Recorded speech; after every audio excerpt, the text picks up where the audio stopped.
Alrighty. What? My mic messed itself up again.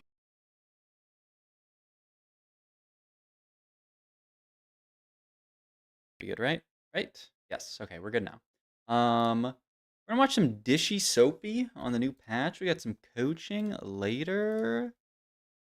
Perfect. I can do at least one of the sessions on stream. Um, Let me make sure with the other person that I can do the session on stream, but if that's the case, then we'll do both of them on stream, which is awesome.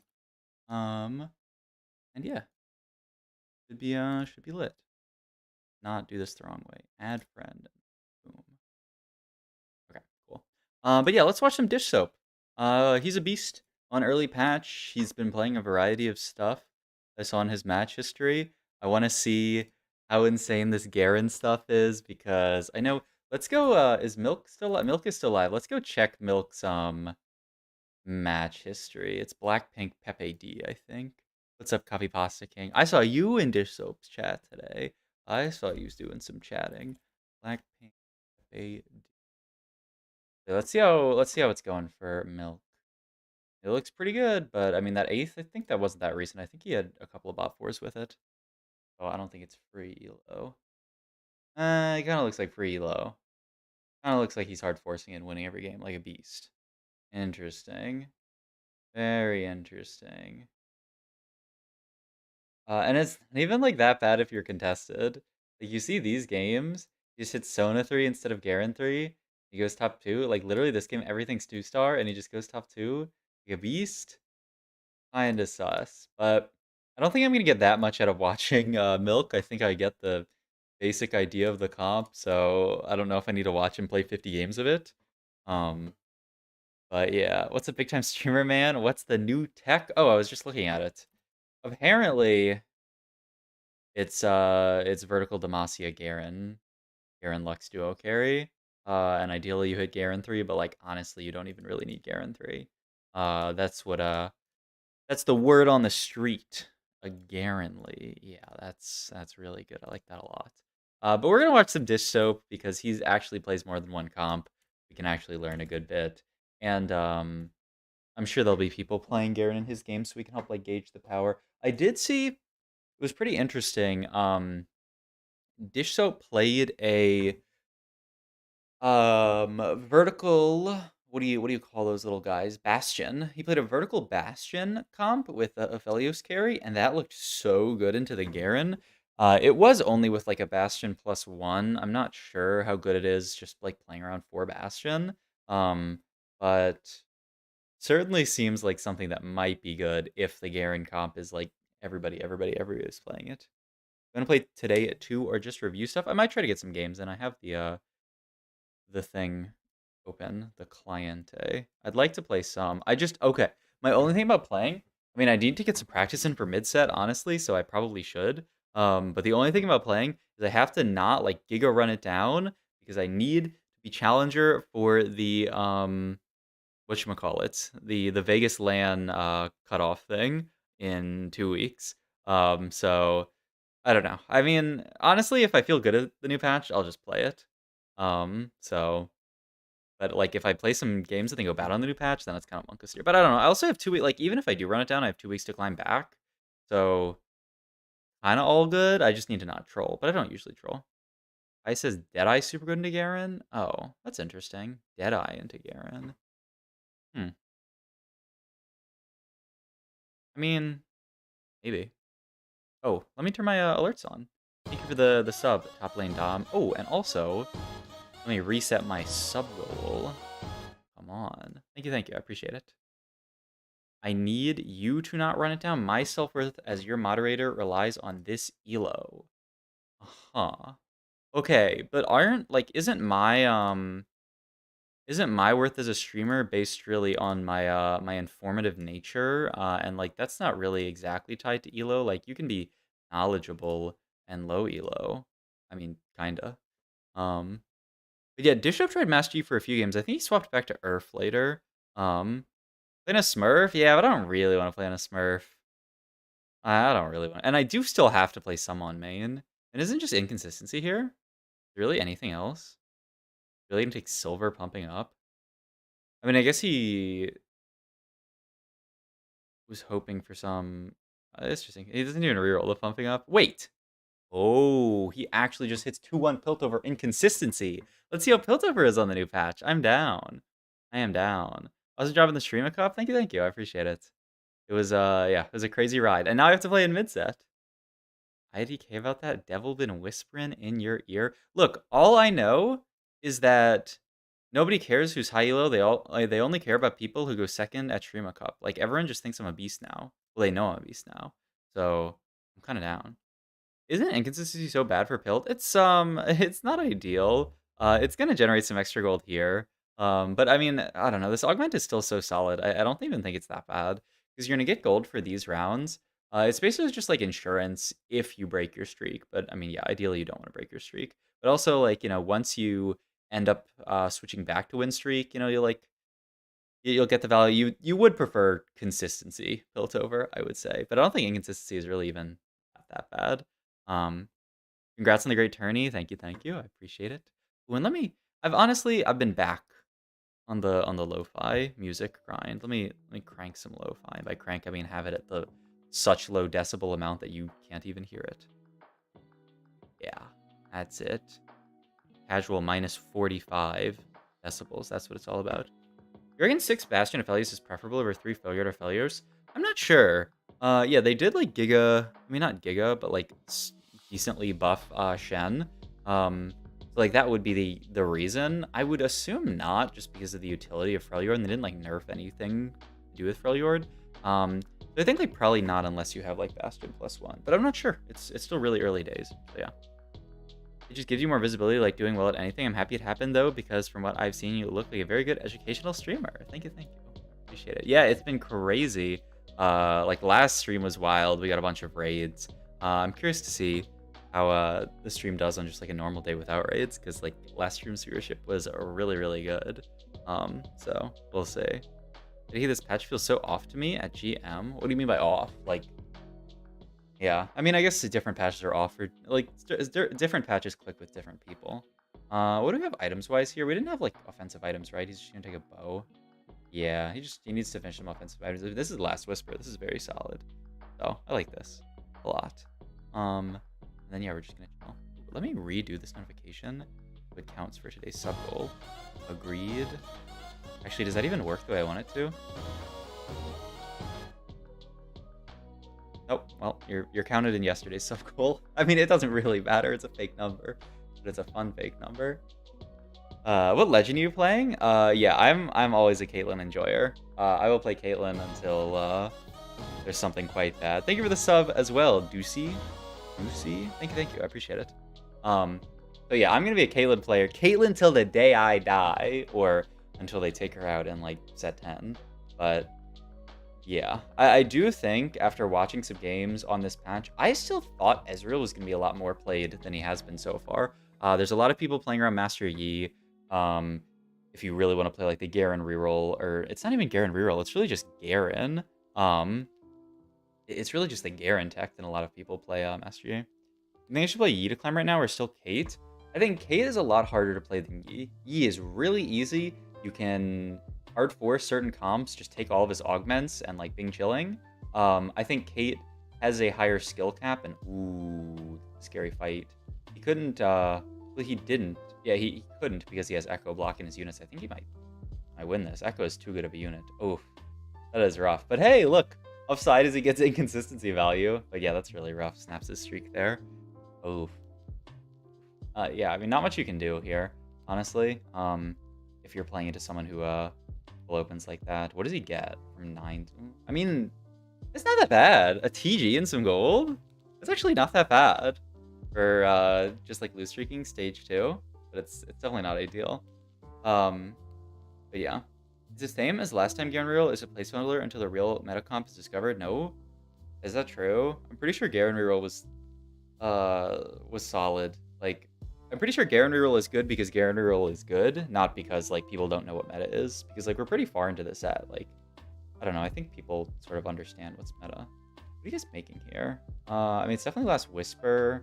You have, like, you go Last Whisper, Titans BT.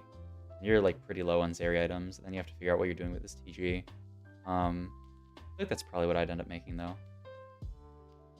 Need to take notes on Caitlyn gameplay on this patch. First few games felt so bad with Kate, but I know it's just me making many mistakes. It's hard. It's hard. Yeah, it should. You know, Joe Bookmark, Caitlyn creator and designer, has said before. He goes Sunfire here and then just slaps the bow there. Interesting. So he kills the chain vest for Sunfire. I mean, it's a solid item. It's a better slam right now than like a Titan's would be, and you get to keep the bow for his area item. Yeah, you can see it. And also like Urgot items are probably slightly lower prio this patch because they nerfed Urgot pretty hard. And what do you end up taking in a situation like this? I guess like Ancient Archives is still fine, but like it's like Zaun is not that good. Wait, is he taking here? What's the leftmost option? He's gonna take Battle Ready. He's gonna reroll Battle Ready. They open to shoplifting. I don't know. I would prefer Ancient Archives to shoplifting. Shoplifting, or you take like Dual Lotus too, but I think that Augment kind of stinks. Like, you have to take shoplifting now? I don't know. I don't like this Augment that much. I just don't think it does enough. Watching YouTube vids since set 7, it was super cool to see you play in tourney the other day. Yeah, it was actually crazy. Happy you enjoyed it. Do you think the best way to play this patch so far is level 7 roll down stronger since 5 cost got nerfed? I think so. That's my theory. When I was watching Dish Show play, he was mostly going like fast 8, but not really playing too much around 5 cost. It didn't look too different from last patch. So, like, I don't know. I think if you still like can have a really strong early game and win streak, then you probably just play the same as last patch. But I would imagine it would become more of a level 7 meta. We'll see over the coming days. But yeah, I would think just because they nerfed all the 5 costs, it'd be more of like a level 7 meta. But I haven't seen it too much. I mean, I guess the Garen players are like rolling it to 0 and 7. Let have caught you live, found your content on YouTube back in set 8 and learned a lot about TFT from Congrats on the stellar performance of Shurima Cup. Thank you. Appreciate it. Wonder if people will continue defaulting to Ornn after the patch. Yeah, I don't know. I feel like he's a lot worse, but still a decent number of people are playing him, I think. Actually, I'm trying to think, because I'm pretty sure Milk was playing Ornn, and then he switched when he found the Garen tech. But yeah, I don't know. I feel like he's a good bit worse. What isn't there a level 7 roll down every game? Again, like that earlier patch wasn't my fave. Agreed. That was like my least favorite patch of the set, where there were just like 2 comps that existed. Also, he just gets a Zeri here with Quinsu. It's really, really good. But yeah, this is okay. So he definitely like he put a much higher priority on finding his Zeri items and at least guaranteeing the Quinsu. Maybe it's that he didn't want to burn the second bow, that he prios like Zeri items first and then Urgot items, which is pretty normal. Well, okay, this is kind of awkward now. Like, he got cashed out. He's gonna level here, but like, I mean, honestly, his board's not even bad. I guess you like don't even have to roll because he hit that Jinx too off of the Pandora's bench, or I mean, you know, it's the shifting sands. What do you think about playing Kayle in this patch? I think she's gonna be good. I don't know yet what the like Giga Broken units are.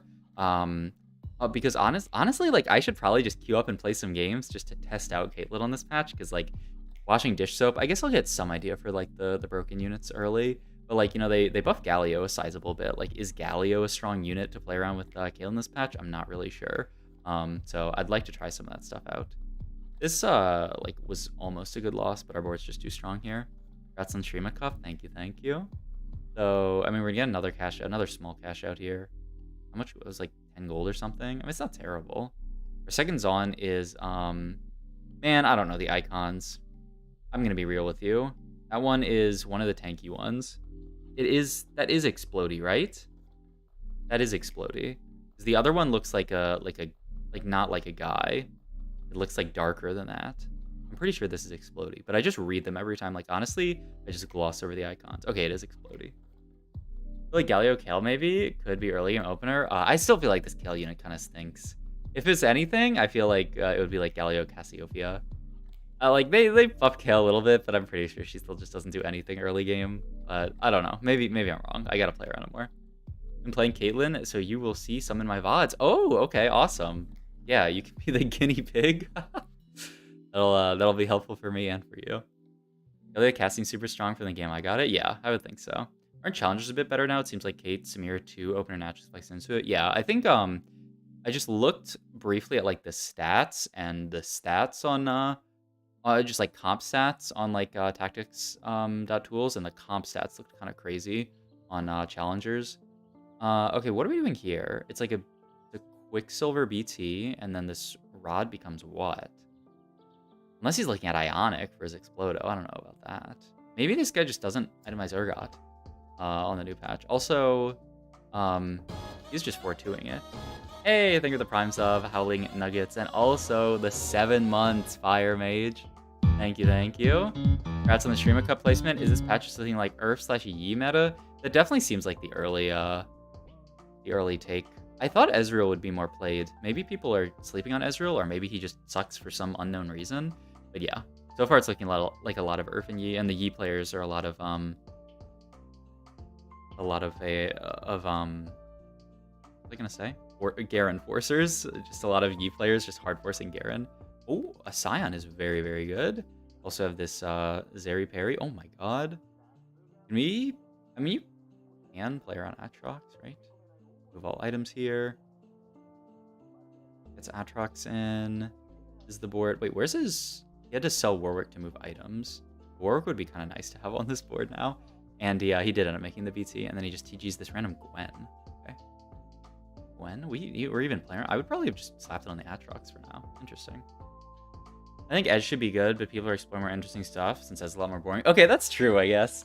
For a first day, like you just play like Earth and Master E because those like fundamentally change how you play the game. I could actually see that.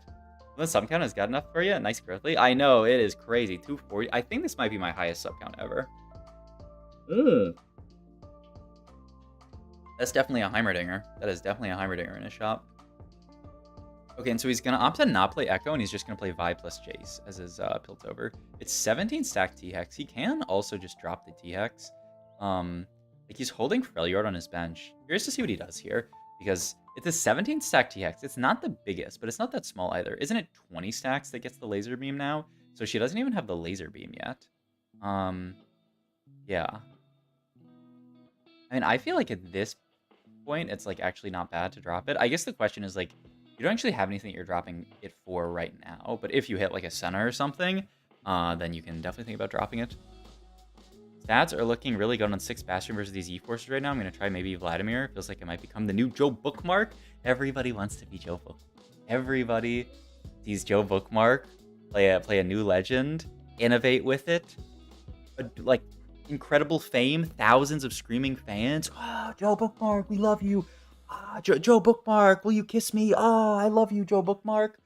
But, you know, not everyone can be Joe Bookmark. We can't all... It's the sad truth of life. Not everyone can be Joe Bookmark. There's only one Joe Bookmark. But shoot for the moon, and you may land amongst the stars. If you try to be Joe Bookmark, you might be, you know, him. What was his Smurf account name?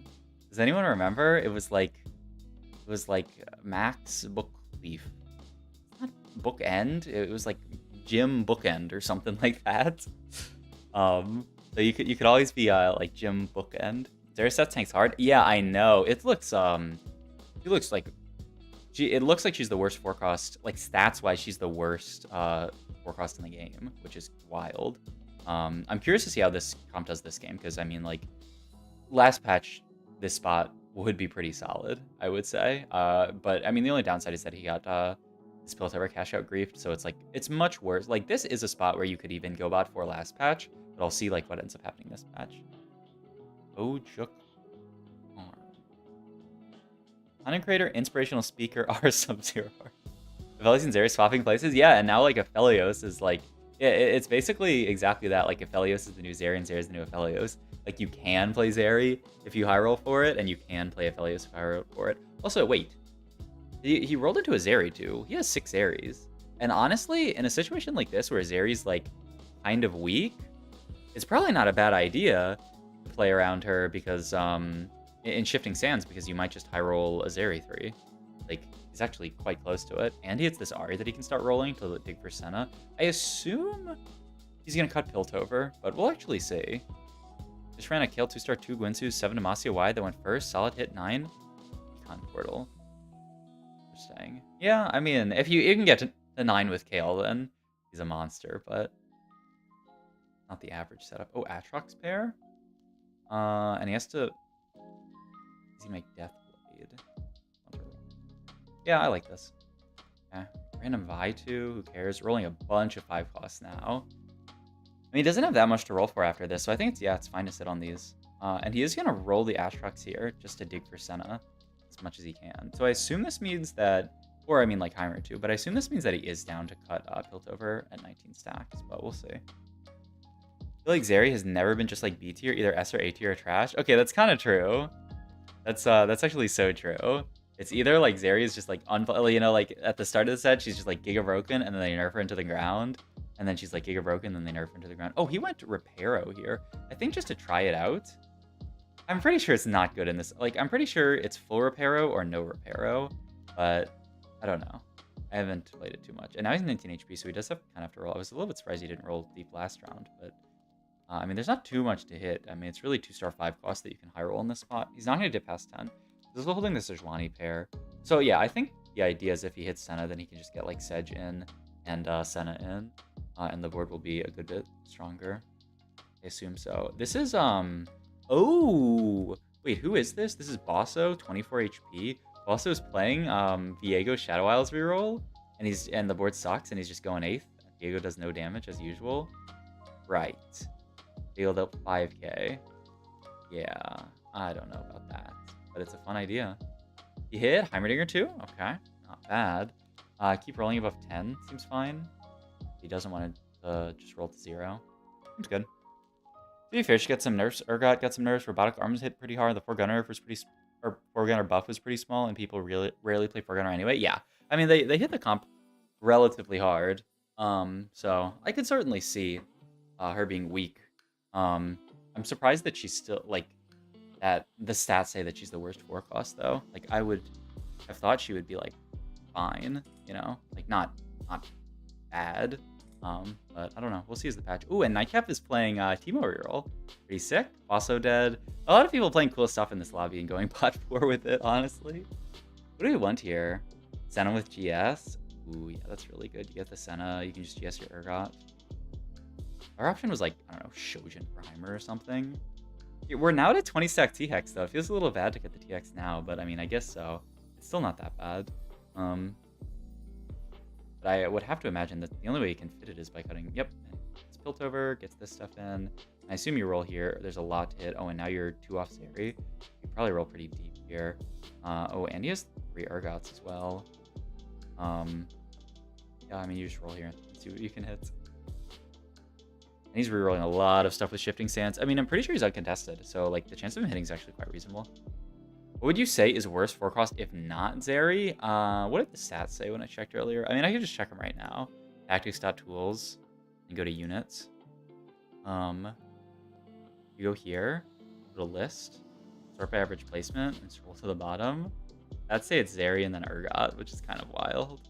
If you think about just not that comp Sedge. Also, he died, man! Oh, he went 4th. Okay. That's kind of sad.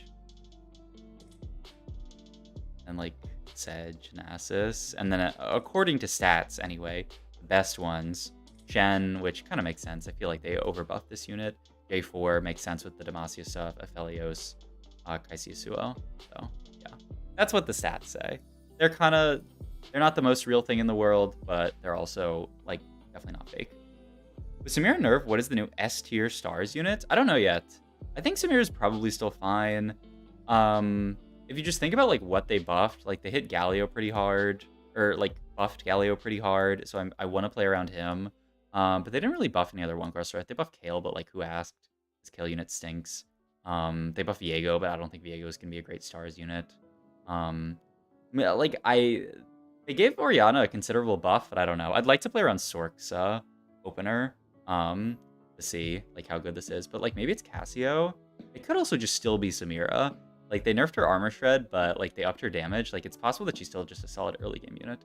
But yeah, if I had to guess, it would probably be Cassio. But I don't know. Gotta play more on the patch to see what's actually broken. What are the best comps right now? A lot of people are playing vertical Demacia. They're playing around like Aphelios as a carry, and they're playing like challengers. That's what I've seen so far today. So far. They buffed 2 Shadow Isles, Maokai. I guess. Yeah, maybe. I don't know. Maokai's not that great of a guy. But yeah, they did buff 2 Shadows a little bit. Have you messed with any of the Teemo buffs yet? No. I have not. I haven't. Someone played it in that game. We can go back and look, but I'm pretty sure they went like 5th. This game that we just watched. let's look at the post-match. It was, I think it was Nightcap. So I think they went 5th with it. Yeah, if you just look at the post-match, I'm pretty sure, yeah, it's Nightcap in 5th with Teemo 4. Also in 6th with this kind of fun Shadow Owls reroll comp. And then top 4 was Rek'Sai, Noxus reroll, or even with Samira 3. And then, I mean, this is, I guess, Challengers, but not really. It's more like Ionia, right? 1, 2, 3, 4, 5, 6. Yeah, it's actually vertical Ionia. Interesting. But, yeah. So, I don't know. Maybe we'll try out Teemo sometime today, or maybe we'll see someone play it. You laughed at me for Demacia yesterday? Yeah. Yeah. They buffed out all 4 multicasters? Yeah, but they nerfed multicaster the trait. But yeah, they buffed them. I thought the buff to Teemo was pretty considerable. So, seems interesting. What's up, Cinder HK? What's up, Degenerate Jim? What website was that? This is tactics.tools. Tactics.tools. Very helpful Gifty stat website. And this is tactics.tools/units, but if you just go to the homepage, you know, like the comps page, and they have stats on all the comps. I like using the units page because you can also go to like units, and then like, you know, if you want to know what good items on Urgot are, you click into Urgot, pulls up all the items, and then you can sort by the adjusted placement and see what items are good on Urgot. Hey, look, Bastion spat broken on Urgot. Maybe Bastion is broken. And then you can also go into you can look at like items win rates overall. So if we want to look at like what broken emblems are this patch, you see like Demacia emblem has a really solid average placement. So like it definitely bears out in the data that Demacia, vertical Demacia is pretty good. I was gonna check where Bastion is, but it's actually quite low, I think. But yeah. I think I deserve a gift sub for that bucket.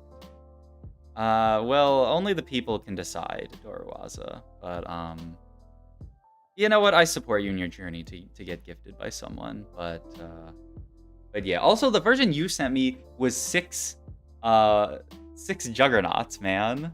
Like, I don't know. Haven't seen anybody play that today so far. Bastioner is probably just good because of Bastion of Felios. Yeah, I mean, yeah. But I mean, it's just he's a good Bastion spat holder. Ever any Chinese VODs? I don't even know if China's on the new patch yet. Their patch cadence is really weird. Like, sometimes they just, like, won't be on the new patch for a while. Win a TFT tournament if you want to sub. The hell? Nasia actually wasn't buffed that patch. That is true. That is very true. But hey.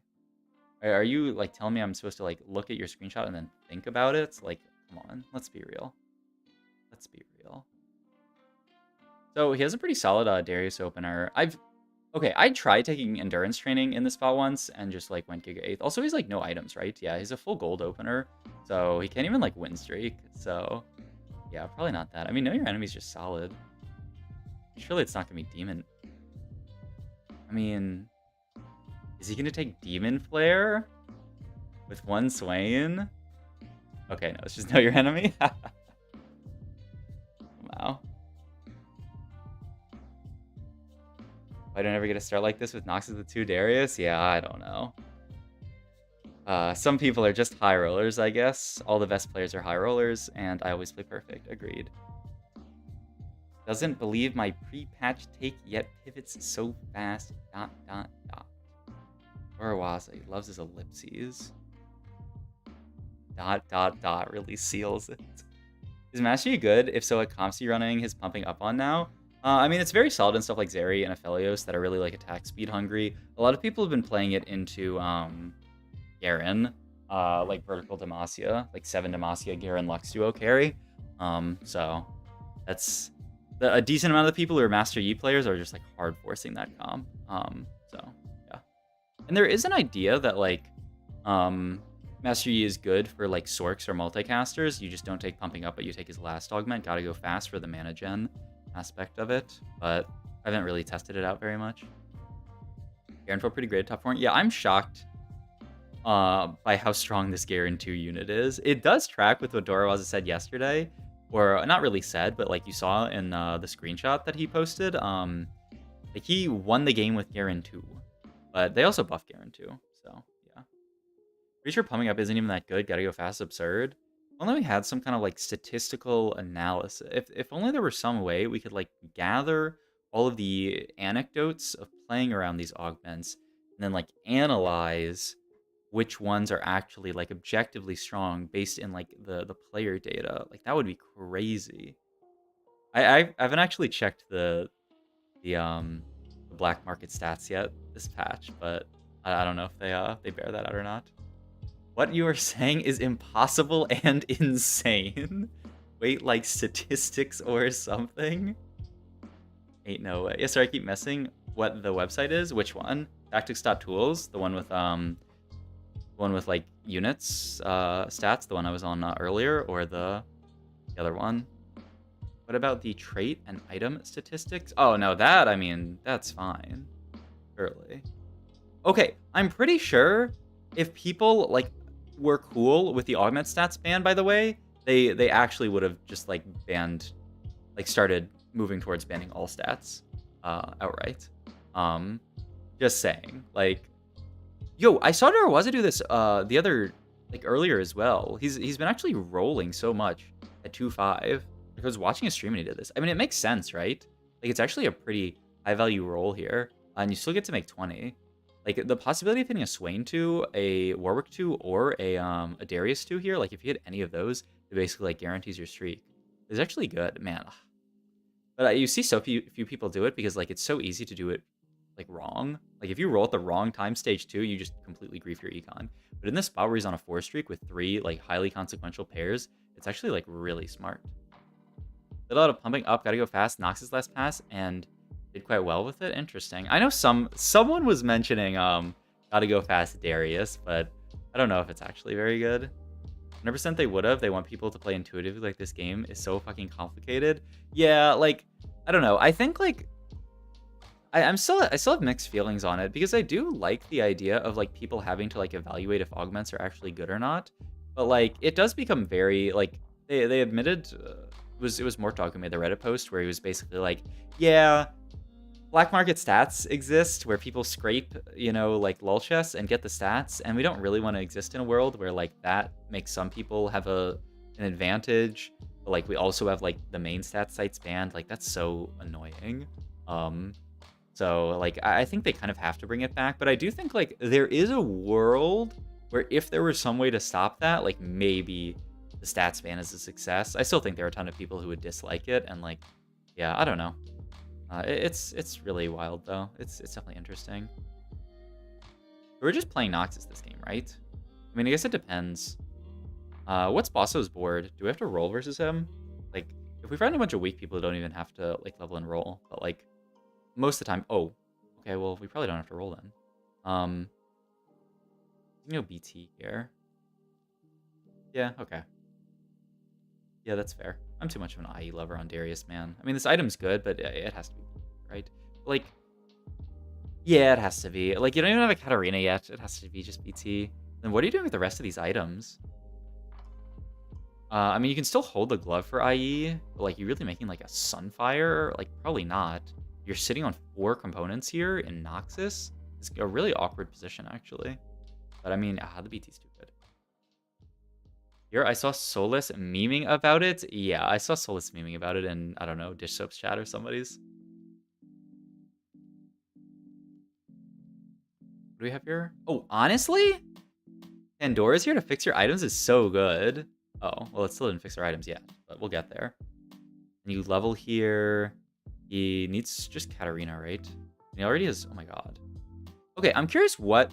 Oh, I like this a lot. Yeah. I was about to say, I'm curious what you do in a situation like this. Because, like, in a spot like this where you have upgraded Warwick, like, you don't really... Like, it's awkward.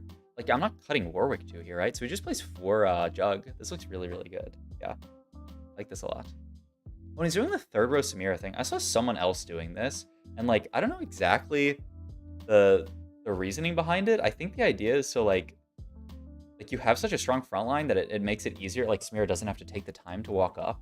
Like, if they're on your Samira, usually losing the fight anyway. And if you put her, I've seen some people put her in like the cubby. I don't know. I've seen a few people do that. You wouldn't be saying that if they brought out a stats checker for how many times someone high rolls while getting second in the Sharima Cup, bro. Ooh, look at these items. Oh, we slams LW there? Really? I mean, I would have definitely just made IE and then held, I mean, I like Hodge on this unit even after BT, but it's probably just this. Maybe this is Gigabyss in here. I kind of like it. Especially, I mean, you, like, need the armor shred a little bit more because like, Samira's kind of, I mean, yeah, because Samira armor shred's less, so it's, like, a little bit more valuable. But yeah, he makes that LW there. I mean, I think he really, I don't know if he thinks that this is BIS, but he probably just wants to get 3-item Darius here. It's to guarantee it hits the same unit as Darius. Yeah, I think that makes sense. So that's why he's putting it like one from the right, as opposed to like on the left where it has a slight chance if they have a unit to like the left of Darius to hit that. What are we taking here? You just take another Darius. You don't care about items, and it's on a 3 cost. If you can't get this, you just take whatever. You take one of the 3 costs. Take the cloak, maybe. It doesn't matter that much. So she's in line with Darius, yeah. The stats like LW on Darius. Ooh, and he just gets a Zephyr here? That's really solid. You can also probably use low LW over Titan since Titan doesn't do much, but shredding to do damage can mean more heal. I said this yesterday. When you can do this positioning, I quite like Last Whisper on Samir, so you can have another item on Darius. I don't know. I mean, I guess so, but like, getting the 3rd item on Darius is really nice here. Just having a 3rd item on him, even if it's like the Last Whisper that could technically go on Samira, like when you're playing for Streak here. I guess if you like weren't playing for Streak, but like you're playing Noxus, so you're kind of always playing for Streak. I don't know. I feel like the LW on Darius is really nice. In Overwatch, there's almost no data. The meta always becomes what the streamers want it to be, and everyone flames experiments. I'm certain data would influence diverse metas. Oh, you think it would make metas less diverse? That's interesting. I don't know. I mean, it certainly could be. I do think like everyone... And people knew this was going to happen, right? Everyone replaced the stats say this augment is good with X favorite streamer said the augment is good. To be fair, I almost always take this know your enemy augment because Joe told me it was giga broken. And like is that good for TFT? Not really. But I mean, it's just how the game works. Some augments are going to be broken and that's life. My god, that Darius jump, by the way. I don't think Titan's very good on Darius. Yeah. Yeah, I also like think it's kind of sus. I mean, honestly, the base stats are pretty good on it, right? Like the RNMR is really, really solid, but I feel like the problem is he just doesn't stack it that well. Because like when he like all the time he's spending casting his time not spent autoing and sometimes not even getting hit. Like there are fights where it takes him like a while to stack it. But I mean, I do feel like the stats are pretty good on it. I feel like it's the other way around, surely. What, you like the AD and AP on it? You already get all that from Noxus. Like, the Armor Namar scales really well with the HP from Noxus, yeah? He's gonna reroll these items. He just needs Katarina items at this point, right? I mean, I assume he's gonna pivot into 6 Noxus here, yeah. And then start putting items on Katarina. Darius looks like the Energizer Bunny jumping everywhere. Roll down here for, like, Katarina, too. I mean, you're still 50 gold, so you're kind of chilling.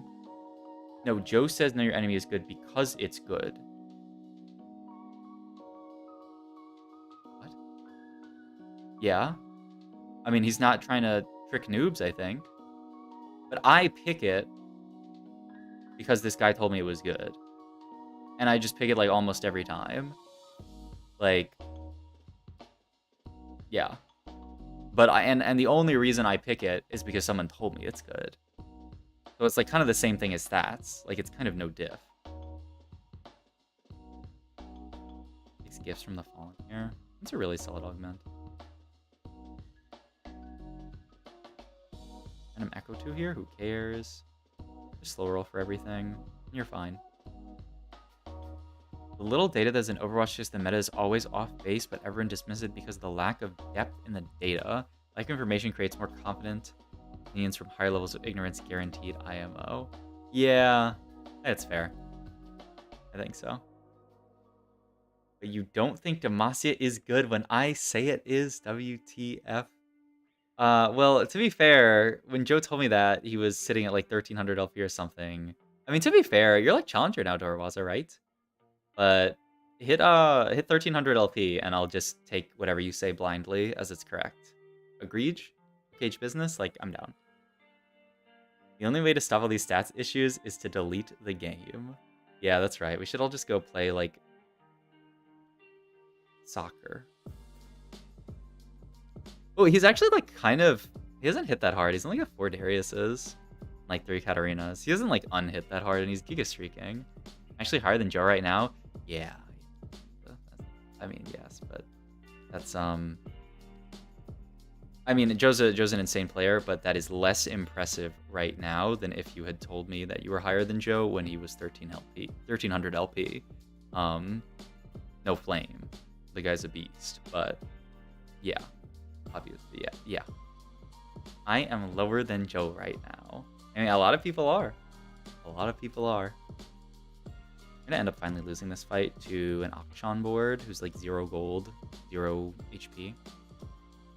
My Lavi has 3 4-cost 3 stars. Oh. Shifting Sands? Or just Econ or Scuttle Puddle or something? What items are you looking for? I'd assume just Katarina items. AG Ionic, Hodge. He doesn't... Oh, yeah, he's not holding that glove, though. Interesting. I don't know. Because I probably would have held this glove. He takes a pain vest here. Huh? I think it's these. Okay, honestly, I don't know what he's looking for. I would absolutely just be atomizing Cass, or, not Cass, but Cat in this situation. But... I mean, he has 6 Samiras. Maybe it's Samira items? I guess we'll see. Wait, is this Joe the reason why people say it's Jover? No, people say it's Jover because it's objectively funny. But they do post it a lot in his chat. Oh, it's Biden Lamau. Wait, do I have Jover? Every day there's a new... Oh, no! Papa John's ad? I'm not giving Papa John's free ad space, man. You gotta pay me for that. Jover. It's Jover. Wait, I do have Jover. I just can't see it. Why can't I see it? I'm going 8th, man. Can you guys see Jover here? Oh, no. It's just that Dorowaza typed it wrong, huh? It's just a lowercase Jover. Oh, I got so baited, man. I don't know. I want to order a Papa John's pepperoni pizza for only $9.99 an hour. An hour? You have to pay an hourly rate to eat your pizza now? What's next? A license to make toast? Okay, I'm sorry. Joe is the source of Joe Bidum memes, the Jover memes, and all other Joe memes. Yeah, Joe Bookmark was actually the first Joe. You know, it's an absolute scam. This guy's name isn't even Joe. I don't actually know what it is. Even though I talk to him all the time, I still never asked him what his actual name is because I just call him Joe. But his name's not actually Joe. That's the leak that I got in his chat at some point. I forget who said it. Like Kalzahar or something. It was like, this guy's name is not Joe. Wait, his name is Bookmark? You know what would be the giga fake out? Is if his real name was actually Joe, and that was just like fake news to throw me off the scent. That would be crazy. If you eat your pizza in under an hour, you get a free pizza, which stacks the free pizza offer. Oh, it's not like if you eat it in like 2/3 of an hour, then you have to pay 2/3 the price. You just get a free pizza if you eat it in 59 minutes. That's kind of OP. I'd sit through Papa John's pizza for that. Oh yeah, for sure. Go Bookmark lore. Have you played this patch yet? Nope, not a single game. I've vicariously played this patch many games by watching Dish Soap and Milk and other such gods of teamfight tactics. We're kind of far, huh? Isn't it kind of weird that we only have 4 Dariuses at 4-7? I guess it's still only 4-7 and we have 50 gold, but like, don't you usually have like 6 Dariuses at this point? I mean, you wait here, you wait for them to reforge, and then you just do this. And you probably just put the tier on Katarina and wait to reforge for Hodge. Okay. He's down. I mean, he's 66 HP. I mean, you definitely don't have to roll below 50. I probably would have rolled just once here, and if you see a Katarina, then you roll to like 40. But I could see it. Like, if you roll here and then you hit a Darius, it's pretty awkward. So, I think this is probably a smart play. It's like 3 in the next shop. Ooh. Spoilers for my VOD review. Is Garen actually pretty good, or is it just to trick noobs? Okay, I'm pretty sure it's got to be Giga Broken in low elo, and it seems like fine actually in higher elo. I'm pretty sure like you probably shouldn't just hard force it every single game, but yeah, I think it's decent. But yeah, I don't think you should just like hard force it every game. That seems like probably not. Oh my god, you were right. You were right. You were right. Oh my god. And then you definitely roll it to 40 here. Sell the Kled on. Really? Okay, yeah. Sell the Kled on bench. Probably roll to 30 after you hit the Katarina. Would you roll past 30 in this situation here? I might just sit at 30 here, but like it's kind of greedy. You're one off everything. I think 7 Demacia is tricking noobs. 5 is okay. Oh, interesting. So then you're just playing, what, 5 Demacia, and then, what, 4 Jug? Can't beat Aesol, Piltover, Invokers, Loving Invocation. Oh yeah, I want to play some Invokers this patch. Please, man. There's Katarina. Wait, what happened? Why is his Zephyr on bench? Oh, like he didn't want it to get like remade or something like that. Also, he hits everything here. Very good. 7 is broken, 5 is balanced. I don't think that's what Doroaz is saying. I feel like Doroaz is saying it's more preferable to only play 5, even though a lot of people play around 7. But to be fair, I haven't played a game on this comp yet, but I mean, Milk plays a lot of 7, and he has been doing very well, so. 9 is okay if you can hit it before 4-1. What world? What? In what world, 1, you have 9 Demacia before 4-1, and 2, that is... Oh, okay, this is actually pretty smart. Because I was like, why didn't he just slam the items on Katarina that he wanted to hold? Like, if he had actually gotten this Hodge of Carousel, it would have been kind of a grief. A buff for your Samira. But like, okay, and so like you hold them on bench. Okay, that's smart. Because I would get lazy and just put this glove on Katarina, but it actually might be a grief. So, good take. Make Guard Breaker here. Wow. Really? Wait. I'm shocked by that slam. I mean, I guess he just wants to spike his board. That seems like 60,000 times weaker to me than Hodge. Interesting. Why is Master Yi suddenly good? Which augments are different makers? I think the idea is not necessarily that Yi is automatically already good. Though some people were playing Yi last patch, but it's that this like Garen Demacia comp is quite solid, and it really, really likes Master Yi. And then Master Yi was like already good in something like Zeri or Felios. So yeah, 9 Demacia is real good on 2-1. Yeah, sitting at 2-1, Bebe would be 9 Demacia here. Such. Wait. Coaching session? It's in an hour and 20. I need to remember to eat food before then because I'm gonna be starving if I don't eat food before then. I'll eat food in like an hour. Continue watching Dish Soap. You are coaching. And then honestly, like, I'm probably, like, after thinking about it for a sec, I'm probably not gonna play today. I'm like so tired today. I woke up at 6 a.m. today because my new tech is that I'm gonna go to the gym at 6 a.m. I used to, go to the gym after work every day, and it's all good during the summer because no one's at the gym during the summer because I go to the gym of my college. Like, I have graduated, but I still go to my college's gym because it's just, like, a nice gym, and I have an alumni membership. But these kids are coming back to class, and I remember last year I would go to the gym, and there would be, like, a 30-minute wait to get into the weight room. And ain't no way I am waiting 30 minutes. I got TFT to play, man. So I'm just going to go at 6 a.m. right when it opens. Get my workout done. Come home. But, like, this is the first day I did it. And I'm kind of tired. And hopefully tonight I'll, like, fall asleep and sleep well. I also stayed up a little bit later last night because I had coaching. And then I had, and then I'm just, like, bad at falling asleep. So, yeah. Where'd you go to school? Oh, no leak.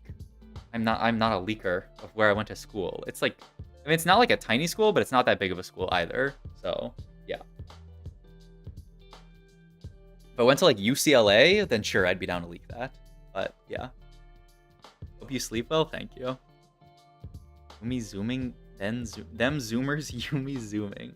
A wait to a weight room? Well, a wait, like weight room, not wait, like wait, you know? when you aim to go to bed with 6 a.m. wake-ups, I'm thinking like 10 p.m. Right now it's like 6 for me. Like I start the stream kind of early, stream for like 5 hours, and then just go to bed instantly, basically. Sorry, I'm gonna dox you here. This guy went to the Joe Bookmark Academy for Stars Are Born. You mean Stars Is Born? There was a lot of, it was very contentious. Oh? Wait. Oh, no! You didn't rap in that situation? Because, it's actually, like, I feel like kind of close to rapping, but I guess he just walks to the left there. I thought he was gonna rap for a second. It's because of, I mean, one, the Atrox is there, but, like, it's also because, like, they had a unit right to the left of it. Good idea, then even at least if it slips to 11, you're pretty good sleep. Yeah, I feel like I just, like, low-rolled in how much sleep I need as a human being. Like, I feel like I just need, like 9 hours of sleep a night. And I just, like, I aim for 8, and then I get, like, 7, and then I'm just going 8th. What are we watching? This is Dish Soap, Rank 1 North America VOD of him playing Noxus Reroll this game on the new patch. Yo, what's up, Chi-Bears? Change the way the jungle works so now Master Yi can farm a lot more safely. You know, I actually, I played a little bit of Yi back in the day because I was a jungle main. I got inspired. Do you guys ever watch, what's the cow guy? The cow, League player? Cowseps? Who's a Master Yi one trick? I watched, like, him. Yeah, Cowsep.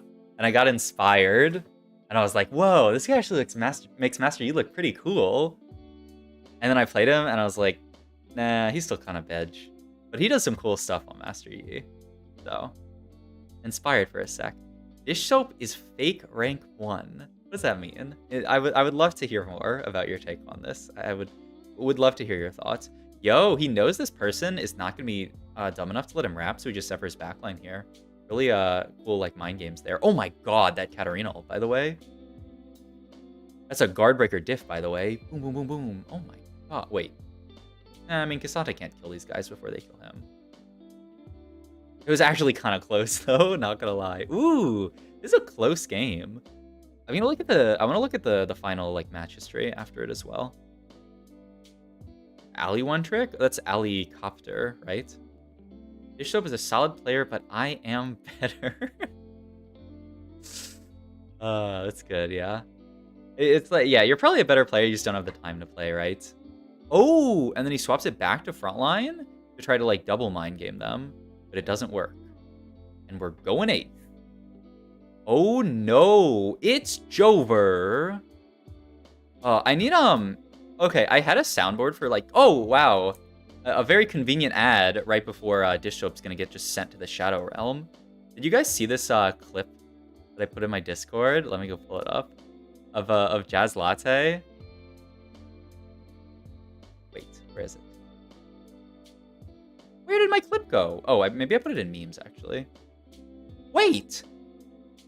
Wait, you got signed by Sentinels? Holy! Wait, that's so sick. Sentinels is into TFT now? That's so cool. This is a Photoshop. This is his random headshot that they just Photoshopped the jersey on, by the way. This is not him. Does he have a tattoo on his arm? I'm not sure if that's true. It's fake? Oh. I got fucking trolled. I was treated by Troublemaker7. I got baited. Oh my god.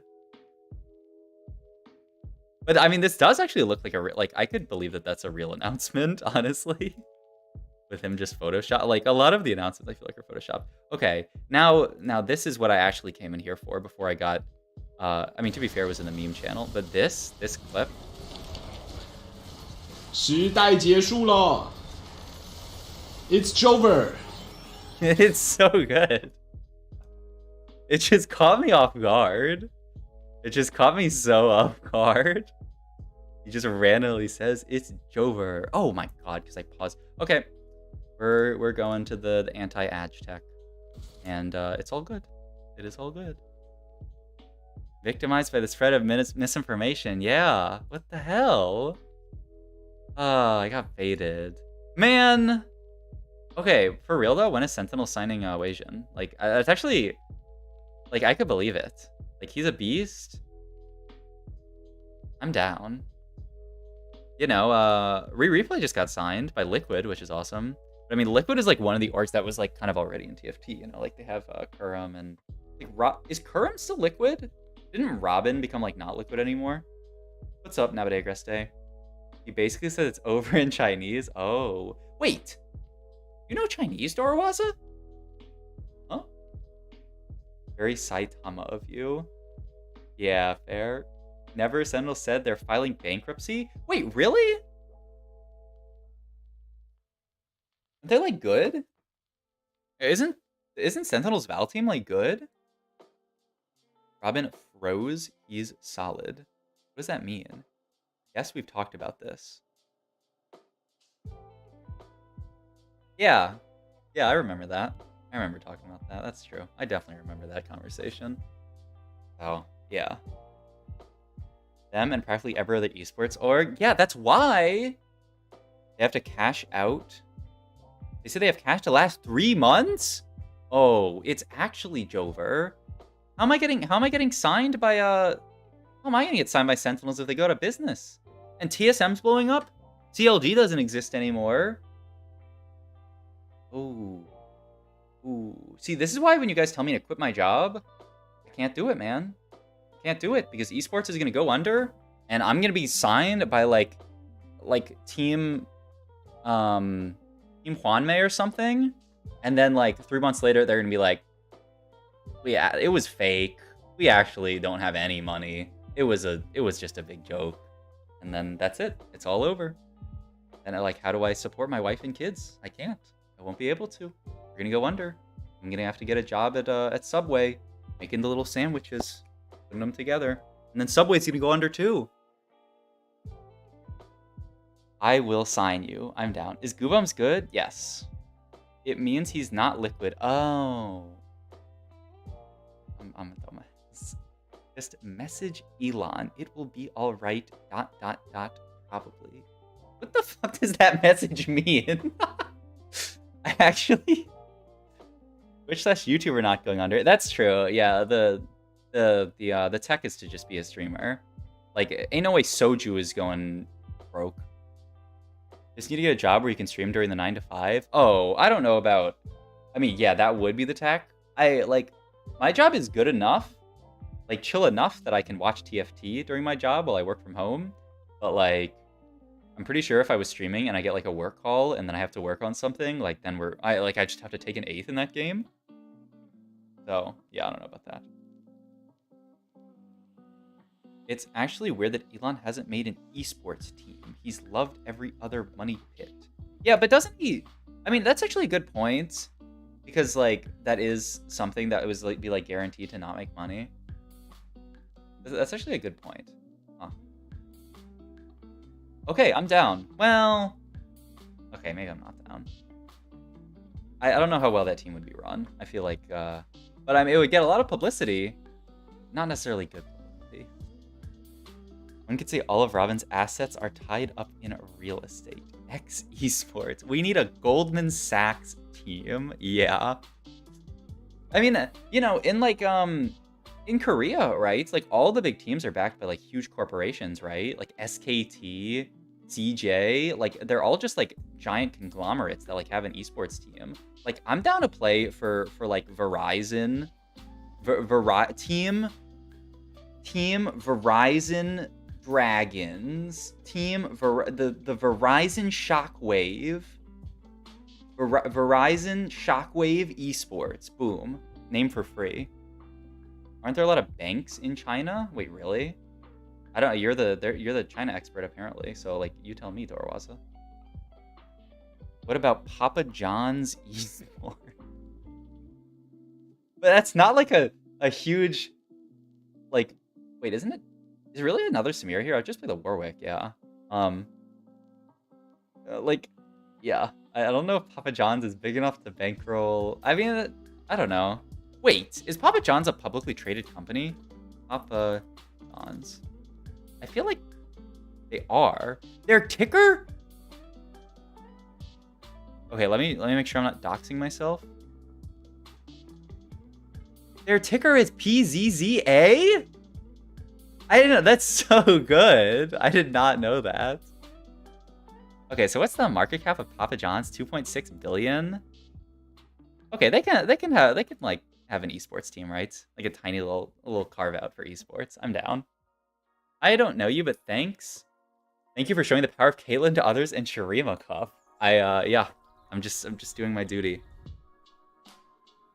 What about Papa Joe Bookmarks Esports?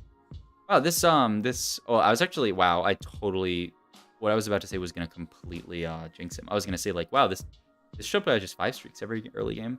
He's holding on to the Action pair here. Interesting.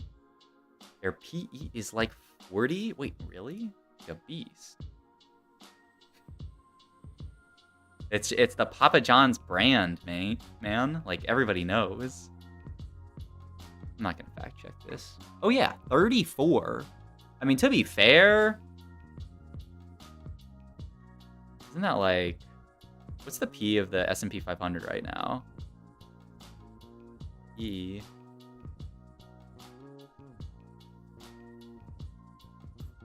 S&P 500 PE ratio.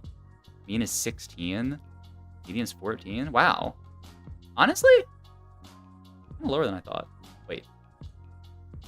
Oh no, the current one is 25. Okay, so honestly, like 33 or 34, whatever it is, it's just like the world that we live in. Salt and pepper 500. Okay, back to teamfight tactics. Caitlyn gives you board power and economy. Oh yeah, we love. LGD. Wait, LGD is a bank? Really? BLG? Who owns LPL team with a local bank? Interesting. Huh. Papa John is too powerful. He predicted a reckoning before the pandemic. Thank you for the sub, Spirit Neo. I think she's better than she was before the big bug. What? Oh, Samira. Oh. Bug? Taken here, by the way. What are we playing this game? Free Friday's always solid. Wait, is this just another Noxian game? He has 6 Samiras. Where did these 6 Samiras come from? 40 gold. Pumping up. I mean, he's pumping up, though. He's just playing for, like Xeria Felios, right? I guess we'll see. Is he really gonna play, like, pumping up challengers? It's partnered with one, right? Okay. Look, sometimes I read messages out of order because I just see it at the top of chat, because chat scrolls so fast now. It's hard to keep up with all these messages. What's your job right now? I work for a wealth management firm, doing a lot of spreadsheet stuff. Today I was in the spreadsheet mines. Oh, I was spreadsheeting so hard. And then this guy who's like, not really my manager, but he's like a person above me, calls me and he's like, hey, don't these numbers look weird in this spreadsheet? And I'm like, no, I'm pretty sure those numbers are right. And he's all like, okay. It wasn't even like, it was literally just math. It was literally just like, this number is annualized to 12 months. And I was like, yeah. And he was like, doesn't that look weird? And I'm like, no, kind of looks like if you took that number and annualized it to 12 months. And he was like, take a look at it. And I take a look at it. I'm like, yeah, we definitely annualized that number to 12 months. Kind of kind of crazy. Kind of wild. But you know what? All good.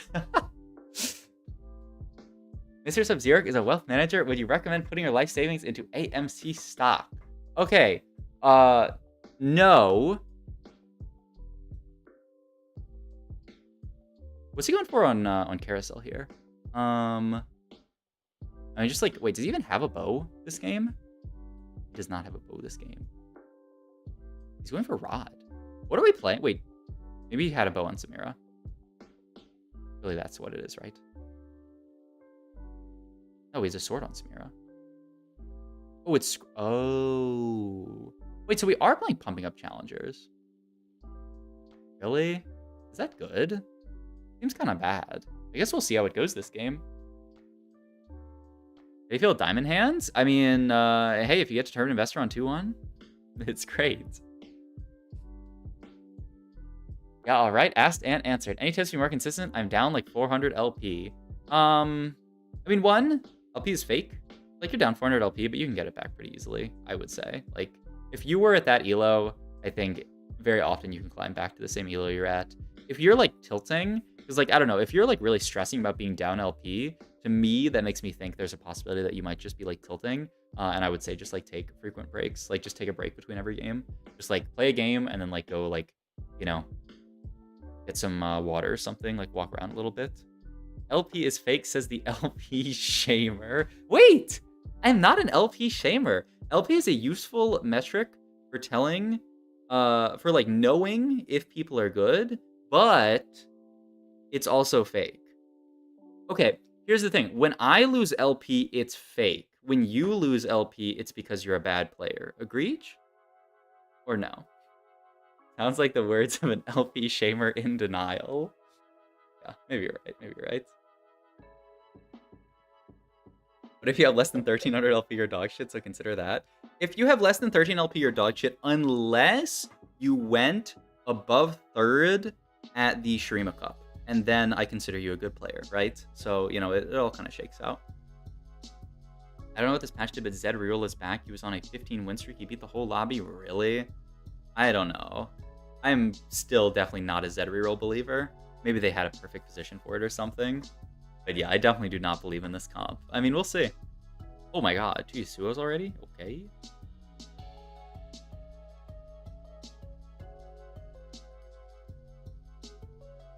What happens if he... I mean... Even if you hit Samira... I was like, what happens if he hits Samira 3 here? But like, even if you hit Samira 3, you just don't build it. Ionic, and then you have JG. These items look good. Finish second, prized, and ego. That's fair. I think coming up with 4 Shadows, 4 Challenger Callista has got to be OP. Oh, really? Go 6 even with Challenger Emblem? I mean, but there's a lot of good challengers to play. Silver Jeweled Lotus here? Pretty solid. But then, oh, you're just building like Guard Breaker plus Rod item? Yeah, seems fine. And yeah, his other options were kind of bad. Oh, he's sitting here. Oh. I mean, Esports not that bad. I mean, I guess we'll see how comfortable you can be carrying a Samira this stage. He's got the Lotus on, what's his name, Darius here, which is probably correct with all the extra crit from the TG. Just tried hard forcing Demacia with Master Yi, without emblems, even silver augment is pretty nice, usually top 3 in plat. Good to hear. Yeah, I think especially like below probably like Challenger Elo, it will work really, really well. Do they BS Yasuo this patch? I'm not sure. We can check the stats. Yasuo Titans plus Lifesteal. I'm not check the stats. I think I was looking at the stats and it says, I mean, it still loves like Edge of Night.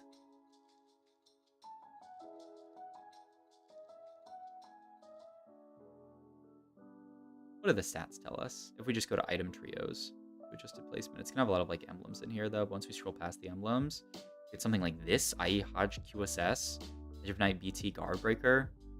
I mean, the same stuff. BT, it's just like no RFC really very much anymore. Yeah.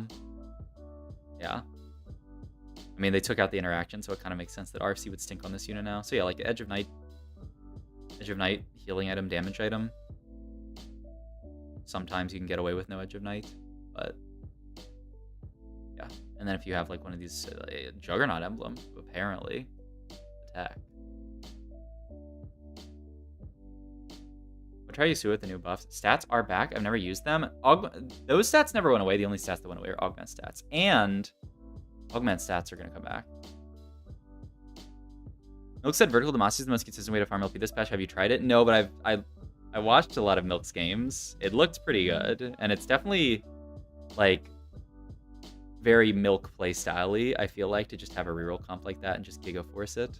So I could see it for sure. Okay, who does TG go on? Just some random frontliner? Because yeah, who are you? Oh, and who? Oh, okay. Warwick got our Warwick got our crit for this fight, but that'll be okay. So he ends up just building GG here, and then he's just gonna give the thing to who? I mean, for now it's gonna end up going there. Oh, this is kind of awkward, but I mean, the JG is such a good item on her. I guess he wants to. Oof, this is a weird spot, just itemization wise. Yeah, he's got Kai'Sa, but like, I mean, eventually he'll get it in over Samira. But it's actually probably weaker right now. But yeah, like you can't really get to a Yasuo healing item here. I mean, maybe it'll be okay. And yeah, he does give the crit to Gwen, but it's so awkward with the JG. I mean, I guess you can just give it to Yasuo. Go like guard breaker last item on him, maybe, or maybe you just end up getting like a BT, and then I assume you would give the crit to him, just because you wanted him to be able to spell crit. But I don't know. We'll see how the items end up going. But I could see this one. It's just awkward for like 2 rounds where you're giving it to Gwen, but it's not even that bad on Gwen. He is the tech. Yeah, it's definitely what a lot of people are saying. I think after a few of these games, Dishop switches to Earth. It seems like Yi/Earth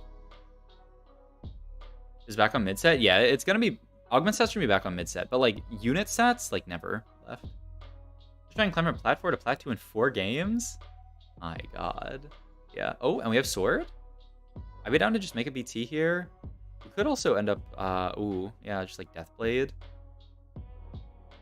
Sure, why not? And give him the crit. I like it a lot. And now we're just gonna push levels. I was Shurima doing this patch. I saw Dishop play a game on like just a standard Shurima Lux Azir board, and it looked bad, but like that's not really the board that's, you know, buffed. Like they gave 7 Shurima a little buff, and they also like tiny buffed just default Shurima. But yeah, and they buffed Azir as well. But I don't know. I haven't seen it like popping off. I don't think people are like dying to get 7 Shurima in the same way that they're going crazy for like 7 Demacia.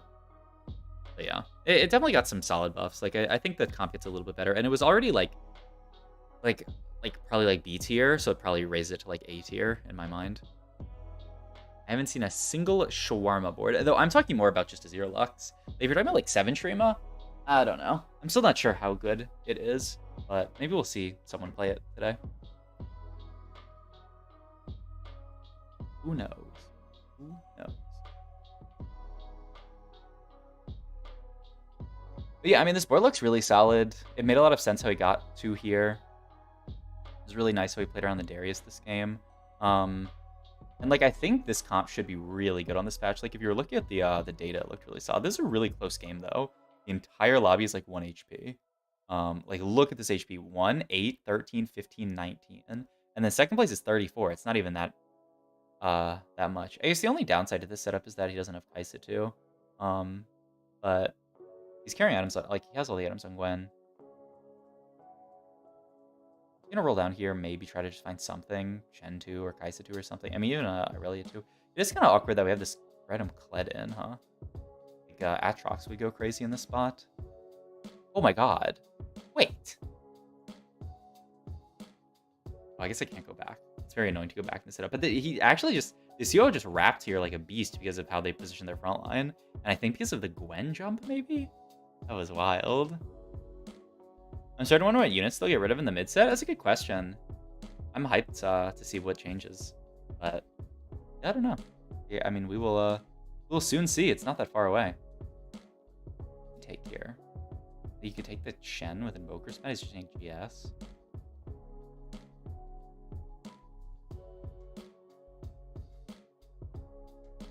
It ended up just being like GS Callista, which is alright, I guess. This or that. Yeah, I mean, it's just too good of a unit. There's actually a lot of stuff you could fit in here. Like, there's the Atrox, obviously, for Slayer. There's, like... I mean, Heimerdinger would be nice. But you can't, like... You have no gold. Am down to remove Heimer? Oh. Maybe. Yeah. Heimer definitely seems like a unit that they would remove. Man. Like... He's so fun, though. Like, just the brain juice that I get from putting a Heimer on my board is so good. Like, it's just... Oh, it feels amazing. Down to see Ziggs? Oh, don't remove Heimer. That's our boy. Really? Yeah, man. You just put a Heimer on there? Get your Burno Shrinko going? Oh, yeah. Oh, I'm already juiced thinking about it, man. I'm just thinking about the Heimer. Also, this game, all of a sudden, he wins 2 fights, and he's just easily top 4, maybe like top 3, or like if he wins this fight top 2. This is the other person who has like Shadow Isle spat. I mean, it was kind of close. He's gonna live, right? It's only a 2-unit loss, so it's a top 3. Wow. Challengers. We love challengers. Burno, Goldenator. Okay, no, not that. Not that at all. You made Garen work? I made 7 Demacia work around 4 Sorks, but this Garen unit still feels useless. Oh, it's... Wait, 7 Demacia, 4 Sork? The version that I watched Milk play was 7 Demacia with Nasus and Teemo. But yeah, and then he just put like Gwinsu BT on Garen. You can also put like BT Titans on Garen. Hodge Titans, just some kind of healing item, ideally BT. Man, found 50 Urgots on this roll down, by the way. Just trying to find... Oh, he finally finds Kaisa too. Wow, okay. Double GS. Wasn't there a... Oh, he's just dead. Okay, it's Jover. I'm just Morgana and Aesol and Fiddle and Cho'Gath and Rammus in one unit. I know, it's so cool. I love it so much. Because Threat, Morgana was so fun to play. And so I just get to play them all at once. Okay, I'm down. Heimer permanently in the game. Agreed. We just have Heimer forever. Like, he's too fun. And it's so nice to just get free shred on your board. I also realize I'm like leaning off into my cam. The soft spot for Yordles. What do you think about Vel'Koz for next patch? It seems to be buffed a lot if you don't run 4 multi. Yeah, I think Vel'Koz is solid. I'd like to see someone play it. Maybe I'll just play it myself. Fine, I'll do it myself. But yeah, like, from what I saw someone with like a Vel'Koz 3 in like one of these games, maybe do well with it. Okay, I'm down to skip ahead into the VOD, just to see some Earth games as well. Yeah, he swapped over to Earth. Oh wait, I already watched this game though. This is the Bastion of Helios game, which is pretty cool. Oh, I watched this game. I just watched this game. So let's watch his most recent game then. You want fun triple Goldenator? Oh, I don't know. I don't find triple Goldenator that fun because I just play triple Goldenator. Heimerdinger doesn't do any damage, doesn't spread the rockets at all. It's just like sitting there, and it like executes like 1 unit every 10 fights, and then gets a bunch of gold. And I just go, wait. That's in him aren't that impressive, but maybe he hasn't been figured out. Oh, wait, who? Oh, Vel'Koz? Yeah. I don't know.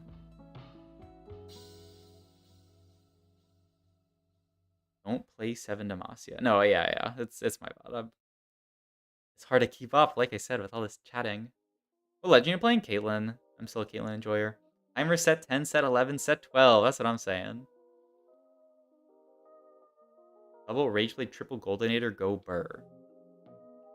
Someone came into Dish Soap's chat today and said, what do you think about triple Archangels, 6 Bastion, Zeri? And then he actually like gave them a real answer. He was like, no, the AP scaling is not good enough. Oh, full gold opener? Onto Noxus. So it seems like he really still prefers Noxus opener even after the patch. Lamau, recost Heimer greater than 21 gold. What is this guy even talking about? Oh, make Heimer a 3 cost and no other changes. Oh yeah. Wow. Maybe level 7 Vel'Koz comp.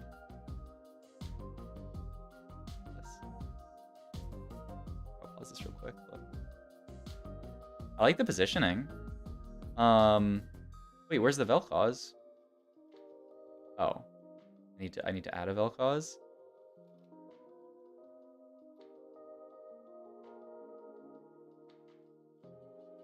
Move these units so I can actually see my front line. So yeah, it's just like I mean, it's basically just a standard Sorks board. Near Vel'Koz. I think this is fine. Yeah, I think pretty reasonable. Especially after they nerfed multi-caster. But yeah, I don't know. Gotta try it.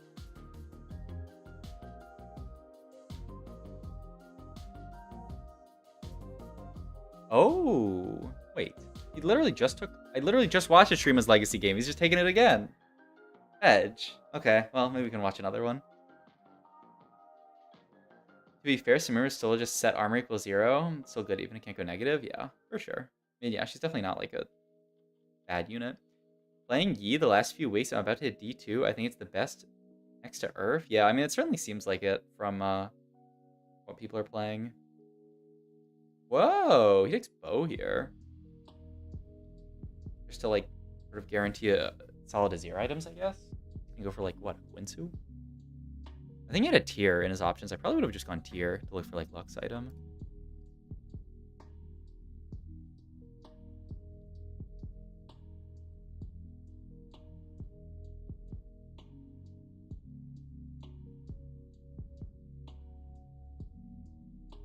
I still like Earth more because of the caps you can hit with so many of the spats. Yeah, I mean they like nerfed some of the crazy stuff with it.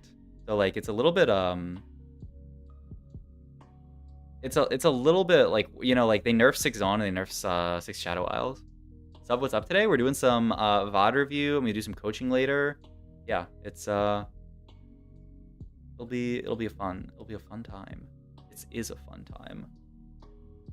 We're watching Dish Soap right now take Shurima's Legacy every game. They nerfed this Augment, and he's just taking it every single game. Why do people think Earth is really good? I mean, because, like, Home of Traits, if you hit good stuff, is very solid. So, yeah, I think pretty straightforward. I'm on the Vlad train till the end. Yeah, there was someone in one of these games playing Vlad. I don't think Vlad's, like, bad. Yeah, like, I honestly think there's probably something to Vlad, but... Oh, this person who's playing Azuki. They took Stars is Born and then just still did Samira plus Swain too. I think Piltover and Earth is OP. I mean, if you can get there, yeah, if you get to like a 6 Piltover or something, I think it kind of goes crazy.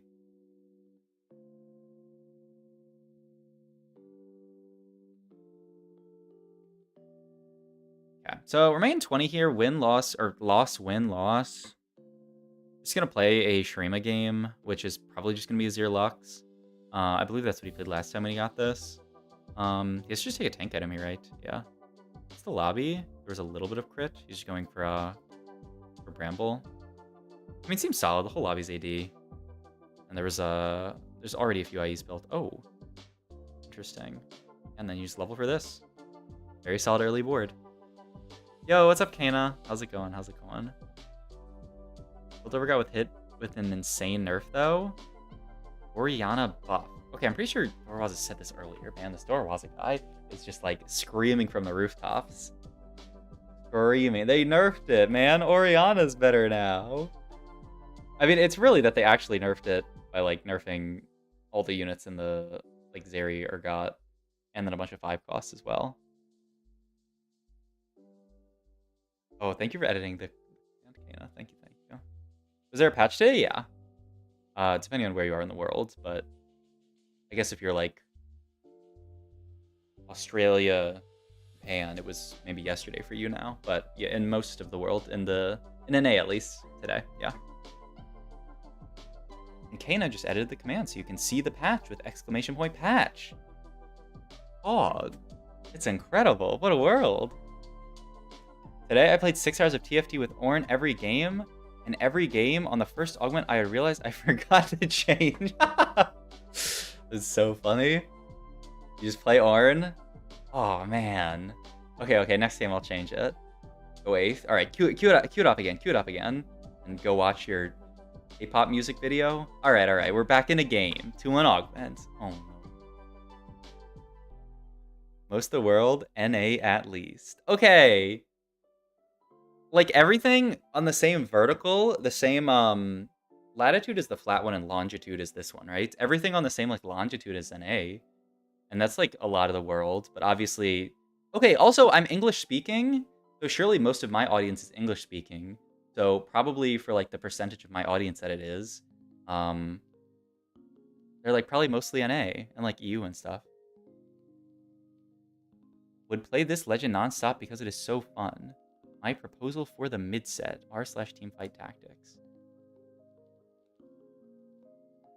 Wandering Escort Quest 2, Wandering Trainer. I mean, yeah, just to get Wandering Trainer every time in Prismatic would be pretty sick. And I mean, it actually wouldn't be broken. I'm kind of down. Has Saitama ate yet? No. I need to eat, like, either after this game. Okay, I'm going to eat in 13 minutes. Someone remind me. What door was I? Only remember Legends? Oh, wait, no. I wasn't an Orange player. Did you get an anvil from Portals? What's this door was I talking about? And then he just says 9. Am I losing my mind? Or is he? This is the Fallen. Yeah. We saw an easier Lux. Those other options weren't that amazing, I think. Oh, wait, he has a Jarvan. Okay. Solid spot. You do on-stream coaching could become niece of TFT. Yeah, except I'll actually be challenger, XDD. Yeah, I'm gonna do some on-stream coaching in a little bit. We're gonna do some coaching in like an hour, and then I have another session after that, but I haven't actually... I'm trying to see if they're cool with me doing it on stream, but yeah. Got him. I would pay 300. Okay, ain't no way my rates are ever gonna be 300, but maybe if demand goes crazy, I'll up them. But yeah, I don't think we're gonna get to 300 for TFT coaching unless I hit like rank 1. Even then, even if I hit rank 1, yeah. But I mean, you know, props to Nice, man. If you can charge that much for coaching and get consistent coaching, then like, you know, what I mean, can I really be mad? Like, I mean, that's just, you gotta do what you gotta do, I guess. 350 per session worth the hate, yeah. Your time is valuable. Thank you, Kana. Yeah, I think I don't know. I think I've done a good bit of coaching, so I think I get it to some degree. So yeah, I think it's a pretty reasonable price. And then like I basically just change it like with demand, you know, like if no one ever wanted coaching, then I'd probably make it a little cheaper. And then if everyone wanted coaching, then I'd probably make it more expensive. And yeah, you just go like up and down a little bit. Considering you play an NA tournament, I assume most of your viewers are NA. Become a good portion of your viewers should be people who watch tournaments. That being said, some people such as me, EU, Frog, watch different regions. Fair. Best players aren't necessarily the best coaches. Sub-Zero is a good coach and a good player. Oh! Caged business. Thank you, Kana.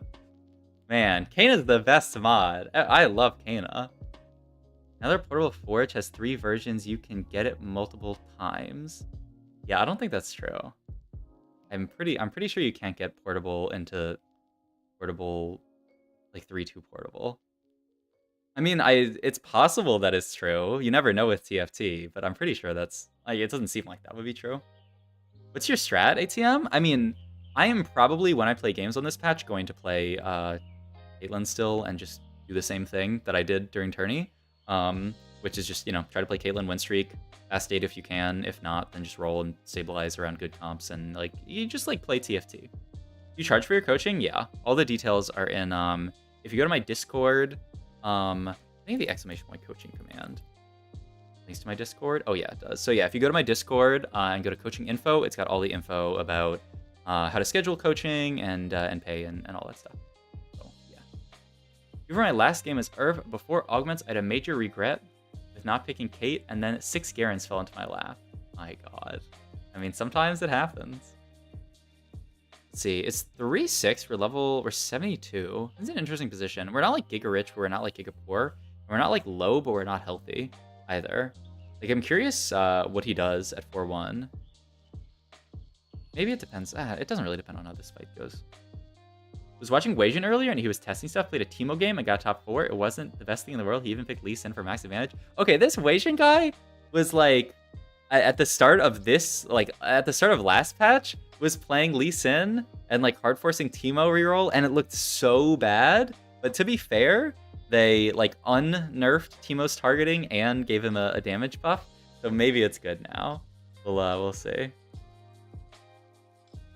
Caitlyn appears to have been better this patch. Yeah, Joe was saying that Caitlyn's gonna get better this patch because like the reason why Joe didn't actually even like love Caitlyn last patch, like he almost like he tried, he cheated on Caitlyn a little bit. He tried some other legends, but then he, you know, they always come crawling back. The reason he like tried other legends out is he was like, early game's too imbalanced. Like you have to play around Samira, or else, you know, like you're you're not in a good spot. And so like Stars is Born is kind of awkward because you take it, but then you if you don't hit your Noxus Samira, then you're just like, it's very awkward, you know? I'm really curious to see how deep he rolls here. We don't have great frontline. He hits the Azir. And he just makes Hodge on it, straight up. I mean, I guess his items don't really build into anything else. You can do this, plus like... Does he want to build a Sunfire here? I'd probably end up just building Sunfire, yeah. He cheated for Kate, he was a Pengu guy. Yeah, but that was just to trick noobs. Wasian does mega testing. He tried Kled, and that was even worse. It's good that people like Wasian can test these things out, and then I can just see them, take them, and then like go 8th, and then, you know, in like 2 days I'll know what's broken, but I won't have to sacrifice my LP. Game of left because no more Trickster Samira. True! Wait, actually, so true. I mean, it's definitely not parting gifts, right? Capricious? Or Final. 2 random components, 15 gold and a remover. 15 gold. Components versus... Capricious Forge here. You already have like Nasus items built. You would end up like Capricious and Jarvan. Huh, maybe I'm just a Capricious lover. Also, I mean, I don't play this legend, so I don't actually know how hard I should, like how much I should value Final Grab Bag. I mean, I guess Final Grab Bags.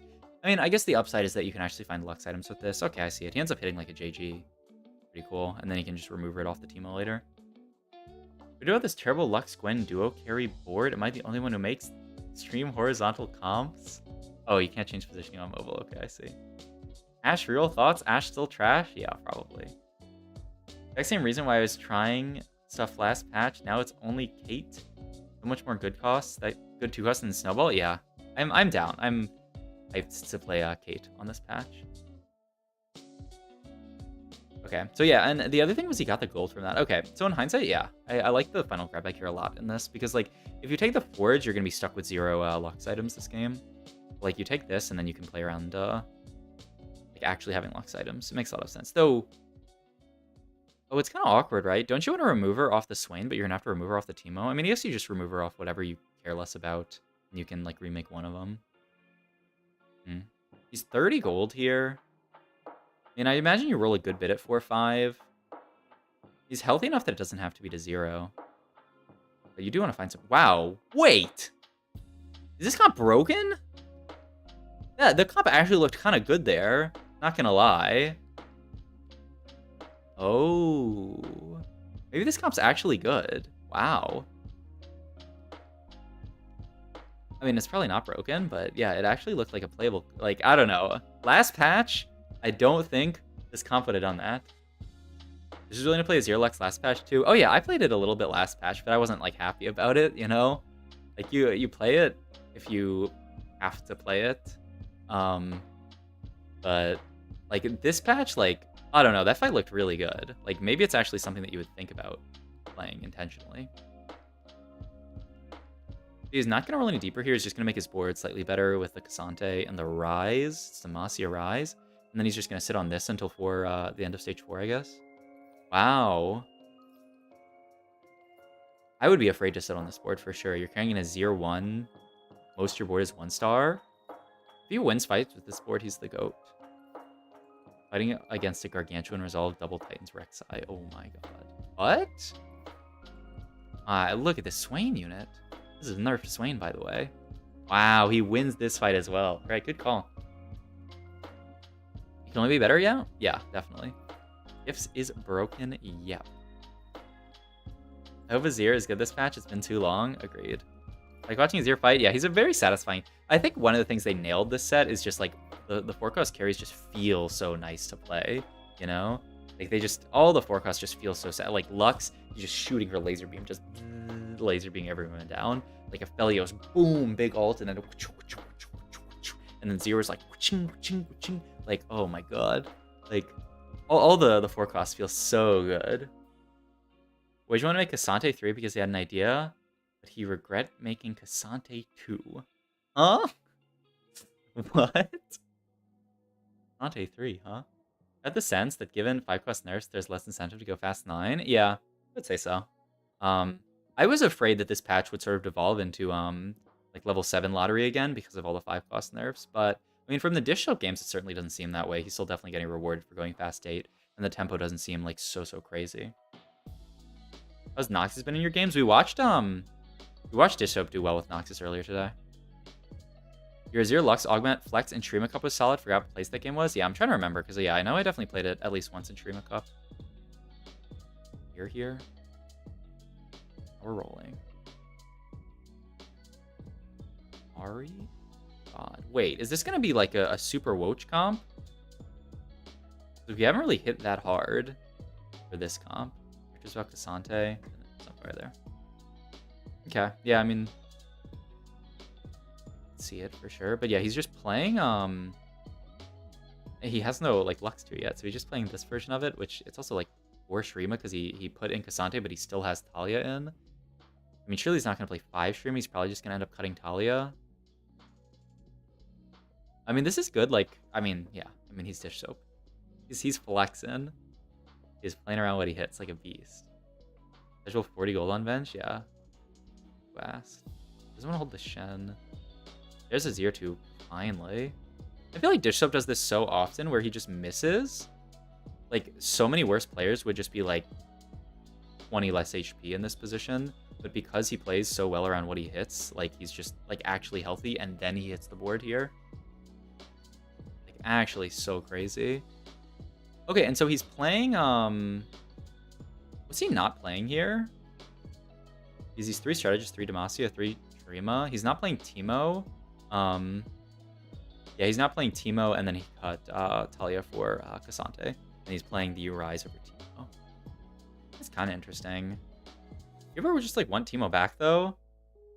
Maybe I'm too much of a Teemo lover. I mean, nah, he's not multicaster anymore though, like, because you're not playing around Talia. I guess it is just Rise. It just feels like kind of weird to just play a random Rise threat as your unit here.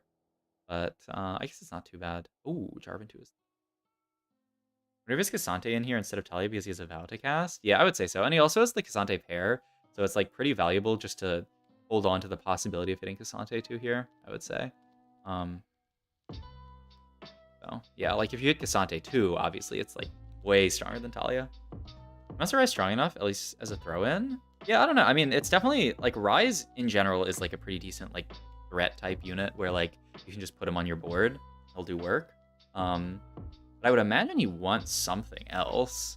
Like, I would imagine the final board ideally is not Rise. I mean, there's Shurima spat. He could play around 5 Shurima if he wants to. And just cut the Rise, get Talia back in, or just get any Shurima in. Aside from that, he could look for, like, a Lux item. There's no mana item for Lux, sadly. You have to take just, like, Gunblade for her. Yeah, which is not bad. I mean, you probably want to get a second item on Lux here. It's just a little bit sad that it's not a mana item. Okay, so he is rolling here. I mean, he still needs to find Lux too. He didn't really find anything there. Oh, he does the pop-off tech where you get a different Radiant item. He wants Heimer, but Rise is still pretty good. Yeah, Heimer seems like the most obvious throw in here. But I'm surprised. Okay, maybe I'm not that surprised, actually. Like, Shen, better synergies. But also, you don't really need a Shen 1 on your board. You have so much frontline. I guess Rise is also just kind of more frontline, though, with his cast, so I don't know. Ooh, that's actually a big loss. 16 HP? There's these 2 people who are just Giga streaking this lobby and just killing everybody else. Okay, top 5, down to 14 HP. Oh, okay, he hits Lux 2 here. That's nice. But yeah, he's also just so broke for Heimer. Like, he can buy Heimer and then build one turret upgrade per round. But, I mean, eventually it'll be amazing. I don't know if he's getting there. The way this game's going. Okay, Cassante on the opposite side, just kicking something away. And then, yeah, main tank in front of Azir Lux. Ideally, if he fights the Darius player, then they just get stuck on the Nasus and, like, with the Gunblade. Man, wait, this Lux rolled Radiant Shoshin into Radiant Blue buff. He's a genius, man. Okay, also, I have a question for you guys. Is anyone down to just remove this Radiant Morellos from the pool of items that you can get in Demacia? Like, so many times I'm just rolling Radiant Morello on my Lux, and I'm like, just why? Why do I have to roll a Radiant Morello instead of, like, an actual item? Food time? Okay. We'll watch the end of this game, and then, yeah, I'll go get food. What do you think about the Bastion of Helios comp? I saw Dish Soap do very well with it. So, yeah. Are you supposed to put Azir Lux together opposite corners? I've heard theories for both. I mean, I think it's definitely matchup dependent. If you're afraid of getting like AoE'd, like if you're into like a Jarvan, I think it can be more valid to put them opposite corners.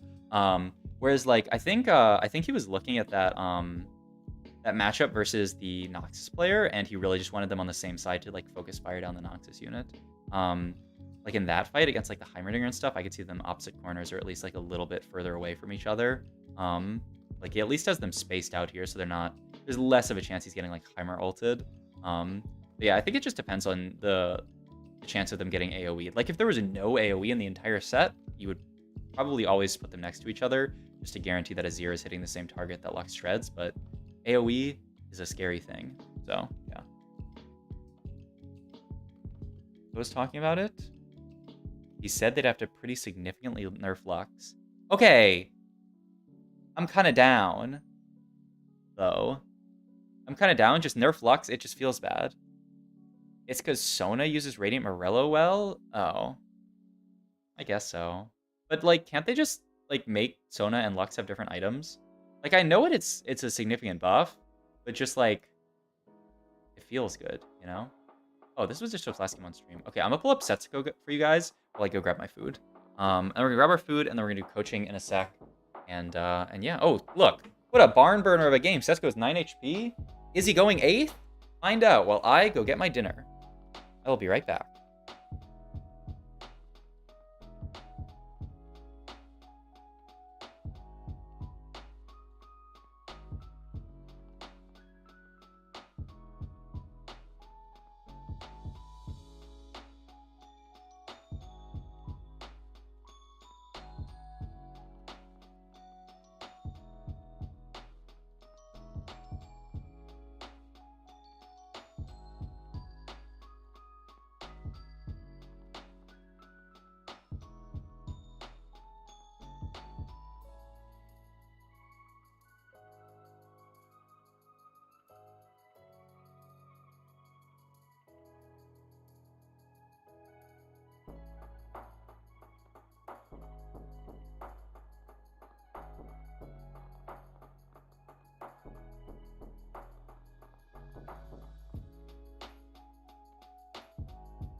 Alright. I got my food. I have like 3 gulps of water. I'm gonna get some water.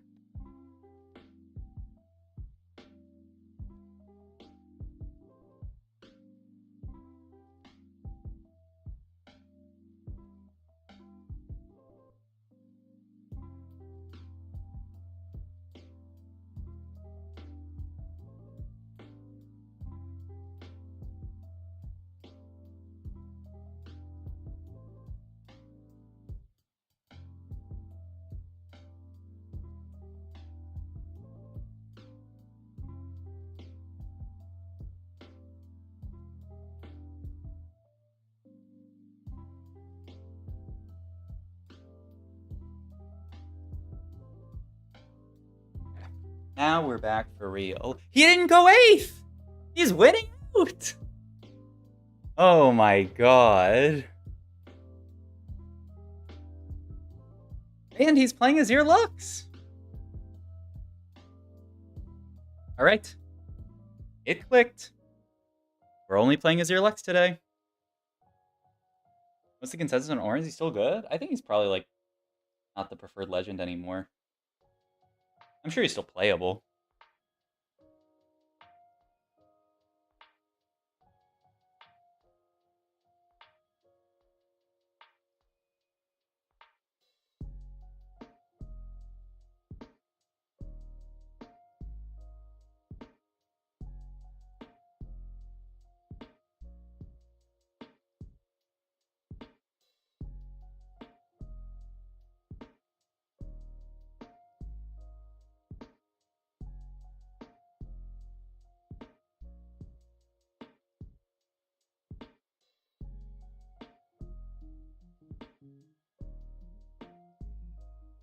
He's gonna win the game, man. Agar will have his day? Maybe. Thanks so much for Kana. I skyrocketed from D1 to Master in just 5 days? D4 to Master. Whoa. Hog. Oh yeah, this isn't coaching. We're just watching. Right now I'm eating. We had coaching in 17 minutes. I'm gonna eat food so I don't starve during the stream. And then yeah. But right now we're just watching sets go. High ranked gamer. Why floating in the air here? Does it say look right up there, look above my head. It says streamer not exists. What is that? How much is coaching? It's either $20 per game if you just send me VODs, and then that it's like it's not live, it's like you send me a VOD and then I record basically me going over the VOD and then send it back to you. Or $40 an hour.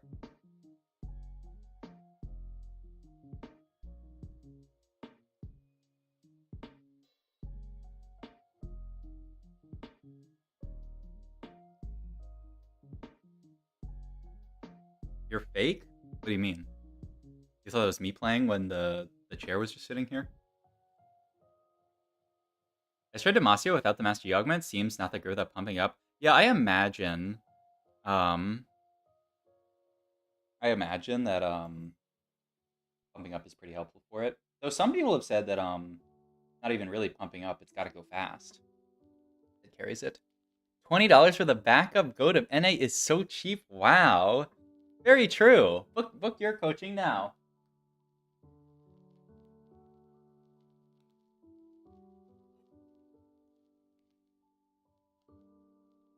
Exclamation point coaching. And thank you for the sub. Man. I should win things more often. Do you have any advice for Masters players? I feel like when you hit Masters in TFT, you have sort of like a good fundamental understanding of the game a little bit. But most people who get to Masters are playing very like cookie cutter builds. They're saying, okay, I'm going to play Azir Lux, and I'm always going to play Azir and Lux and Nasus and all these, you know, the exact comps that exist, or the exact units that exist in that comp. I think once you hit Masters, getting from like Masters to GM, and you know, it's not the same for everyone, but I think the thing that can get a lot of people past that hump of, masters to GM and then like challenger is learning to play more flexibly and play around what you hit. And so just seeing like, okay, how am I fitting these units in? The VOD we reviewed earlier today of Dish Soap playing Azir Lux was a perfect example of that, because he didn't immediately hit the comp, but he just slowly transitioned into it as he hit more and more units, and he played his strongest board throughout. So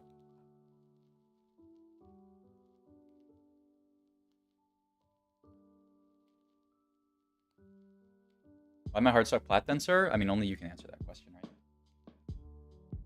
That's between you and more Plug.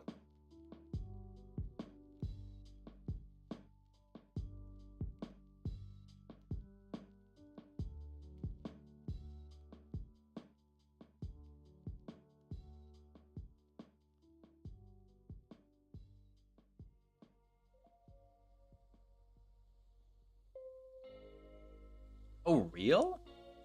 Someone added him and said, reminder to swap legends after this game. You did not want to play Earth. Interesting. I'm learning to play strongest. I'm 335 LP. Oh, yeah. Like, I'm still learning how to always play strongest, and I'm 1k LP. Like, you're always learning it, I feel like. Holy Pilt. Oh, I'm down for a Piltover game. We're not going to be able to watch this whole game because we're going to coaching. We're just going to see him lost streak and then pivot to coaching.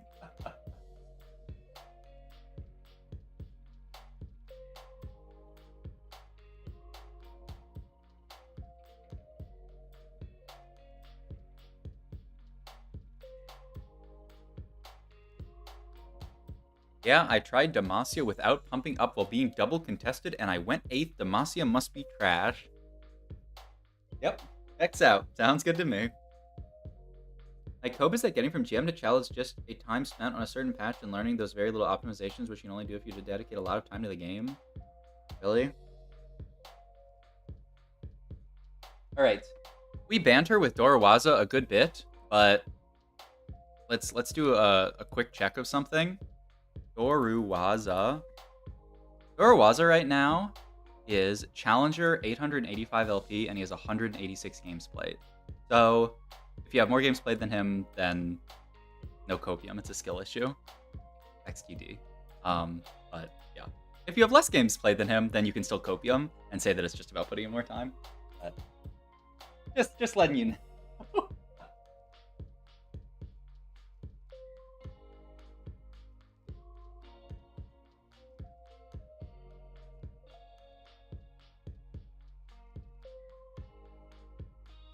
News mid-masters. In person say that my biggest issue is being too lazy to scout. Oh, yeah, I mean, that you definitely should be scouting a lot, EFT. Well, I did say it's in cope. Yep, that's why. I learned a new vertical Demacia right now. I'm dizzy. Yeah, I mean, honestly, I feel like it's anti-dizzy tech because you just play the Demacia units and then you're chilling. But I guess if you've never played it, it might be hard to just sort of like.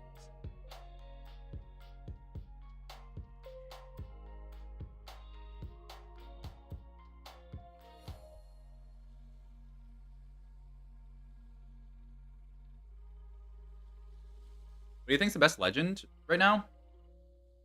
I'm still a Caitlyn believer, but I would say it seems like a lot of people are playing either Master Yi or Earth. So follow the majority, maybe one of those guys. I still think Ezreal should be solid, but I haven't seen much Ezreal today. I'm not sure why. Maybe we can ask Connor about it when I'm on Don't Talk If You Don't Know tomorrow.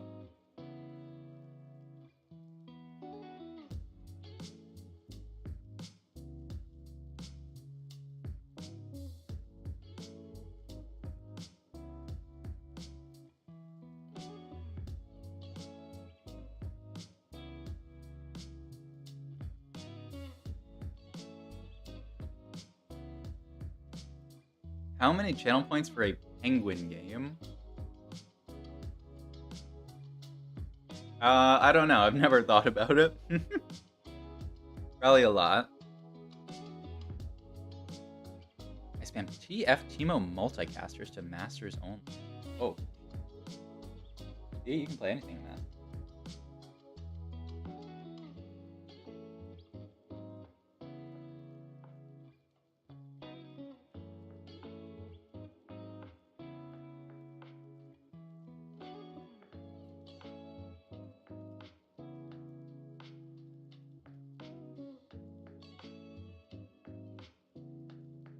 Oh, Kerm is playing Ez? Okay. Finally. Somebody's got the Ez deck.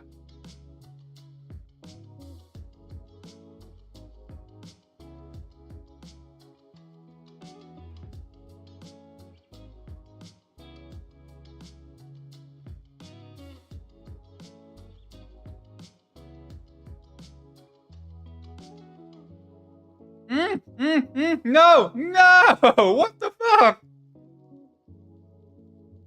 What the fuck was that? This guy full open versus him? At 2-3? Oh no. 20 here. Could be worth this on my streak again. He's playing Katy Perry, so I don't want to get my my VOD demonetized on YouTube, but oh my god. The guy said at the start he's going full open. Giga Chad. I mean, terrible. Don't do that, but Giga Chad. I mean, you gotta be mad if you're in Setsuko's spot, right? Like, surely that other player shouldn't be like full, but okay. All good. All good.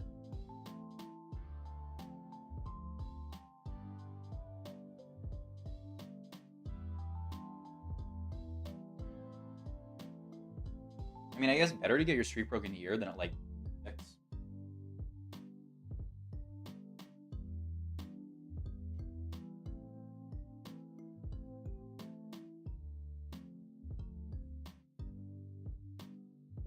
Oh, and it's early. It's early Orn item. It's kind of awkward.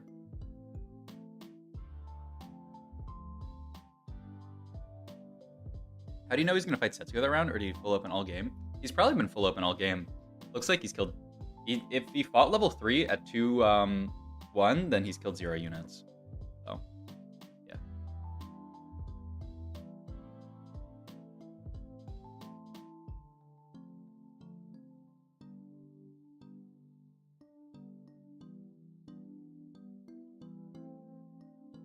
You ever take Kate's 3-2 or 4-2 augment? Very rarely.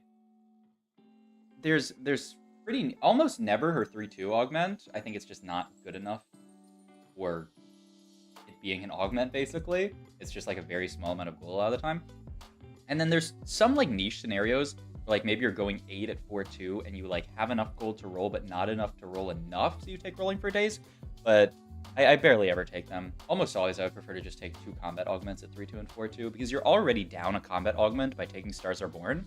So like I had a tourney game where I had to take Shoplifting as my 3-2 augment, and it just felt really bad because like double econ augment means you basically need to have infinite gold or you're just going 8th. Wait! Oh, okay. I thought he fought another full open player. Wait! Oh, wait. The kill is full open, yeah? They both just fought each other. What is this lobby?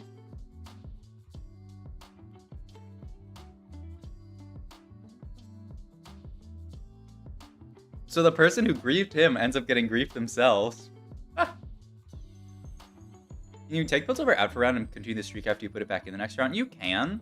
The problem is, like, if there's, like, one full open person in your pool, like, I don't think, like, chances are you won't fight them. Chances are you'll fight someone else. So, like, if you take Piltover out, you're basically, like, losing the entire point of Piltover just based on the chance that you fight them. But, like, you will see some people, if they get, like, Tome, like, Piltover Spat, what you can do is put 2 Piltover in, wait until the fight starts, and then if you fight someone you know you're going to beat, you don't put the Piltover Spat down, and if you know you're going to lose, then you put the Piltover Spat down, you activate 3 Piltover, and then, like, you can guarantee that you lose the fight, basically.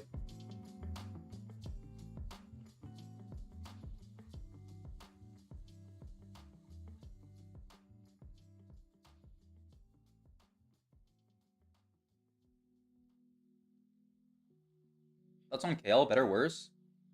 I don't know. I've not seen much Kale today. Maybe worse.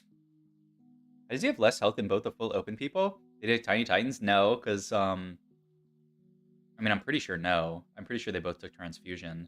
I think the issue... Well, what happened is that the 2 full open people fought each other at 2-6. So, Arrow... Yeah, so they basically got a free fight. And then maybe they, like, high-rolled matchmaking a little bit.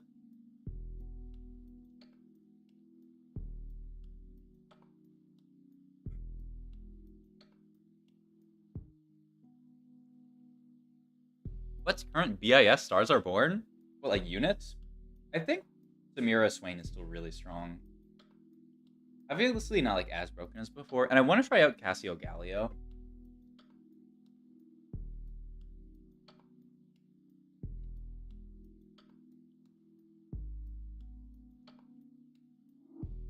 Went against a Kale 2 at level 6 today, and she looked like an actual unit? Really?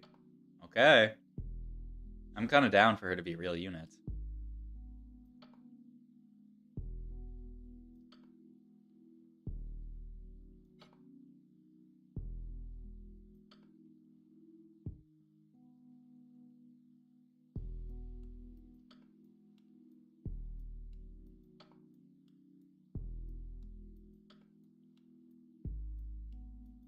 Brotherman's still streaming? What? Who's Brotherman? Me? I've barely been streaming today. I'm only 2 hours in.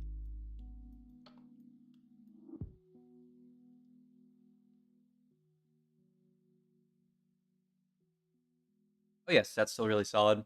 But does Set Irelia compare? I would say pretty well. The only downside to Set Irelia is you have to be careful because like you need backline. You have to like have some kind of solid backline there. Like I would prefer like Set Jin, honestly.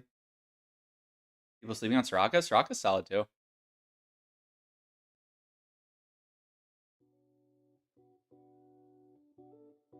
A decent amount of cast early carry, and she always feels super bad through if you can't get out of her early stage 3. Oh, like yeah, she doesn't do that well into like. Yeah, that could make sense.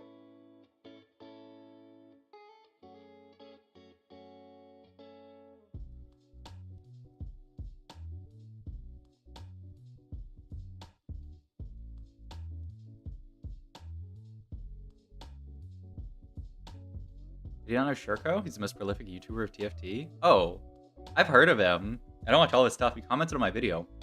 Is he Brother Man? Calling me Brother Man. Does he just say Brother Man all the time? It's glam. Huh?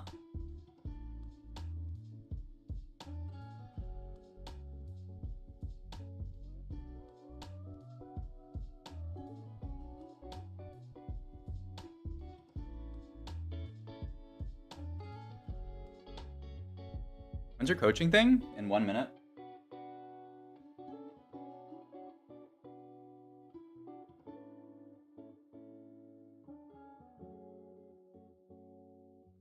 Trying to eat a last couple of pieces of food before it starts.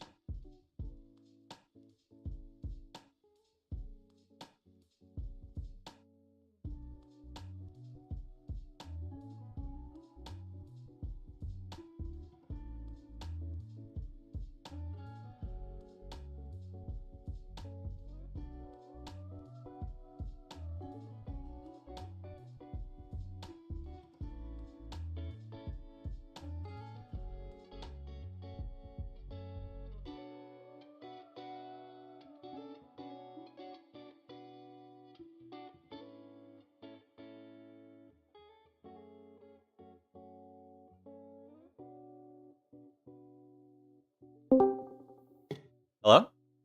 Hey, what's up?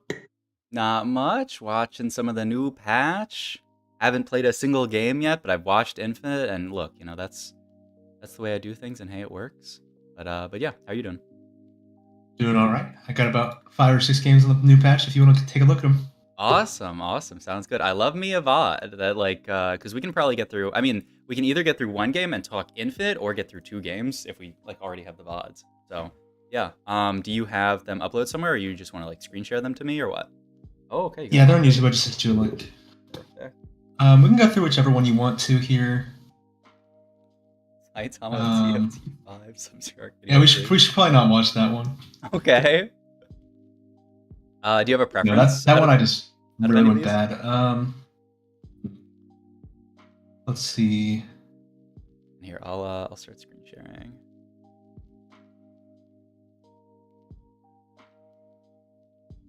Okay, let's do the second or third one. Okay. I will click on the second one. Okay. So yeah, let's just get into it. So, you're Diamond. How long have you been playing TFT? I've been playing since set 6, I believe. Whenever the one that came out like right after Arcane. Mm-hmm. Yeah, that was 6, right? And they eventually had like Silco. Mm-hmm. Yeah, yeah. Yeah, set 6 was really good. One of the best sets. Oh, that's a good one too. So that was your first set ever? You'd never played before? Yeah. I don't play League or anything either, so Yeah, it's a TFT man. that's wild. That's wild. Most people are like League to TFT pipeline. Thank you for the sub, Kana. Thank you, thank you. Well, maybe we shouldn't do this one. I think this one just like get a high roll and go first. Okay. Yeah, we can do let's do the third one instead. Okay. Okay, yeah. Attack. Warlord's Palace, Unstable Rift, Mantle Cafeteria. I would really like to get Warlord's Palace, but I mean, it's fine. And Silver's not that bad. I'm a Warlord's Palace enjoyer. I just like portals where like the game is not too high variance, but all good. Oh yeah, and you're playing Caitlyn, right? Yeah, you said you played some Caitlyn games on the match. That's awesome. Okay. Area's Karma opener. I mean, I am honestly down to play around either one of these. We'll see what our opener ends up being, and like what our items are. But like I see either one of these, and I am down to play. Like, you know, your game can be very easily if you just simplify it into like a Noxus game at the start, or a Karma like Invoker's game at the start, depending on the items you get. Yeah, I think this game ends up being a Karma game. Mm-hmm. Something you should think about here, I don't think it's correct here, but if you do get crazy stuff in your shop here, you can lock this 1-4 shop. So usually like I'll see my 1-4 shop and I'll wait a sec to think about like if I actually want to lock. Like, you know, in one last patch, if I ever saw a shop that had like Swain plus like a Nox unit, like Swain Samira, would absolutely just lock that shop, because if you get Stars Are Born, then like your game is just like free from that position. Like it's just so easy. So just something to keep in mind, that like you can lock this shop if you hit something really good. So yeah. And yeah, you field this board here, which I think is fine. The downside is if we want to pre-level, we're gonna have to sell Irelia. But I mean, yeah, you have to either commit to the Irelia or the Malzahar here, or you could even just hold 2 Cho'Gaths. Like I would usually hold the 2 Chos, but it's not a big difference here because you want to hold this. I guess I'd probably sell the Irelia here, unless this works opener. Yeah, I think this is fine. And I do like pre-leveling in this situation, because we're Caitlyn, we have Stars Are Born as an option. Like if you pre-level here and you hit like a Swain or something, you can add that to your board goes crazy. So yeah, I'm really a big proponent of just pre-leveling, especially in a spot like this where we have 3 item components. Like we can play for streak, we have a 2-star unit. Like if we hit something like if you hit like something like Cassidon even, it's really strong as well. So yeah, oftentimes when I'm playing Caitlyn, I'm pre-leveling here, because yeah, like now if we take Stars Are Born, I mean it's still very good, but the chance of hitting a 2-cost in our shop is much lower. So yeah, but yeah, I think Stars Are Born is broken, so I am down to take that over most augments. Trying to think, maybe like the Shimmer Scale one you could take here over it, but even then, I don't know. That person's Stars Are Born. Yeah, I would probably just take Stars here. Okay. Options wise here, we have Samira 2. This is new patch, so I have to remember that Samira's not Giga broken, but she's still solid. We have Soraka. I mean, we have the Soraka 2 with Invokers. I'm down. Yeah, I'm down to make the Soraka 2 here. The only sad thing is we don't have another like Brawler frontliner to play. I'd really like Soraka and then like a Renekton 2 to play here, but I like Soraka here a good bit. And then we just play around Invokers and put in like maybe like Aurelia as our frontline. I never do this. Like you run down so far and it like moves the camera, and it always like freaks me out when I do this. Okay, so yeah, you're thinking about it for a while. I mean, I think we should buy something here. I'm not like, if you bought like Malzahar here and committed more towards like playing around Sorks, I wouldn't say I'd necessarily dislike that. But I do like just buying something here and probably leveling and playing it, because like we're Stars Are Born, we can play for streak from this position. Like it is not a bad spot whatsoever. So I think we should be playing like a bit more aggressively here. That's partially why I like the pre-level, just because it gives you higher chance to see broken stuff and play around it, but also yeah, like I'm almost always leveling in this spot. Like we have Cho'Gath 2 already. We have pretty good items as well. Like we can make the Sunfire and put the protectors on him, the like Void item. So yeah, I think, yeah, I don't know. What's your thinking here in this position? I guess take me into your, if you remember what you were thinking in this spot. I wasn't really meant to Source or Invoker. I think I ended up buying the Soraka after the round ends. Mm-hmm. You said you weren't ready to commit. Is that what you said to either one of them? Yeah, I think so. I didn't have much time because I scouted a lot before this Augment selection, so I didn't have exactly enough time to pick the person I wanted to pick. Yeah. Usually I do pre-level. I don't know why I didn't this game. Yeah, like it sometimes just slips your mind. You're watching the new episode of One Piece on the other monitor, and you don't do it. But okay, I think like this is something that I noticed. It's definitely happened with a bunch of the people that I coached yesterday as well. I feel like a lot of players are just like really afraid to just commit to a lion.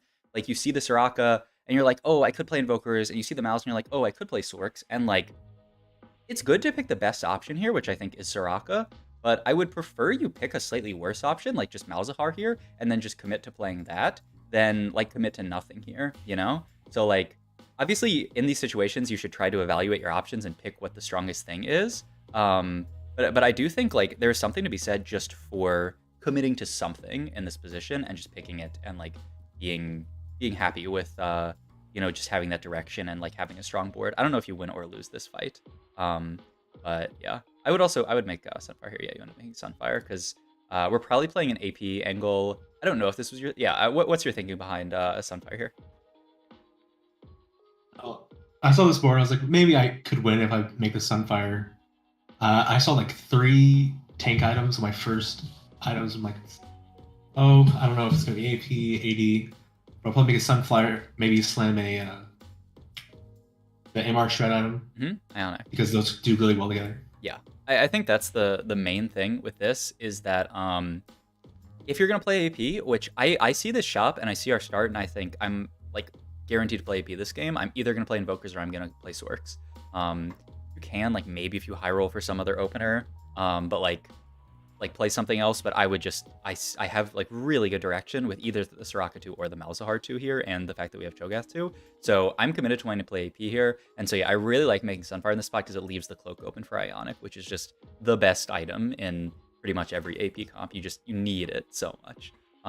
So yeah, I like this for basically the reason you said. But yeah, I think you're sort of like stuck between two ideas here, and you definitely like had you didn't have like infinite time, so like I can see why it takes you a while, but like I do think like I would have been fine if you bought Malzahar there and committed to AP. I think or to Sorks. It would have been worse, but you probably like if you have Mouse and you level there, you almost certainly win that fight and you level for like Orianna, like Mouse 2 Ori. So yeah, but now we've committed to the Soraka and the Invokers line. I don't dislike buying Irelia here. You always sort of have to think about like what one costs you can get and how good they're gonna be. The other one cost that you like would really want in this spot is like Cassiopeia, but I really do like having like a balance of frontline and backline. Like oftentimes it's actually 2 cost tank and 1 cost carry. So it's like Swain 2, Malzahar 1 with Stars Are Born. But in this spot, we actually took Soraka 2. So we really just need to fortify our front line. We already have the Cho'Gath 2, which is really nice. But I'm fine taking Irelia, even just leveling for her this round. And then eventually we're going to get into Ionia. Like best case scenario, we get Irelia 2 in here. And then next round we can find a set and play it over the Cho'Gath and just have like a very solid opener. So yeah, that's what I think about this setup. I think you are a bit too like I would almost always be level 4 in this situation. If you're going to play Caitlyn and you're going to play her on Stars Are Born, you should ideally be playing to like try to win streak every game that you can. You can't win streak every single game. Sometimes you just giga low roll your opener or you get 0 items or something like that. But I would absolutely in a spot like this be trying to play for win streak. So yeah, you hit the Galio, which is very good. But yeah, I think what are you thinking about like the one? Are you trying to go for like Cassiopeia? And that's I was looking for Cassiopeia, Renekton. The thing is, I hit like Cho'Gath like 3 times here, and I was like, what? Well, like, I don't need 6 Cho'Gaths. Yeah. We're not gonna go Cho bite him here. That's fine. That's for the meme videos. Yeah, I mean Renekton would be amazing as well. I would absolutely take it if offered, but I think Irelia was serviceable as well. I think like yeah, I didn't even think about the Ionian line. Yeah, I think one of the things that makes I mean like pretty much the main thing that makes Caitlyn hard to play is like stuff like this, where you have to be sort of like flexible around like, okay, you know, I could play Bruisers plus Invokers, I could play Ionia, I could play Sorks, like all of this. Like being able to play all of them makes Caitlyn better, but it's what makes Caitlyn quite hard. Because yeah, like I don't know, when I was learning Caitlyn, I would watch like Joe Bookmark play Caitlyn, and he would do stuff like take lines that I never would have thought of, and I was like, oh my god, that's so cool that he takes that line, but like it would be like I was just never even thinking of this as a possibility. Karma with Rod here is insane. Oh my god, yeah, that is so good. Karma pair, and we get the Rod for Ionic, and this comp also needs like as many rods as possible. You want like Ionic, Gunblade, and like JG at least. So yeah, I really like this, and yeah, I would just slam the Ionic every time. So yeah, Yeah, like I think I see the Lissandra here, and I decided to commit to the 4 Invokers instead of the Renekton pair. Mhm. Yeah, I think that's fine. I think this is And a then strong just start. agreed for a Cassiopeia for 6 Invoker. Yeah, I think that's fine at this point. Yeah, because I mean, like Renekton versus Cho, like kind of no diff. They're both just a 2-star bruiser. So yeah, I don't think you need to build Renekton here. I think this is very good. And yeah, ooh, bad. Also, I like what you did. Like, I think we're almost always gonna make this Ionic Spark here, but I do like the sort of what's the word, discipline to not slam here if you don't need to actually slam the item. I think that is how you should play TFT. But then like I like this, yeah, perfect, where it's a much stronger board, and then we just slam Ionic here. I like that a lot. So That position's on the right side to avoid the yeah, side. very nice, like a beast. And then you end up winning the fight and getting a 4 streak. So nice. I mean, I'm pretty sure we could have 5 streak this game if we leveled earlier. So I like how you played the early game out mostly. And I think if we had just committed to this comp at 2-1 instead of like waiting around. But yeah, like TFT's a game. You have limited time. And so sometimes stuff like that happens. So yeah. This is this new patch? This is new patch, right? Yeah, that's a new patch. Okay. Yeah. Okay, items here. It's just gonna be another tank item plus like some kind of sword item for Karma. We have kind of a lot of tank items, but it's fine. It'll work out.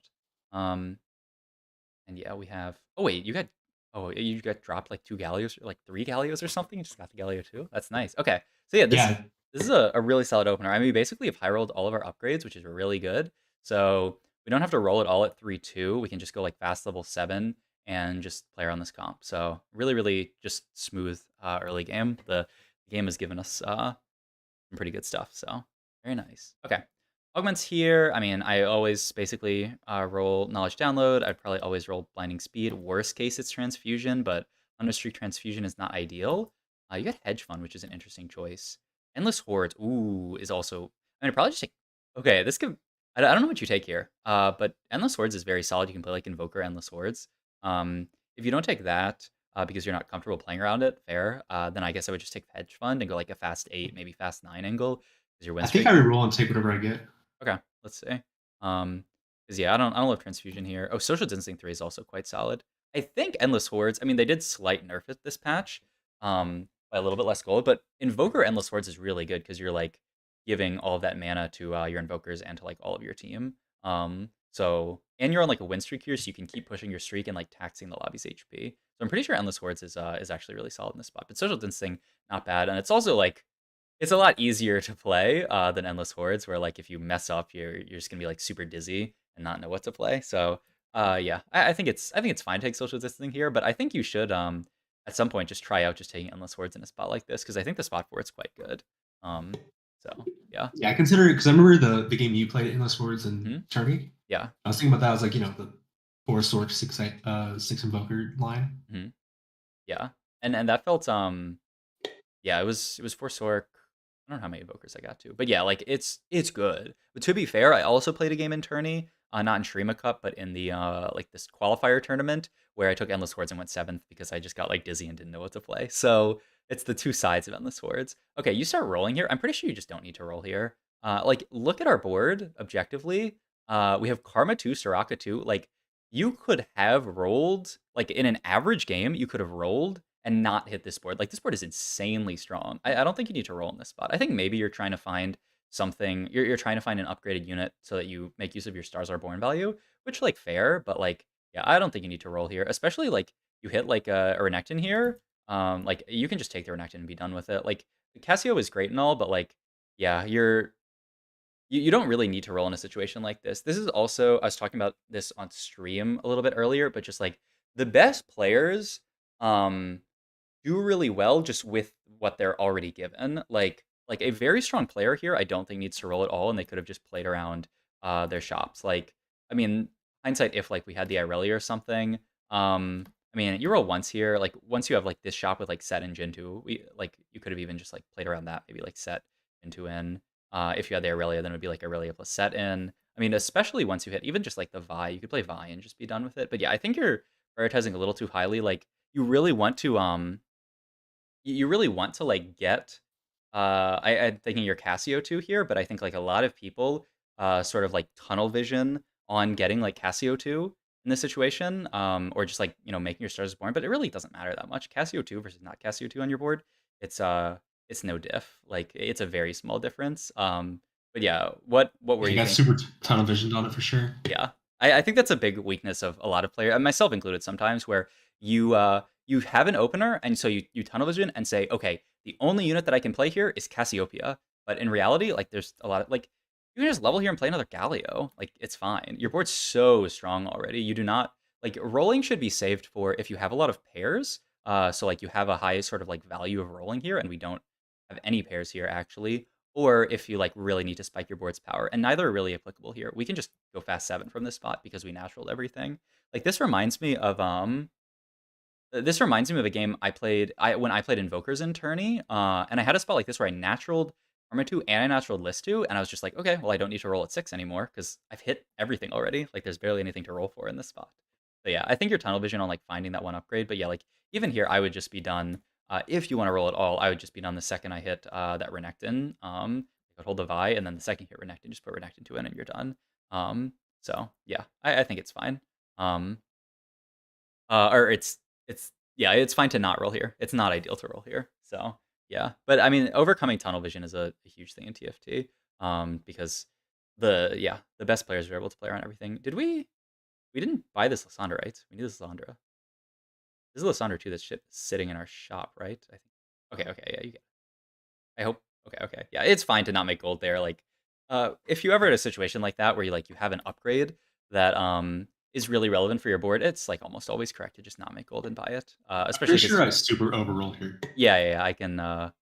Yeah, I mean, we definitely if we rolled last round, like maybe, but like definitely not unless you're like committing to Soraka reroll or something. But there's no need to do that.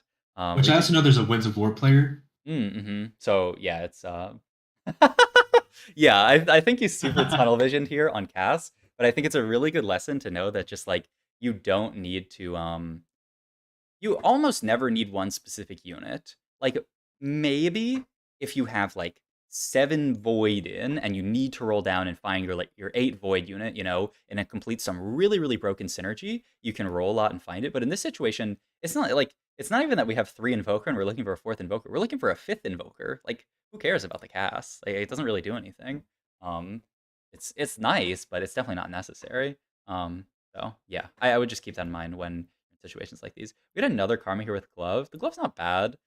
You probably have to take it. I would have always taken a Rod here if there was an opportunity to, but there was only one Rod that got taken on Urgot. You just need so many Rods in this comp. Like, we got our first Rod for Ionic. We really want to build JG and Gunblade, but I mean, the Glove is not bad. It can be like Guardbreaker, or we can just save it for JG. So yeah, and it's a 6th Karma, which is kind of wild. We have 6 Karmas here, so not bad. You're reading chat? Oh, okay. Well, all good, I guess. No, All good, all good. You make Karma 2 here, or not you make Karma, but you make Guardbreaker here. I think this is fine. We're not on a win streak anymore. I probably would have actually greeted the component just because I don't love Guardbreaker without JG built yet. Just because, like you're wasting the spell crit on her. So I probably would have greeted it, especially because we're no longer on a win streak. If you were still streaking here, I definitely would have just made JG. But yeah, I think like once you lose your streak, it's fine to just sack 2 here and try to make JG, just because JG Guardbreaker without JG feels kind of bad. It's not terrible, and like I would definitely always build it if you have to, but I don't think you really have to here. All this rolling on 6, we do end up finding a Shen on level 6, which is not bad. And there, at long last, is the Casio. Okay, we rolled all this time for this Casio, and we didn't put it in here for 6 Invoker. Like I would just cut the Cho'Gath, move the items to Shen, and just get 6 Invoker in here. Like it's already 6 Invoker is really strong. they can do it next round. I didn't have much Yeah, time. yeah, that's fair. Fair. We also have so many Sorakas, so I guess we're gonna hit Soraka 3 this game. Fine. Okay, so yeah, you just ran out of time. Fair enough. Yeah, I would itemize the Shen. I know it's like maybe close, but even with the buffs to Shen, Shen 1 might be stronger than it. But I mean, they buff Galio as well. The problem is, I mean, I guess we have this remover. Okay, I don't dislike this actually because we can just remove the items off Galio once we find Shen too. Okay, I think this is fine. If you don't have remover, I would always just put him on Shen because like it's awkward to remake Galio. Though you have one on bench, but like finding another Galio too. But yeah, I actually because of remover, I think this is completely fine. That's good. But yeah, okay. So we rolled a lot. We're like a little bit broke compared to how rich we could have been this game, but we've hit Shen. We have 6 karmas. It's actually not a bad spot to be in. We hit so much on 6. Hitting the Shen on 6 was really, really good. Um, so now at this point, we're just looking to, and I mean, we're probably gonna hit a random Soraka 3, which like, because we have social distancing is even better. Like, we're probably not gonna have items on her for most of the game. Like, it's gonna take really long to get items on her, but because we have social distancing, she already has like half an item or a third of an item or something. Okay. Items wise here, we get dropped. Oh, we get dropped 2 rods, which is really nice. So hindsight is hindsight. If we had saved that glove, like we could have made JG Gunblade. Instead, we're stuck with like Guardbreaker Gunblade, and then we have to save this for JG. And I'm probably making Shojin here. I think Gunblade is like so insane on Karma, especially I like the game I played in. I had the Invoker Augment. I forget what it is. Like every time they cast, you gain AP, and that's like so good. But like even just Karma with Gunblade, just so that you can buy more time for Invoker to proc more on your entire team is really good. But always make Gunblade here. And then it probably has to end up just being Shojin. I want to save this other rod for JG. Like JG Gunblade in your spot is really good. And obviously, like you already have Ionic, so you don't need that. And then like yeah, just Shojining the Straka seems fine. So yeah. Did you roll there? Yes. Okay. You're addicted to rolling. Roll less. Like we definitely don't need to roll here. If we're gonna roll here at all, I would like level and roll, but then we're super broke. I would probably just wait 1 round and then go 7 and roll. I never like rolling in situations like this, um, where like where we're about to level up, basically. Like, I don't really want to roll on 6 because we're about to go level 7. And maybe you're rolling to, like, try to find Soraka, but, like, it's not that important, and we can just find Soraka 3 on 7. And, like, really what we want on 7 is to be able to find, like, Tarek, be able to find Shen 2, be able to find Karma. So, yeah, I would just wait 1 round and then end level here. You end up going Shojin here on the Karma and then Gunblade. So, yeah, I like the items that you built, but I would probably just try to greed for JG on this Karma unit. She doesn't really need Shojin that much. Shojin's kind of an afterthought because she gets so much mana gen from Invoker already. So I love just going triple damage on her. It's very different for someone like Lux, who like, you know, Lux, it's kind of the opposite where Lux like gets her AP from her trait, so you don't need to build like full damage on her. You can build a little bit of mana gen and it's good. Whereas like Karma gets so much mana gen from her trait that you want to just build damage on her. Does that make sense? Yeah, makes sense. Yeah. So yeah, I would probably just. I mean, you do still have the remover, so you can move it to Soraka later. But I wanted to use the. I mean, I guess we have 5 Gallios, so maybe we can end up just selling the Galleon, remaking it, and it's fine. But yeah, I think maybe if that's yeah, I guess I'm curious to see how long this Shojin stays on the Karma. Because like I think if you're thinking of selling the Gallio, remaking him, moving the items over, and then using the remover to get items off Karma, then I think that's fine. But I think yeah, in general, like you're not gonna want Shojin on Karma here. You're gonna want a 3rd damage item, but we'll see. And Comic Caster is very solid in this comp. Healing Orbs is not even bad either. Rolling for Days is bad, so I'd roll that for sure. Probably rolled it. Oh, Invoker Crest and it guarantees Soraka 3 or Comic Caster. It's probably just Invoker Crest here, guaranteeing Soraka 3. I am down. Comic Caster is definitely not bad, but I think Invoker Crest is really really good here. Magic Wand's not that amazing. It's okay, but like what we're gonna build like a death cap here. Like we actually already have a good amount of AP from social distancing, so we don't really need like even more AP. Like I think actually getting the Invoker Crest, which is gonna allow you to just play like allow you to play like a level 8 board on level 7.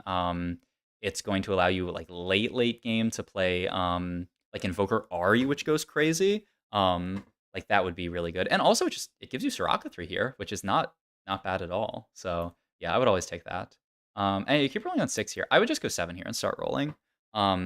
If you want to roll deep, I don't think you even have to roll that deep because your board's pretty strong. But I'd go 7 here, and just roll for something to play. You could even like if you want to be more greedy, just go 7 and just like play a Soraka or a Karma and don't roll at all. I would really like to find a Tarek, but yeah, like you're just rolling with slightly worse odds. I think, I mean, I imagine you're rolling here at 6 because you want to find Soraka 3. Is that right? Or tell me like what you're thinking in the Yeah, spot. for sure. I want to find the Sirocco for this other guy because I know he's Winds of War Galio trying to play Sirocco as well. Mm-hmm. Yeah. Which I really probably should have taken the Invoker and guaranteed Sirocco, Right. like as you said. But I saw this for some reason. I was like, oh, Magic Wand. That's just gonna be so much better for Yeah. some reason because I already I had mean, 6 Invoker. yeah. I mean, Magic Wand is solid in this comp, and yeah, like you already have 6 Invoker. There's no like 8 Invoker to play for. But I like it just guarantee this Raka, and then you can end up like cutting Cassio, and then like late game you end up cutting Galio.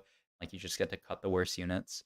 But yeah, like if you didn't have Soraka pairs, I think about it more, but I still think it's quite solid there. And then also, yeah, like this Soraka is not that important because we don't have any items on her really. Like we put the Q cone on her this round, but like yeah, we don't really have anything. Like maybe we build like Death Cap on her, which is like fine, but then like our karma items are worse than like I was talking about before, like the JG.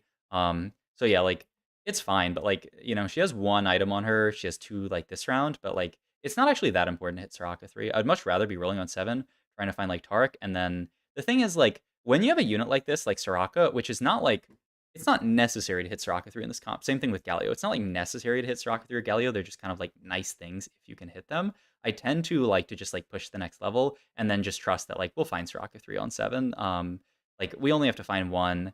If the Galio player ends up dying, like we can just get it, or we can just find it even though they've taken a decent amount out of the pool. Multiple people can hit 3-star 2 costs. So yeah, I think just going 7 is a lot higher value here. If like we had all of our items on Soraka, and this was like a Soraka carry comp, then I could kind of see it. But like we have 7 karmas, like our carry is going to end up being karma this game. So yeah, I guess it's sort of just thinking about like what level is the best level to roll on to maximize us hitting the stuff that's most relevant. Because like I think in your spot you deemed like hitting Soraka 3 really relevant, and like it's solid, but I don't think it's as important as going 7 and hitting Shen 2, Taric, Karma 3, maybe List 3 if you have enough gold for it. So yeah, that's how I'm thinking about this decision. And then also like Magic Wand kind of baits you into building the death cap, which means now we can't get JG. Also, it's kind of funny. Okay, it doesn't. We aren't able to end up getting it, but it was a Sirach with glove on carousel. So like if we had gotten it, it would have been like everything perfect. End up taking tier here, which I think is fine. Like belt doesn't really do much. Worst case, this could be like a Q cone for frontline if the lobby is pretty AP heavy. Like there's this Invoker's player. I don't know what the rest of the I don't know what the rest of the lobby looks like, but yeah, like if there's a lot of AP in this lobby, then I think a Chalice on just like Shen is completely fine. We do want to build some armor though, because yeah, like this person's AD. So yeah, I think it's fine to just sit on. I probably wouldn't just slam the tier here, because like worst case, I would just end up making a Chalice on my Shen, but like ideally this becomes like gargoyles. So um, but yeah, I mean, at this point, I mean, you're still 85 HP, like super win streaking here, and you're only 2 karmas off. It's a good spot. Yeah, I would just basically, I mean, you don't have any gold here, so you can't really start rolling, but I would just be slow rolling. Yeah, like this, though. I don't actually love rolling in a spot like that when we're not super close to hitting, because like if no gold level 6, I just slow roll. Talking about the other guy. Oh, okay, okay. um, yeah, I mean, I was thinking about setting it down for Karma 3. I don't think you need to here. I don't think there's any need. You're 75 HP.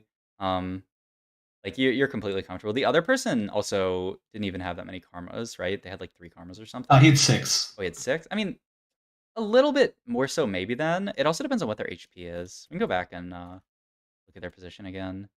Oh yeah, okay, so they have 3 here. Okay, and they're 44 HP. Man, it's quite annoying to be contested. Like ideally we just aren't in this position. But let's see. 6 karmas. But I mean he's level 6 0 gold though. He can't hit. He has no gold. Yeah, that's why I said that. Okay, yeah. That's why I'm just gonna slow down. Yeah, okay. I think that's completely yeah, I like that a lot. I think that's completely correct. Oh, another thing here, positioning wise, you probably want your Galio to be in front of your Karma. She is gonna do like a big triple cast, where she's gonna hit a lot of stuff, but like for her first couple of casts, you really want the target she's hitting to be shred by the Galio. So I would just be looking to have the Galio like here. It's just a little bit sad because the Galio's not that tanky, so like in that last fight, he'd probably just get one shot. But it's just nice to have him in front of the Karma, definitely. Um, so yeah, just like always having your Ionic in front of your carry, basically. Okay, so we get, let's see. So we have these components, and then we have the tier open on Soraka here. I'd like to finish my tank items here. Um, But if it's Warmog's, I mean, Warmog's Q-Cone's not that bad, and then you just leave it on Soraka for the value. What are your other options here? Like Archangel's Zephyr? I really like finishing the last tank item here, so I guess it has to be Warmog's. And I mean, you have a little bit of armor and a little bit of MR from this. But yeah, I would probably just go Warmogs and then make the Q-Cone here. And like, I wouldn't have put it on Soraka. I would have just put it on a random frontliner here, because it's actually like, with the changes to Chalice of Power, it's actually like a kind of like a frontline item. It gives you a lot of MR. So, you know, it Yeah, it like, gets like 40 now, right? yeah, it's like 40, 45, something like that. So yeah, like, you know, just putting it on like this random Sejuani or this random Galio adds a lot of frontline. So yeah, like because we have this tier on the Soraka, unless we want to like remove it, which you totally could, but then you have to like sell Galio, which is really awkward. Like now we're not that happy about making Chalice of Power, which I prefer to make a situation like this, because if you make like Archangel's Zephyr, the downside is we're stuck with a 2-item tank here, which feels quite bad. Like you'd really like to have just a 3-item tank at this phase in the game. I think it's fine to roll. I probably would have just rolled to 40 here and not rolled any deeper. Like this person's still 6 karmas. They have 0 gold at this point, so like they're not going to. They did go level 7, but yeah, they're not gonna be able to hit karma 3 before you. And you're really healthy, so I don't feel that much of a need to roll like really deep here. I'd probably just stay at 40 and then just roll to like 40 each round, and then just chill on that.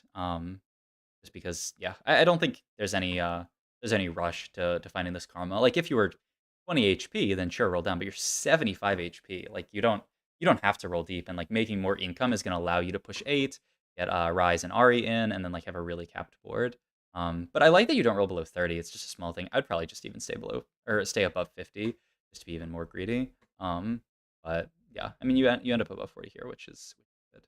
But yeah, I would definitely roll here, and I think it's fine to roll down to 4. Ooh, Rise, very solid. Can just come in over Cassio. Yeah, immediately sold. And you roll pretty deep here. Also, you roll over some Tarex. I really like Tarek in this comp. Um, just because, like, there's so much shielding with Shen, with just Tarek himself, with all of the healing from this karma. Like, I would at least hold on to the Tarek so that once you hit Tarek 2, you can just play it over Sedge. Like, you don't really need the Freljord effect that much. Sedge 2, of course, like a way better unit than Tarek 1. But I think once you hit Tarek 2, once you hit Shen 2, it's going to become preferable to this Sedge. Like, that's how that's the capped version of the comp on level 7, and then level 8 is just add Ari, ideally. What Rise is this? I guess we're going to find out. Oh, it's Piltover Rise? It's, like, actually one of the worst Rises, but of course, I mean, you have to play Rise in this comp, so it's fine. How did I lose? We can go back and look at Yeah, the I know. fight. I said that. I was just mulling. I mean, they have a lot of 3-star carries, and like I think the biggest issue is we just have like no frontline. I mean, at least we have I the. didn't have my. I think I recognized that the Ionic is not in front of the Karma. Mhm. Yeah, I think it's. I mean, it's close to. I think it ends up ulting here, which like sometimes this like diagonally is. I don't know. You'd have to right click the Swain to see if it's Ionic range, because sometimes I feel like it. Like sometimes I'm surprised that like this unit is or isn't in Ionic range, but yeah, it's possible that Ionic wasn't on the Karma unit, which feels bad. I mean, it's pretty close, but yeah. No, I was I just mean, mad it's because like I had like 5 upgrades there and then I lost. yeah. I mean, yeah. They these guys 3-star. They have pretty solid items.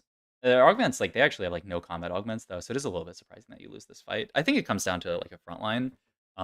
If though, like if you had like Shen 2 with items, or even just like 3-item Galio too. Um, all right, here I'm still just thinking about my last tank item here. I would definitely take Gargoyles if I could get it.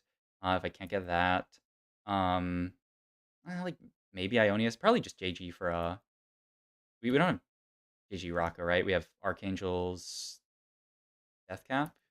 Yeah. Yeah, I would just always take Gargoyles here. Yeah, I like this a lot. Just because, yeah, I like finishing out my tank items. And yeah, like, I mean, you could even remove her and then put these items on Sedge for now, and then once you find Shen2, sell the Sedge and move them over. That's probably correct. Um, just because she's going to be tankier than this random Galio. I mean, I don't know. I haven't played with the new Galio, but from these fights, it does not look like he's that tanky. He's like a little tanky, but not that tanky. And if you're upset about the Ionic last fight, I mean, this Galio ends up like wrapping around to the front line and ends up sort of delivering Ionic there. But yeah, our Ionic Spark is in like Narnia compared to our Karma. She's like all the way over here. So you should probably just like swap these two. But I know you're looking for like Zephyr here, so it's a little bit hard. But then you can just like swap Shen and Galio like this, so at least it's in front. Yeah, like that exactly. But yeah, I mean, top 3 here, pretty solid so far. Let's see how the last few fights go and see if we can can win out in this lobby. We still don't have Shen 2, which is kind of crazy, but I mean, the fact that we have Karma 3 makes our board at least like almost stable. But I mean, this area board is pretty strong, and we also have so much HP, which is nice. But yeah, I mean, at this point, I think we're just looking to go level 8. Ideally, high roll and Ari, but yeah, it's good to hold on to the set because you can just get you can get set in here at 8, so I like that. And then yeah, we'll see how the next fights go. Item here. We're not actually really like looking for anything too like we have triple tank item. We probably are just looking for third Soraka item here, though we end up rolling JG, which is funny. And none of these are that great on Soraka. Even take here. Most of these are untakeable. Maybe just E for frontline. The other option would be like, I don't know, Archangel's Rise, Edge of Night Rise, Archangel's one of these guys. I might just take BT for frontline here. I don't really, maybe Titans. I've heard some people are Yeah, I big thought proponents of. Titans for frontline. Yeah, I figured that'd be better than BT. I I don't think know. I've heard a lot of people talk about like Titans Shen. I think it's okay, but the problem is like the Shen one's just gonna end up getting one shot. Like a lot of these units, I like Sejuani will probably live long enough for this Titans, but this Shen one right now is like probably not gonna live long enough to proc Titans. I think you can probably take it, put it on Sedge now, and then end up moving it to Shen later. That's probably best. I think like in the immediate term, BT gives you more frontline for now, but yeah, I think it's fine. Yeah, Titans is going to be good once we hit Shen 2. It's like, I don't think it does that much on Sedge, but like it makes your shield a little bit bigger with the AP. So yeah, I don't think it's bad. And yeah, okay, we fight this person again, and now we end up winning the fight. We have some more tank items, so they just can't shred through our front line. So like that, and then there's Shen 2. Yeah, I would definitely move the Galio items with the remover and just put them on Shen for sure. But yeah, like ideally we would have just a triple item Shen here, as opposed to having like 2 Galio items here, 2 items on Sedge. It's kind of awkward. Shen is just gonna be way tankier. I mean, you know, Galio tanks for a little while, but like Shen in most fights, I would say, is going to live longer, unless this Galio is just like a beast. But I don't think he's that much of a beast. 32 HP here. I'd probably roll down at least to like 10. You could even remake Galio here, because you don't have the remover anymore. Yeah, you might even be able to like remake just completely the Galio. You play Yasuo here. I think Set's probably just a better unit. I don't know, like I mean Yasuo just gets one shot. It's very plausible that Set might just get one shot as well, but I kind of like the CC a lot from Set where he pulls them together. And Yasuo is like almost always just gonna dash into backline and then just get one shot immediately. If he can get an ult off, he's probably not bad. But yeah, I'd prefer to just they're on Set usually. Ooh, there's an Ahri with a Juggernaut spat, so you could put the Set in, put Juggernaut spat on Shen, and just have the Ahri. Or I guess you can't put Set and Ahri in. It's a little bit sad. You guarantee the Ahri though. Ahri's good in this comp, but I mean it is an Ahri one with no items. Looks like you're going for like Shojin for Soraka, I guess, or maybe like Morello's or something. I think we don't have any. Oh, we have the Sunfire Race, so we don't need Healing Rex. So yeah, you're probably going for Shojin Soraka. Man, I like Ahri a lot, but yeah, we can't actually get the Juggernaut spat in. Okay, I think Shojin's fine here. Or you could like maybe go for the Zephyr, but I mean, yeah, getting a third item in Soraka is very solid. We actually don't have any items for the Ahri because it's not like we can move the Soraka items. Okay, so yeah, I think this is fine. I would just keep rolling here because like we're about to die. Just roll to 0 here, and yeah, you do.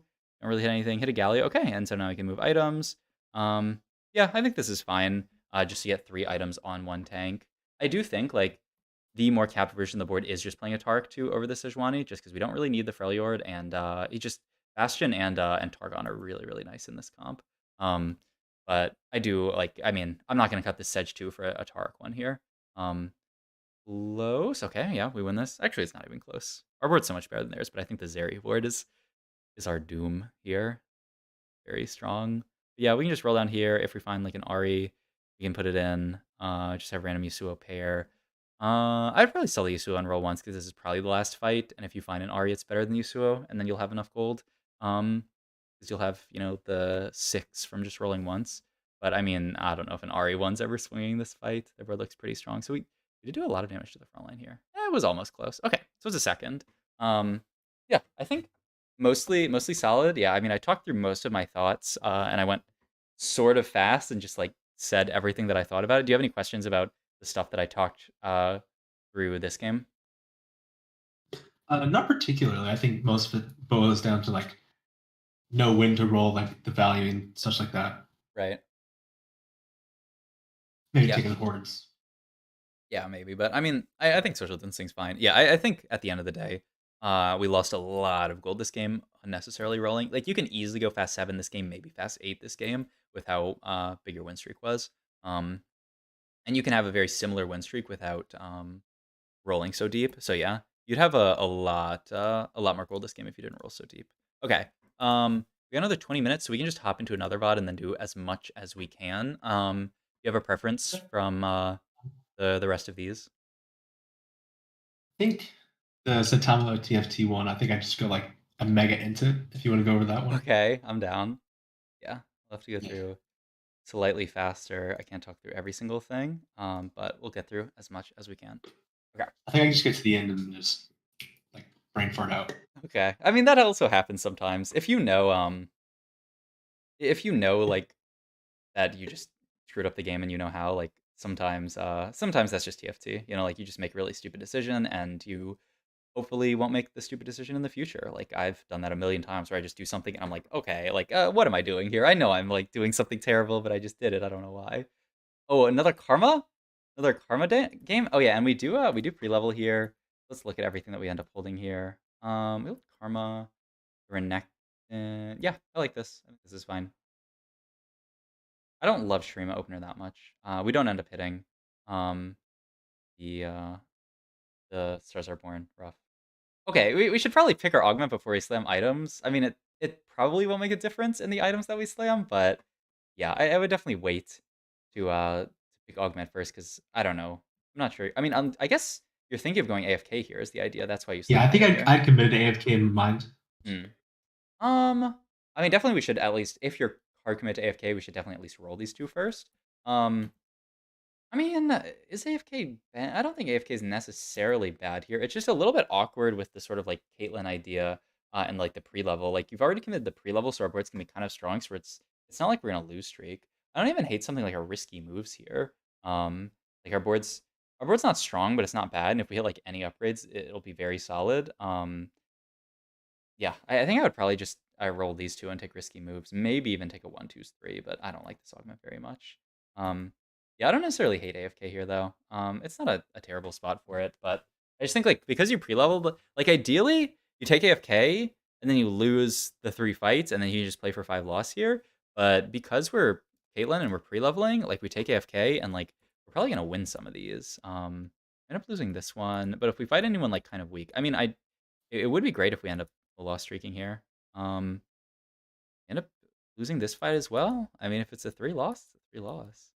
And Renekton doesn't come in because we're not level 4 yet. So yeah, it looks like we ended up fighting actually 3 pretty strong boards. So we end up losing 3. So it actually ends up working out pretty well. I would be afraid of potentially winning some fights here, but I mean, yeah, it actually ends up quite solid. The only downside is we also lose out on the shops that we could see. Like we lose out on the possibility of finding like Cassio 2 and Renekton 2. We have Giant Spell to open here. I mean, comps wise, we've slammed in Archangels in this game. We have the Karma. It could just be it could just be another Invokers game. I think that's what I'd be thinking of right now as sort of the default, and I would just go for like a Rod. Yep, I like it. And then like it also could be like, I don't know, a Zero Lux or something. But yeah, we get all of our gold here. I would definitely like to lose this fight, so I wouldn't make my board too strong if possible. I would also like to make gold here ideally. Which yeah, you end up stealing Renekton. I think I think this is fine. Yeah, this is fine. Okay. And we're gonna lose this fight. We gotta make sure we lose the next fight though. That's the crucial thing because there's the Trist player probably. Actually, no. Wait, these boards don't even look. We lost the Trist pair. Oh yeah, okay. We already lost the Trist player. Okay, nice. Yeah, because these boards don't even look that weak. This person's Warwick 2 with Ionia Spat. This person has just like solid Sorkson. We should lose these. I think we'll be fine. Yeah, if you really want to be careful, you can do exactly like that and put the Cassio in over the other Cassio just to sack the items. I think that's smart. Yeah, I'm completely down for this. But yeah, like I think we're probably never losing any of these fights. Like no one else is actually trying to lose streak here, so I think I mean it's good to have the habit of like guaranteeing your loss streak here, but I think you could have maybe even saved a little bit of HP and just played like almost a normal board, and you're pretty much always gonna lose this because no one else is actually like trying to lose streak in this spot. So yeah, but I mean, good opener. And yeah, it went really well with the AFK. I don't know, maybe I gotta try AFK level sometime because it didn't look terrible here. And we just get dropped an Ionic Spark for free. I like that a lot. 5+ Duplicator. Okay, so now when I hit something like 5+ Duplicator, I mean it can still be used in Invokers, but I really like playing like more like fast 8 type comps with it. Just because like you get more value out of duping a 4 cost than a 3 cost. But I don't know. I think we'll sort of see what we hit here. Wait, there's another situation where you roll. I think in situations like this at 3-2, when I'm relatively healthy and I have a lot of gold, I like to just sack the beginning of stage 3 and then just 3-5 roll it down. Um, I mean, I think it's definitely not bad to stabilize in a situation like this, but yeah, like I really like more of a just like sacking. You just have to sack 3 rounds. If you lose them, you get an insane amount of lost streak gold, and you're 70 HP. It's not like you're low here at all. You're like actually very healthy. So if you don't roll here and then just roll your gold at level 7, I feel like you just have a much higher chance of hitting like everything. Um, but okay, so it is gonna be another invoker angle. Yeah, I mean I don't really like any of these. I don't really like Transfusion 1. I'd probably Arm Assist here. Yeah, Transfusion 1, I just feel like the numbers on this augment aren't very good. Every time I've taken this augment, I've felt a little bit like down. I do think it should be good, and like this is the spot where Transfusion 1 should be very good. But I just think the numbers on it aren't good enough, which is sort of unfortunate. Maybe they'll buff it. But I do think like the logic behind taking Transfusion is good here. I just don't think it's that good. I don't think you need to dupe this Karma. We're on a 6 loss streak. If we keep our loss streak, it's fine. Like I don't know. You're rolling a lot here. Are you like afraid of being like low HP? Is that why you're rolling this much, or what? Maybe, I don't know. Yeah, I think I'm just addicted to rolling. yeah, I think so too. I'm in Kai's chat too much. Yeah, that's actually it. That's you've been your mind has been destroyed by watching Kai roll to 0 every game at level 7 or something. But yeah, like, I mean, like, we have a lot of stuff to roll for here, but I would have just rolled at 7 just because, like, it's not like you're going to be dead by then. Okay, and you definitely shouldn't be rolling here. Like, we have our whole board. The only thing we're rolling for is Sarakatu Karma, but we can just, like, the idea of, like, I think you need to work on finding out when boards are, like, quote-unquote stable, like when boards are strong enough for the stage where you don't take a lot of damage. This board is stable. We have a Tark 2, a Swain 2, we have good item slammed. The transfusion is like fine. Like we're not going to take 50 damage here. And like we don't need to use the duplicator on Karma. It's like if we're on a win streak, I would use this duplicator, but like there's no like win streak to protect here. We win or lose this fight, it doesn't make a huge difference at the end of the day. So yeah, and then we could greed the duplicator for like, later game, like late game, like an RE2, or even just like a Karma 3, or like we pivot into like a Zero Lux, like a Lux or something like that. Items wise here, we take glove for guard breaker, I think. Items are pretty awkward here. Like we have these 2 tank items. The like glove can sort of be a carry, or like the belt can turn into a carry item with glove. I probably still would just grade for another rod in this comp. I still want JG and Gunblade in this position. So yeah, this comp just loves as many rods as possible. I like this. I like going 7 here. And okay, maybe you roll here. I'm definitely down to just not roll here until 4-1 and just like wait up, because I still like talking about boards being stable. Oh, yeah, you do roll here, of course, of course. It has to be done. Has to roll. But like I think like your board is strong enough for 3-5 right now. At 4-1, you should probably roll just to find like the rest of the upgrades, like Soraka 2, List 2. But like your board is perfectly strong enough. And you see, like we stomp that fight. I don't know how this next fight goes, but there's no way we're gonna take any like huge losses the rest of the stage, because like our board's already fine. So yeah, I think you need to, yeah, we absolutely stomp this person as well. So like we didn't need to roll there at all. Like we absolutely stomped those 2 fights and we didn't hit any upgrades with those rolls that we did. I like that you didn't roll too deep here. Okay, so yeah, we win that fight, and now we're in kind of an interesting spot where we have Karma 2, we have List 2, okay, we have Soraka 2. I'm down to not roll at all here then, and just either slow roll for Karma 3, or push fast 8. Okay, a couple of things. One, items wise, it's a little bit awkward. We could just go the Titan's Shen angle, Titan's Gargoyle Shen. It's probably just that actually. That's really good. Okay, I'm down for that, and then we'll just make a Karma item later. The other thing is, we're invokers. but we only have 3 karmas. In positions like this, I like pushing fast 8, and then we can play around the more capped version of the board with, like, Ahri and Ryze and stuff. Sadly, Ahri's, like, a little bit worse. She's not as insane as she used to be. You go over Bramble here. The problem with building Bramble in this spot is, like, a problem of item economy. You build Bramble here, but then what are we left with? We're left with Bow, Cloak as our items, so we're gonna have to build something else, and then maybe like a giant slayer. It's not really what I want to be building. I would rather just get rid of all these components than go for like a rod on carousel or a glove on carousel and then build a really good last karma item.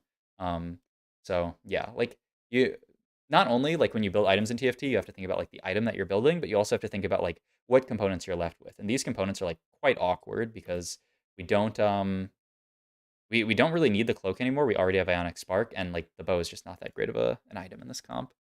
So yeah, and then you're rolling here. I mean, we definitely don't need to roll deep here. Like if you're gonna roll, you should roll your gold above 50 and look for Karma 3. But yeah, like I said, when you play this comp, I think a more fast, like in a spot like this where we only have 3 karmas, it's very unlikely that we're just gonna hit Karma 3 easily this game. I think just fast 8, play around Ahri and Ryze is really solid. And yeah, like you see, we stomp this fight as well. We don't need Ryze. When I would always just ignore your enemy here. It's just really good. It's really good. Yeah, agreed for sure. But yeah, okay, we can look a little bit ahead because we're slightly low on time. Go through some of these, but I mean, this looks like a pretty good spot. I'm curious. You were saying the game ends up like doomed or something like that. End up, Yeah. end up getting the rise or getting the rod, which is really nice. I would have liked to like had all our items slammed here. We just take rod and then we have open rod, which is really good. But now now we have 3 open components, so there's a very realistic chance that our items after dragon end up just being like terrible. Like if we just get dropped a bunch of garbage, it can be really bad. Imagine if we get dropped like just a sword or something like that. I haven't counted our item components so far, but um we have 8 components on board. We have 11 total components. Um yeah. So we'll see how many items we end up getting dropped here. But like if you get dropped just like a sword or just like a sword and like a bow or something, like you can easily see a world where items are like terrible. I don't think you need to pivot into Sorks here. I think the sport's perfectly fine. Oh, okay, yeah, and it's it's I didn't realize, but it's the one where you get Treasure Dragon and it's Radiant item in the Treasure Dragon. Okay. Interesting. I don't really like this one that much. Is this have we rolled already? I end up rolling a lot here. Okay, we'll see. Yeah, I mean, this was the Treasure Dragon, the world that Treasure Dragon is. Like sometimes you just First, roll I in. check him like. Oh, who cares what that person has? Oh, No, I was saying to make sure everyone gets a radiant item. oh, okay. It's this. Isn't this great? Yeah, it was for sure this, but I was thinking for some reason I was like, I want Radiant Gunblade or Radiant Giant Slayer. I mean, those items are fine, but Radiant JG is so good here. It gives you the JG for the crit with the Guard Breaker. And then like your items, it probably ends up having to be like ZZ Rot, Gargoyle, or it could even be like Titan Zephyr. I mean, Titan Zephyr doesn't even sound that bad. So like your tank items work out well, and you get a Radiant JG. So yeah, I don't know. I'm pretty sure Radiant JG here is really solid with the fact that you don't have any spell crit yet. Oh, I mean, it's not that. I don't think it's that, but this looks fun. But like, it's not that because I mean, I guess I don't know. Maybe if we like full pivoted into oh my god. I mean, maybe we do. Okay, we're going crazy Well, here. I saw it. Okay, we're going crazy, and then we're just fast 8 and then full pivot the board. Okay, I mean, yeah, I guess like ideally it'd be like an Azir Lux game, but I'm pretty sure this is like too far of a pivot to make. Yep. Yeah. Even if you're the god of TFT, I don't know about this pivot. Like one, just like mentally, it's like so hard to do, and two, just like you have to hit everything. Like to play this Azir, we want to hit like a Nasus 2. Ideally, I guess we'd also hit like a Lux 2 and then put some more items on her. It's just such a hard pivot to make. Okay, so yeah, I think you got a little bit lost in the sauce here and try to make like this huge. I would just say, unless you have an insanely good reason to make this huge pivot, which like Radiant Static Shiv Radiant Gwynsu is like, I mean, it's fine, but I don't think I don't think it's a reason to make this like crazy pivot. I would just have rolled again and looked for something else. You would keep rolling, looking for Gunblade if you really want Radiant Gunblade because it is really solid. But yeah, or was in my chat. I think he needs about 60 more gold for this play. Yeah, I think that's fair. Like, yeah, you just you actually hit a decent amount of the board, but we're stuck on Nasus 1. We don't even have a Z or 2. Yeah, it's so far away getting to this board. It's just there's no possible way. And then you can get like Garvin in here. Okay, but now we built Heimerdinger and spent all this gold on Yep. upgrades, but then oh, it's a disaster. It's actually a disaster. Yeah. I would stay away from crazy pivots like this. I mean, if you make it work, you're a god, but probably this is an LP negative play for sure, I would say. I would say most often this play loses LP for sure. Techno genius mode. Yeah. Okay. But I mean, I think up to that you played the game pretty solid. The stuff that I talked about, yeah, I basically covered most of my thoughts on this already. Do you have any questions about this game? I know the end is kind of crazy, but I think up until that is a pretty solid game of TFT. Like I said, I didn't perfectly love the items, but I think mostly Yeah, solid no, and like the rolling as definitely well. did. I wasn't even thinking about like Titan's Shin. Hmm. I also think I value my current board more than future boards. So like building the Bramble on the Tarek because it's a 2-star Hmm. over the Shin who's a 1-star. Yeah, I just think Um, yeah, I think that's fine. It's just like later game, it's gonna get kind of awkward having like it's hard to remake sometimes. This Terra can find another Terra too. Versus like this Shen, like we could have easily hit a Shen too. At the end of like at like 4 or 5 or something. Like it is you are playing for like strongest, which is good. And when you had that remover, it was fine. But in situations like this, where like yeah, I would have just put my items on Shen, especially because like Tarek is going to tank a bit for Shen anyway. So like he's still gonna be yeah, I don't know, he's still gonna be a tanky guy, but yeah. Um, yeah, I think over the 2 games that we watched, I would say the biggest thing is just over-rolling in situations where you don't need to roll that deep. Um, and then like I said, like, some of the item stuff, I would have made, like, slightly different items. Thinking about, like, the item economy, like, what you do to your items here, because Bramble is a solid if we had Chain here, I'm very, very happy to make Bramble in this situation, but we don't have Chain. We have Chain, Cloak, Bow, and so then, when we slam Bramble, then we're left with the Cloak Bow, and so then we have to figure out what we're doing with that, and then it ends up, um I mean, our items kind of just go crazy anyway because of Treasure Dragon. But I think like even yeah. if even if we hadn't had Treasure Dragon, like it's very possible that our items just would have gone crazy. Um, so yeah. Any other questions about this game or just like any other games that yeah, any other games? I did have one question. Hmm? I saw you scouting in tournament. You're just like quickly, really quickly scouting. What are you Oh, doing to do it's that? it's there's a hotkey in game. I don't know if I can show it in client. You might have to go in game to see it. Um, It's not. I don't think you can see it in client. I think you have to go into game. But yeah, go to hotkeys. Does Teamfight Tactics have its own section? What I do is it's something like I don't know if you showed me like what your settings look like in game, I could see it. Or like you can find it if you look in settings a little bit. But it's something like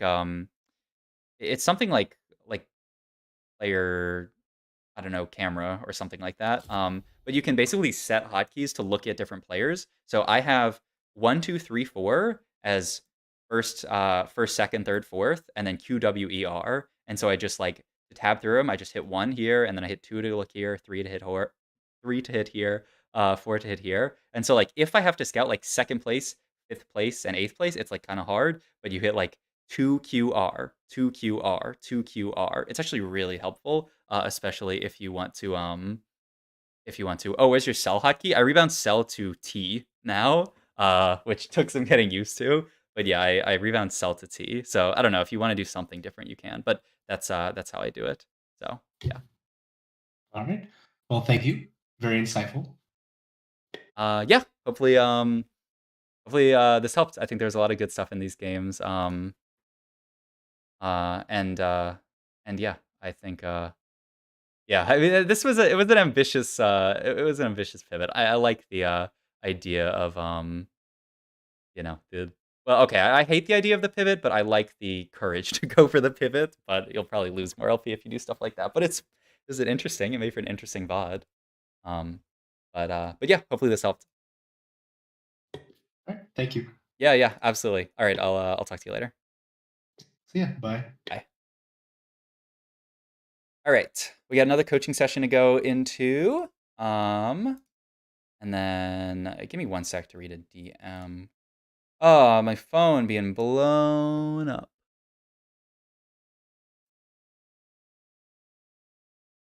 Cool.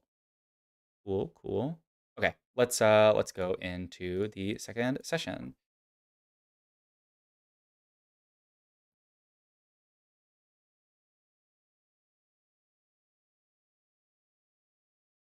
Let's get out of this.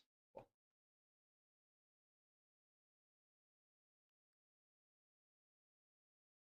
Fuck you, Firewalkers. You know what? No, that's fine. That's fine. All good. All good. Who cares? That session was great. Nice one. Yeah, that was a good session. I like that a lot. I love when if for anyone who's looking to get coaching, I love when you bring VODs in of your own gameplay because I don't have to sit over your shoulder and watch you play. You just get to play your game. And we get to go over more. Like we got to go over 2 games there. If I sit over your shoulder and watch you play, then we only get to go over 1 game. So for anyone who's considering coaching, I would try your best to get some VODs recorded of your own gameplay. I cooked too hard. Yeah, but it was great though. I'm gonna remember that pivot for the rest of my life, or at least maybe the rest of this set. The Radiant Guinsu, Radiant Static Shiv, full pivot, sell the entire board, pivot to a 0 Lux. It was pretty woach. It was pretty crazy. All right, going into the next session. Hello. Yeah, you hear me? Yeah. How's it going? Good, man. What's going on? How are you? Doing good. Just did a session before this. That was nice. So Oh, yeah, shoot. I'm in the coaching mood, I guess. I'm in the zone. Let's go. Yeah. Yeah, congrats on the tournament, man. That's awesome. Yeah, thank you so much. It was I don't know. I still like I can't believe the day after I woke up and I was like, "Whoa. I went second in Shurima Cup yesterday. That's crazy." But So wait, so what's the next one? What's after Shurima Cup? There's a Worlds, right? Or that's the end of it, right? there's so for this set because it's mid set, it's called like mid what is it called? I'm sure I'm literally playing it, so I should probably know what it's called. It's like mid set invitational, I think. Let me go find it. I think it's mid set invitational. Okay. Mid set finale is what it's called. And so that's like anyone who did good enough over this set to qualify.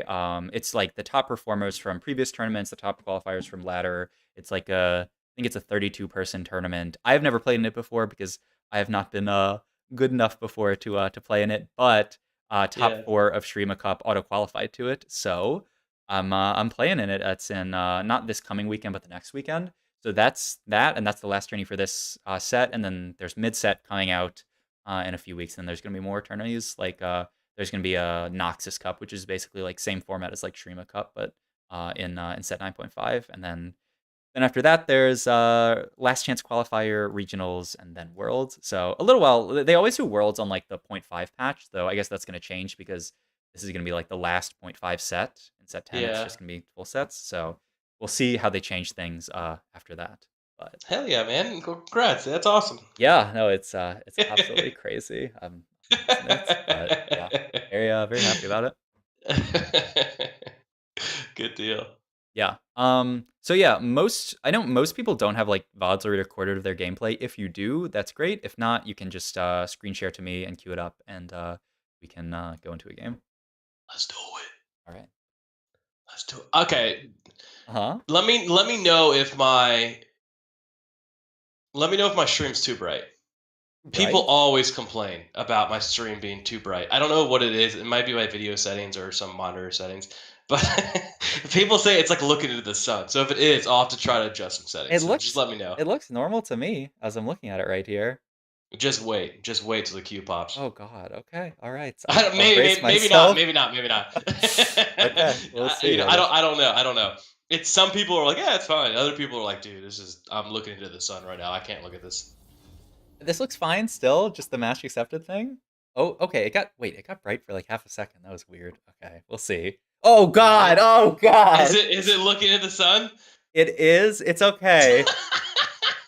I'll be. Hold on. Let me try to find something. I think it's my monitor settings. Hold on. Let me try to do. Hold on. Let me just turn it down. Like, where's the One of those. where's the actual like brightness? Is Is that it? a thing? Is there was color settings at the bottom? Is it one of the? Go on whatever portal you want to. Like one of these.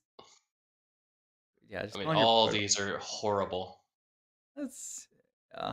Whatever you This one's prefer. worse. Everyone's just gonna high roll out of their mind. Let's see. Like those colors. Is it those color settings at the bottom of this page? I mean, we can Color lower these. contrast. Yeah, level.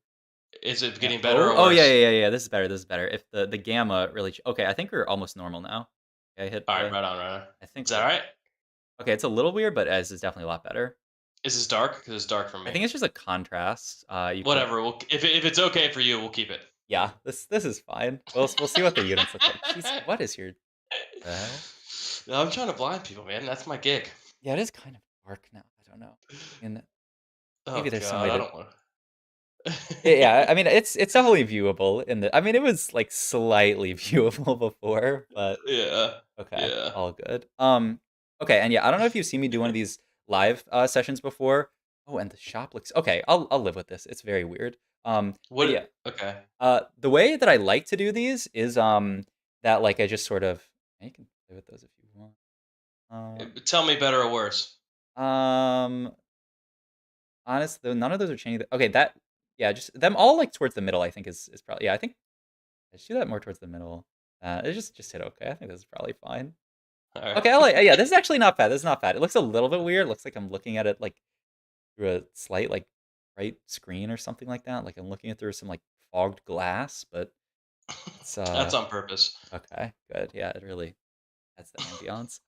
But yeah, the way that I like to do these is I want you to just play this game normally how you play a game of TFT. And ideally, if you could just sort of like say your thoughts about like what you like, why you're making what decisions you make, that's great. And then afterwards, after this game, we're gonna go back and look through this entire game. I'm gonna talk through my thoughts on it, just because I want to get a sense for like how you play the game. Like I feel like if I sit over your shoulder and say, put this unit in, play this comp, one, it's gonna like confuse you and make it hard to play, and two, like I won't really get a real sense for how you play. Does that work for you? Yeah, let's do it. Awesome, awesome. And I'll take notes while you play, just so I have stuff to like go back to. Um, but yeah, sounds good. Also, you're an Ornn player, okay? I just play just because it's consistent. Yeah, I think it's solid. A little bit worse this patch, but I think like, I mean, Ooh, yeah, we do. all right, I'm down. Uh, Now I think I don't. Let's see. I wonder if rogues are good anymore. Rogues, I don't know. I'm not a rogue enjoyer, but I mean, I don't really play them, What about? so. I mean, what about? I mean, it's new patch, right? Uh-huh. Like, what about four rogues? Fuck it, like Diego carry. I mean, it wasn't. Like thoughts. I mean, it wasn't really good in last patch, and they tiny bit buffed Viego, and they tiny bit buffed two Shadow Owls, so I wouldn't expect that it would be OP. I watched a challenger player play Viego Callista reroll earlier today, and he went 6th, so it'd be Let's go six then. it'd be a Yeah. good 6th. Well, we're going Shadow Isles. We already committed. So, Yeah, I think Shadow is good. Zon I don't know about player, Viego roll, free but I mean we do have 5. mover. Got a little Zon abuser.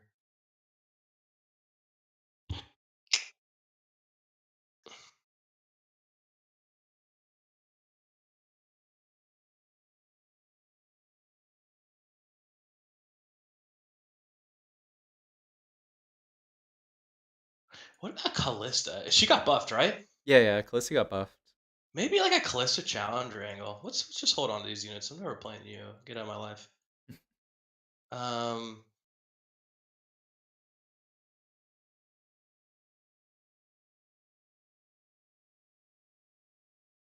I don't play Invoker here.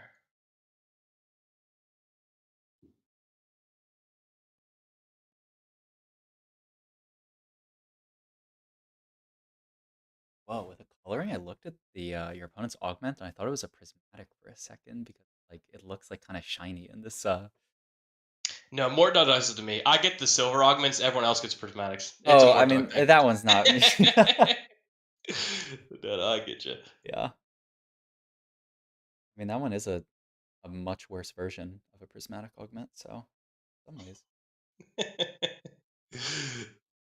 Yo, I'm high rolling invokers. Like it's just bleeding for me to play this. Uh, uh, uh.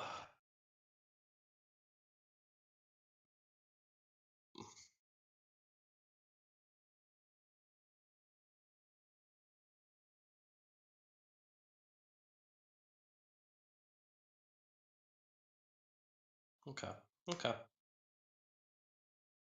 Yeah, but basically, I've been hard sucked down for like the past 3 or 4 sets. I play a lot, but I feel like I get like some good runs, and then I'll just go eighth for a couple and be like, this is fun. Yeah. I mean, it happens. I feel like um I don't know if this is how it happens for other people, but I feel like I will often like if like when I'm climbing like sort of like stagnate in an elo for a while and then I'll just have like a breakout performance and then like go up a bunch.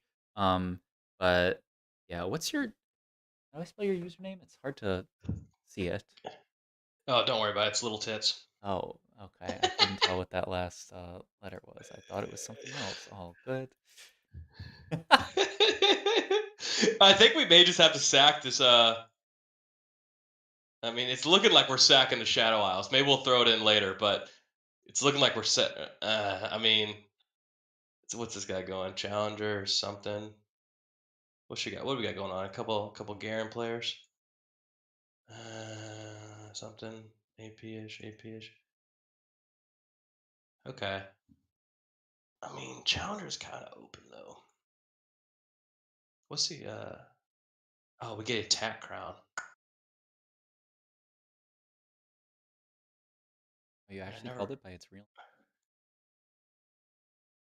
attack crown. Yeah, everyone calls it like a fawn or the old name, the force of nature. Oh One of the first yeah, times I've yeah. heard it called actually by its real name. Wow. I don't know why do people call it force of nature? Because it used to be before it was Tactician's Crown, it used to be Forge of Nature, but they changed it because they wanted it to be like a TFT thing. Um, Okay. yeah, just like like you said you've played a few sets. Like the champion duplicator used to be Nico's Help, but kind of confusing for like if there's a set that has Nico in it and then you get Nico's Help. That's like for a new player, they're like, what the hell is that? True. Yeah, Nico's broken in Summoner, so it's fair. I want Nico to come back. Where Nico set 9.5 maybe?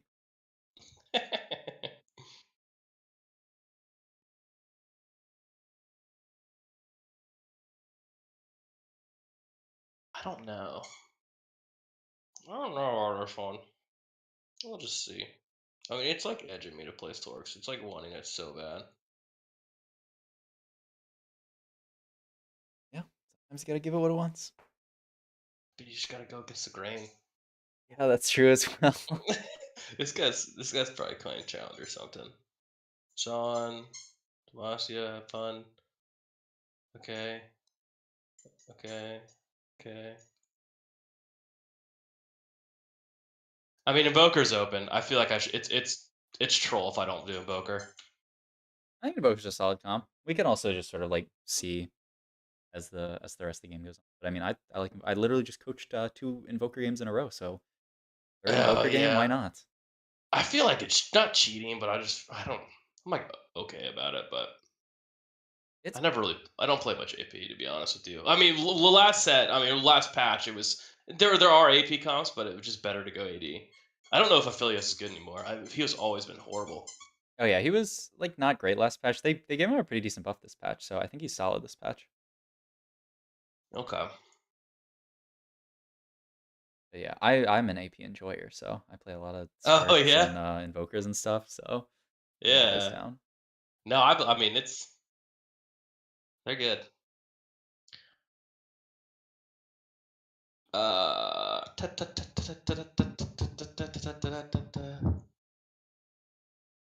I feel like invokers are overlooked. I mean, Hmm. usually go into a game, there's like 3 people playing it, and then I'll go 3 games where no one even touches invoker. Oh yeah, for sure. I don't really know why. I think uh like I thought going into this patch they'd be one of the stronger comps, but it seems like they're pretty underplayed, at least in the games that I've seen so far. Because they basically buffed Shen for the purposes of Invoker. Like you're oftentimes Like on level 7, you're not like fitting Ionia in Invoker a lot. You're just playing like 6 Invoker plus Shen plus Taric, and like they buffed Shen if you don't care about his Ionia. Okay. Okay.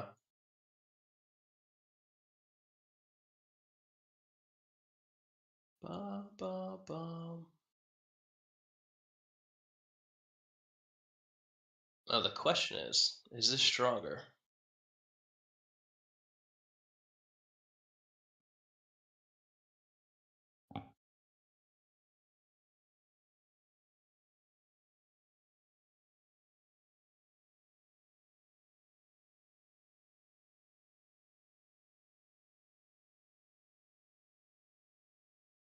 Yeah, we get it.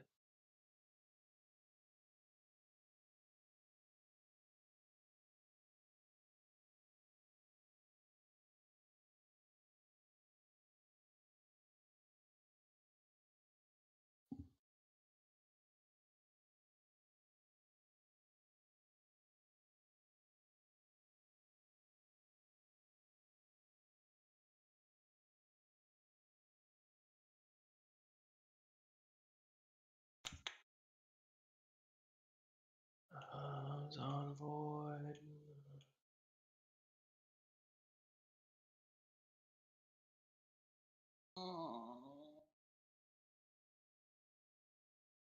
Okay. I get it, game. I get it. Sure. I'm just ditching Shadow Isles, whatever we have to. Yeah, it's a Silver Augment. That's not the worst. Ditch it.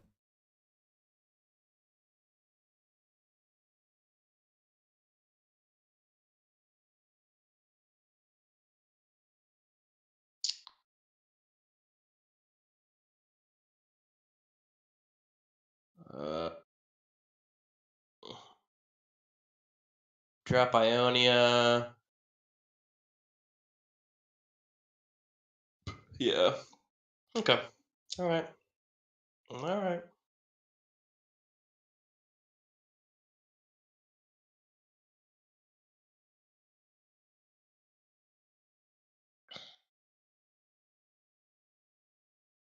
I mean, I feel like Invokers is pretty good with Tech Crown, or this little Augment. It's like you can just sit at 7 and just reroll for Karma 3 here. Mm-hmm. Yeah, no, there's a decent amount of units that you can fit in. It makes it really easy to fit in, like 6 Invoker, and I mean, honestly, might have to figure out what our other like open slots are gonna be in this comp, because like we already have Invoker +1, so it's actually already kind of easy for us to fit in 6 Invoker. Yeah. But yeah, I'm sure we can find stuff to put in. We could get, I don't know. But look at him. He just wants to play Rogue. Yeah. Yeah, he's chilling. He's doing work. I mean, there's a little bit of Shadow Isles Targon synergy. I mean, most likely he just ends up becoming like a Gwen later. We could play like a random Gwen on our board, or like late game like a Senna. Doesn't sound terrible, especially Yeah. because you have so many like open slots because of the Tactician's Crowns. True.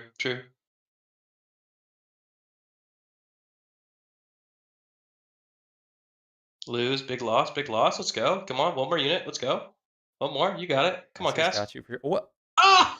What even was Look that? at him. Look at him just doing sit-ups. Wait, like, Look. did he pull Cassio? It just looked like Cassio just like stood still for a second. I don't understand this game. It's all good. Hopefully I get that rod. Of course, Karen. Alright, so Thank you for the sub. Thank you, King Kush. I don't want any of these. I mean, maybe Hodge. You're a big boy, I get it. I'm sorry. God, I'm sorry. he's I hate huge. doing that to people. I hate people that like circle around here and then as soon as you walk up to it, they're like, yoink. Yeah. It's bad.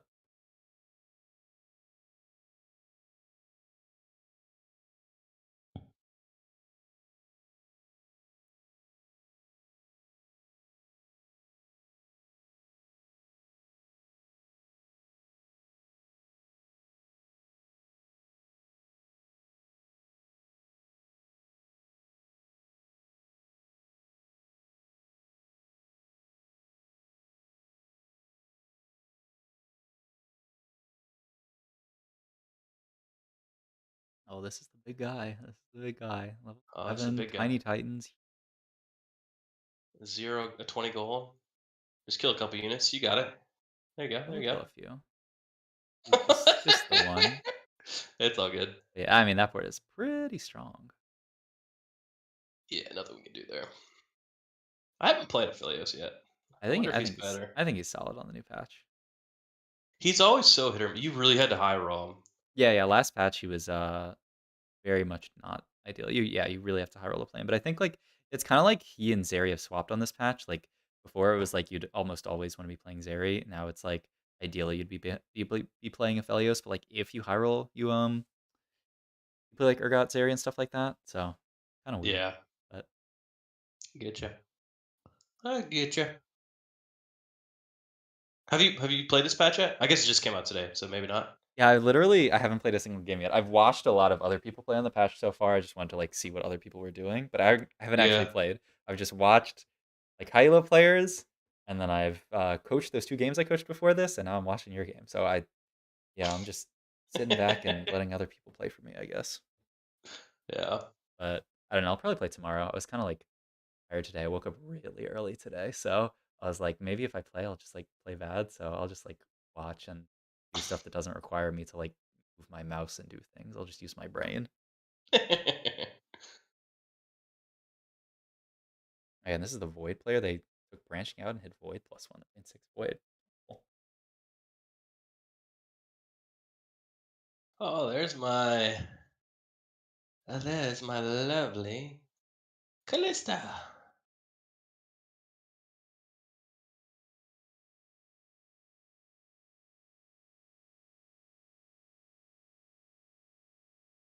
Just in case. Yeah, you think Wolves are gonna one-shot your whole board? I don't. I've had it. I've lost it once before. Only time I've seen someone lose to Wolves is the professional player Robin Songs losing to Wolves because he was in the Galaxy with the like Demacia thing where if your unit dies you lose the fight, and he just let all the wolves jump on his unit and he lost the fight. Pretty funny. Oh, these items are horrible. Oh, goodness gracious.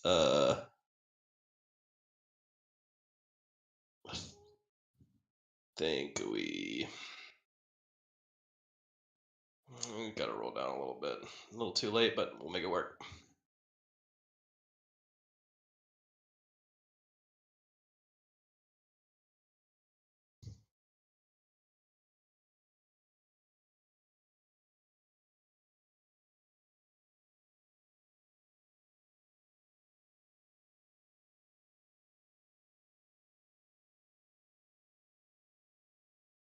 Okay.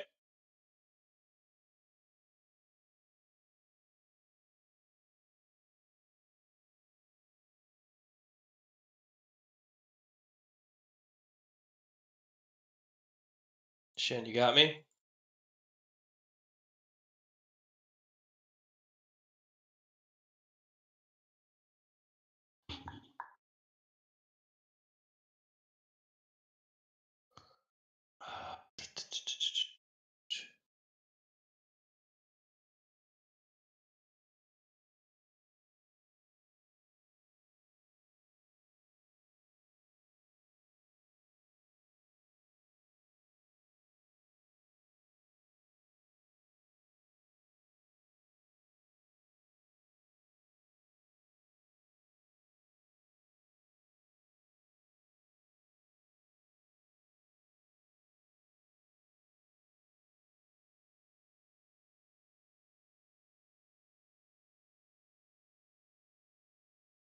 Feels bad.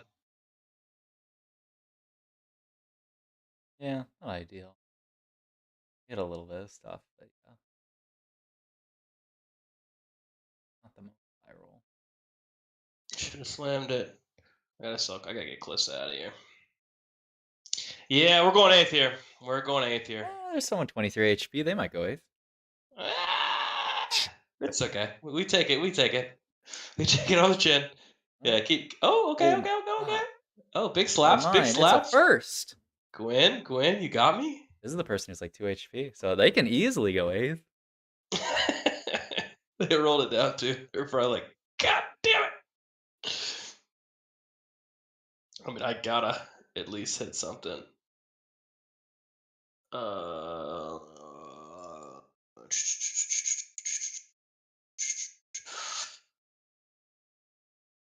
hey. Okay.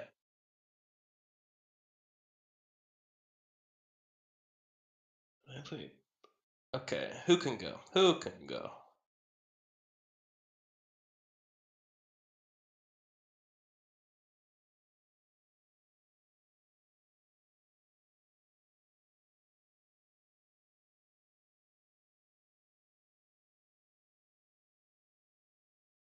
For Targon. 8 noxus.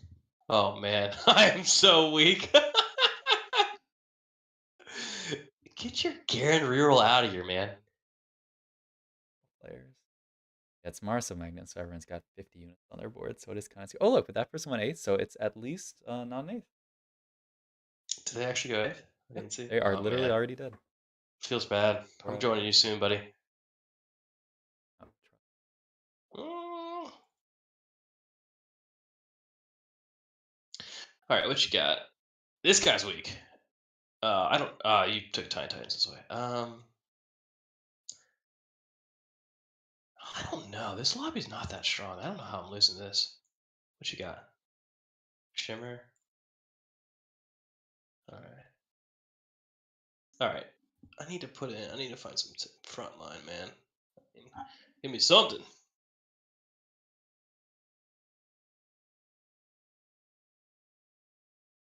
Okay. Okay, not bad, not bad, not bad, not bad.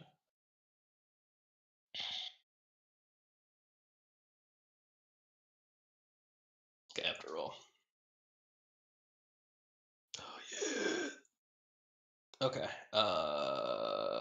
You're out of my life.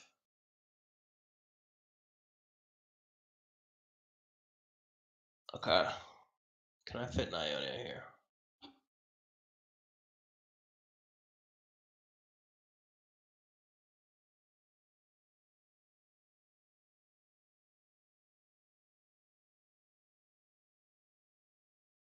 You can do it.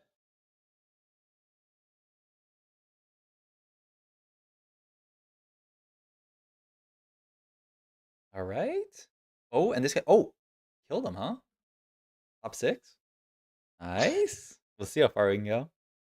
Yeah, we'll see. I think I have to put in like a foreshadow house angle here or something.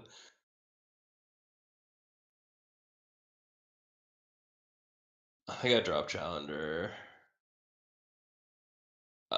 Can I hit Viego or Maokai? Please. All right.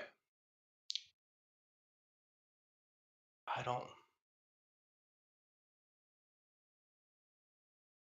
All right. Well, this is it. This is it.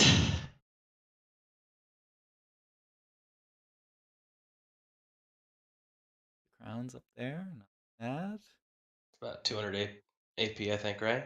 Yeah, 2,000. Keep spicing, boys. I mean, I mean, Therap's tanky. 6 look Invoker. at look Arma's a at beast. this. I mean, what he's gonna he's desperate for a Kaisa, huh? Yeah. They're level. What? They're level 80. They're also trying to find. They want a high roll Belveth, but I mean, they don't hit. They don't hit.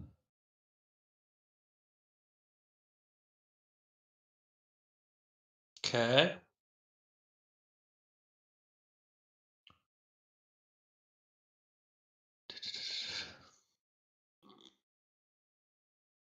I don't know. This lobby's pretty dang weak, I feel like. Yeah, no, most people haven't hit too hard. I think most people are just super broke because they have to put all these units into their board, so they're just trying to find stuff to play.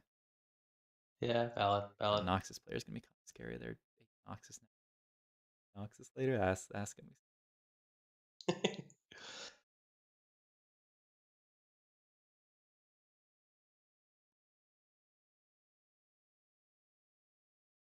Oh, this is so not worth it. Oh,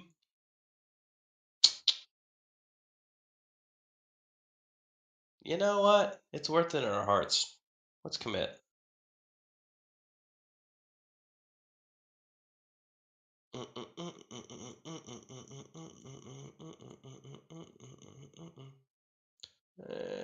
Where you at? Where you at?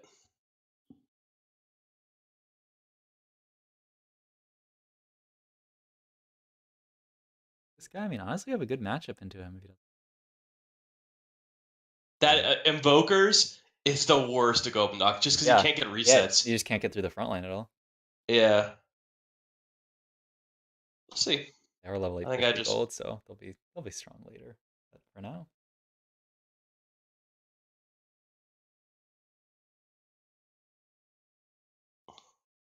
My front line's massive. Look how crazy they are. Yeah. I mean, the Honestly, Tarek, it's actually been working. the Tarek's a one-man army. Yeah.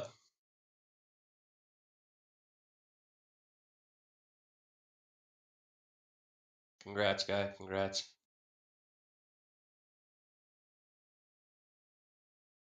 Yeah, I don't think I've ever played this this one. That region, yeah. Most people don't Yeah. usually stand on it.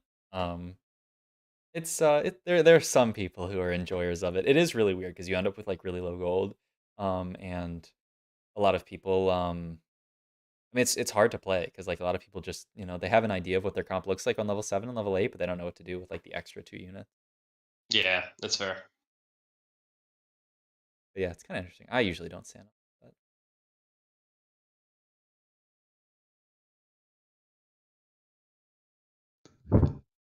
Someone else is really low as well. Still alive. Hmm? I mean, it's really. I mean, if I'm trying to be correct, I just play for top 4 here, and I just roll it down. Sure. Have fun in there. Ooh. Okay. Get out of my life. Okay. Not bad.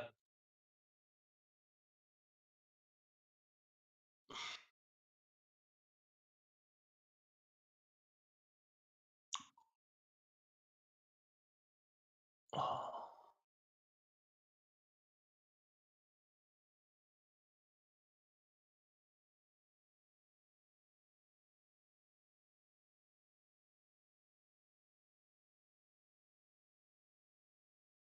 Stay alive. Go, Gwen, go. Do we flex in Slayer here for our girl Gwen? That is the question. Look at this guy. Oh, won that fight. The other guy died. Top 5. Not bad. I mean,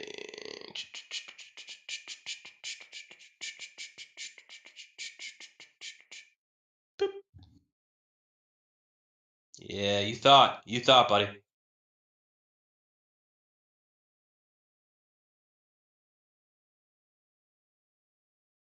I hope I play this guy. I can beat this guy.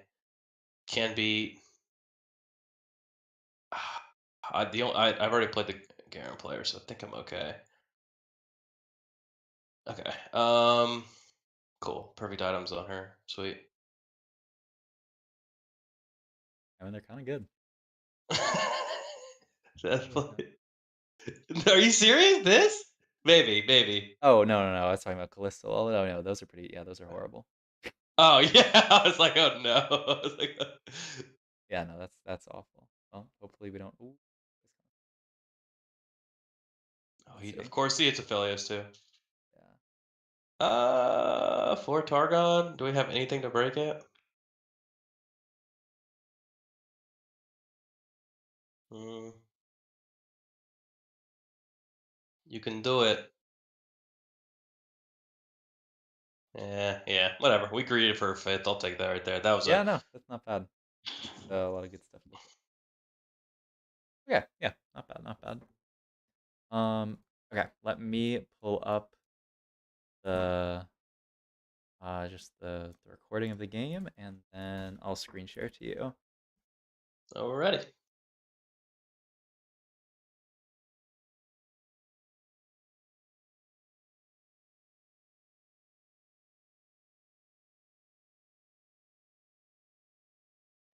Um, Hold on, let me pull up your stream. Or here.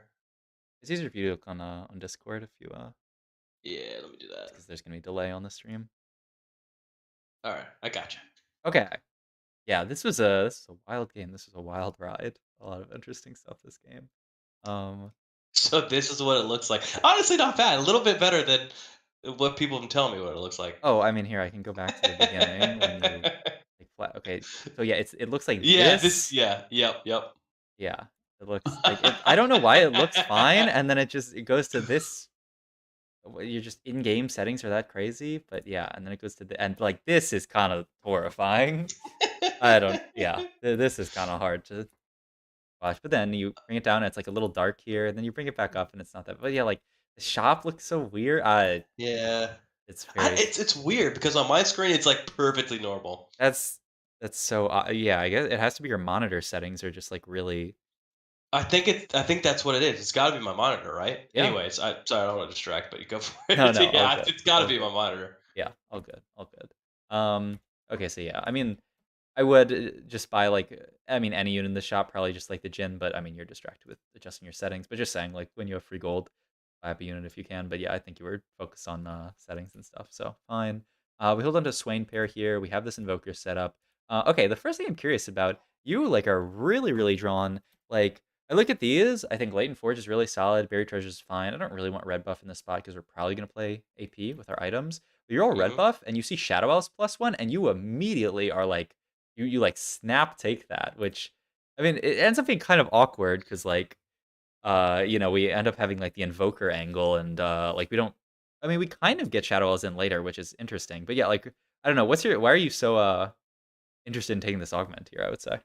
It's probably a bad well, first of all, I feel like Shadow Owls is just overpowered if you hit it 6. I know they nerfed it a Mhm. little bit ago, but I think I have a bad habit of I'll take an augment like 2-1. It's pretty dependent, and then like I'll see three. It's probably just a bad habit. No. I mean, I don't know. I see Shadow Isles and I'm like, let's go. I just like the units that are with Shadow Isles. I like Yeah. Gwen. I like Callista. I like Maokai Shin. So I just slam that. Yeah. I mean, if you have fun with it, then that's why we're here at the end of the day. So I'm down. I would say from like trying to get the highest placement from this game, probably not best to commit to Shadow Isles when our only real Shadow Isle is what we have one Viego here. Like we Valid. literally we take this and we have no other Shadow Isles. I would like if you like get a Callista from drop, if you like Callista Maokai here, and then you take this and it gives you 4 to start with, like this is really solid. But we don't have any other Shadow Isles. We don't get a Callista until like I don't know, end of stage 3 or something like that, or like stage 4. So it's like, it's just kind of hard to play around this. So yeah, I would look at these other options in this situation just because, I mean, one, we don't really have like anything that really wants us to commit to Shadow Elves, and two, like, we can be more flexible because, like if you took Latent Forge or Buried Treasures, you can easily make that work in Invoker's comp, whereas the Shadow Elves +1, it became kind of awkward. Um, so yeah. But yeah, you end up taking this here. We play like this Invoker early game here. And the Giant's belt there. I don't think there's anything crazy for us like that we could level and add here. I would like because we have a 2-star unit and we have decent item slams. Like I would in general like to level here, but there's not much to level for it, so I think it's fine to sit. I would probably just end up slamming Shield Gauntlet here. I think it's just a solid, and you slam it next round. So I mean that's good, but I would just end up even making it this round just because like I don't know when I see these 3 items, like glove, rod, and belt. Like I mean, JG is just the best early game slam out of any of them. Guardbreaker's okay. Morello's is not very good. And like you just take JG and then play an AP game. You can even take JG and then play it on like Callista later. So like it's even like a good slam if you want to play for Shadow Isles. So I'd probably just make the JG earlier, but I mean you make it here, so not too bad. And yeah, we go into this fight. We buy the Irelia, which is good. You sell the Swain pair here, which I think is fine if we main gold this round actually. The left side, or do you sell right side here? I would okay, you sell like one unit. I mean, Either just sell Yeah, everything. probably should have sold Viegos there. I'm never slow rolling for a Viego 3. Yeah, I'm not a big fan of looking for Viego 3. If Viego 3 was really strong, I mean, you have 5 Viegos, it's a good start for it, but I don't think it's that strong. So yeah, I would just make 10 in this situation. Yeah. It's just like, yeah, you don't need to hold all these units on your bench. Like, what are these Viegos actually doing? And you don't need the Kale, and you do end up selling the Kale. But yeah, like, you hold on to the Viegos, but it doesn't really do anything for you. Like, yeah, we're not going to find Viego 3 this game. So I just like making 10 here. Yeah, then you see the Lysandra, and we've already hit a Soraka, a Galio, a Cassiopeia. So, like, you think, like, okay, we can sort of, like, commit to an Invoker line, which I think is fine. Part of why I would have liked to take another Silver Augment, because now, like, it feels, like, kind of sad that we're, like, you basically end up sacking Shadow Owls for a little while, but then we end up getting it back in later, so it's not even like bad. But yeah, like I like playing for invokers here. It's an interesting question thinking about like what the actual strongest board in the situation is, because like you could cut a Viego to and just get in for invoker and just completely sack Shadow Owls +1. And 4 invoker is a really big spike on your early game board. It hurts your front line a bit, but like Soraka is going to help supplement your front line, so I probably would end up just selling Viego.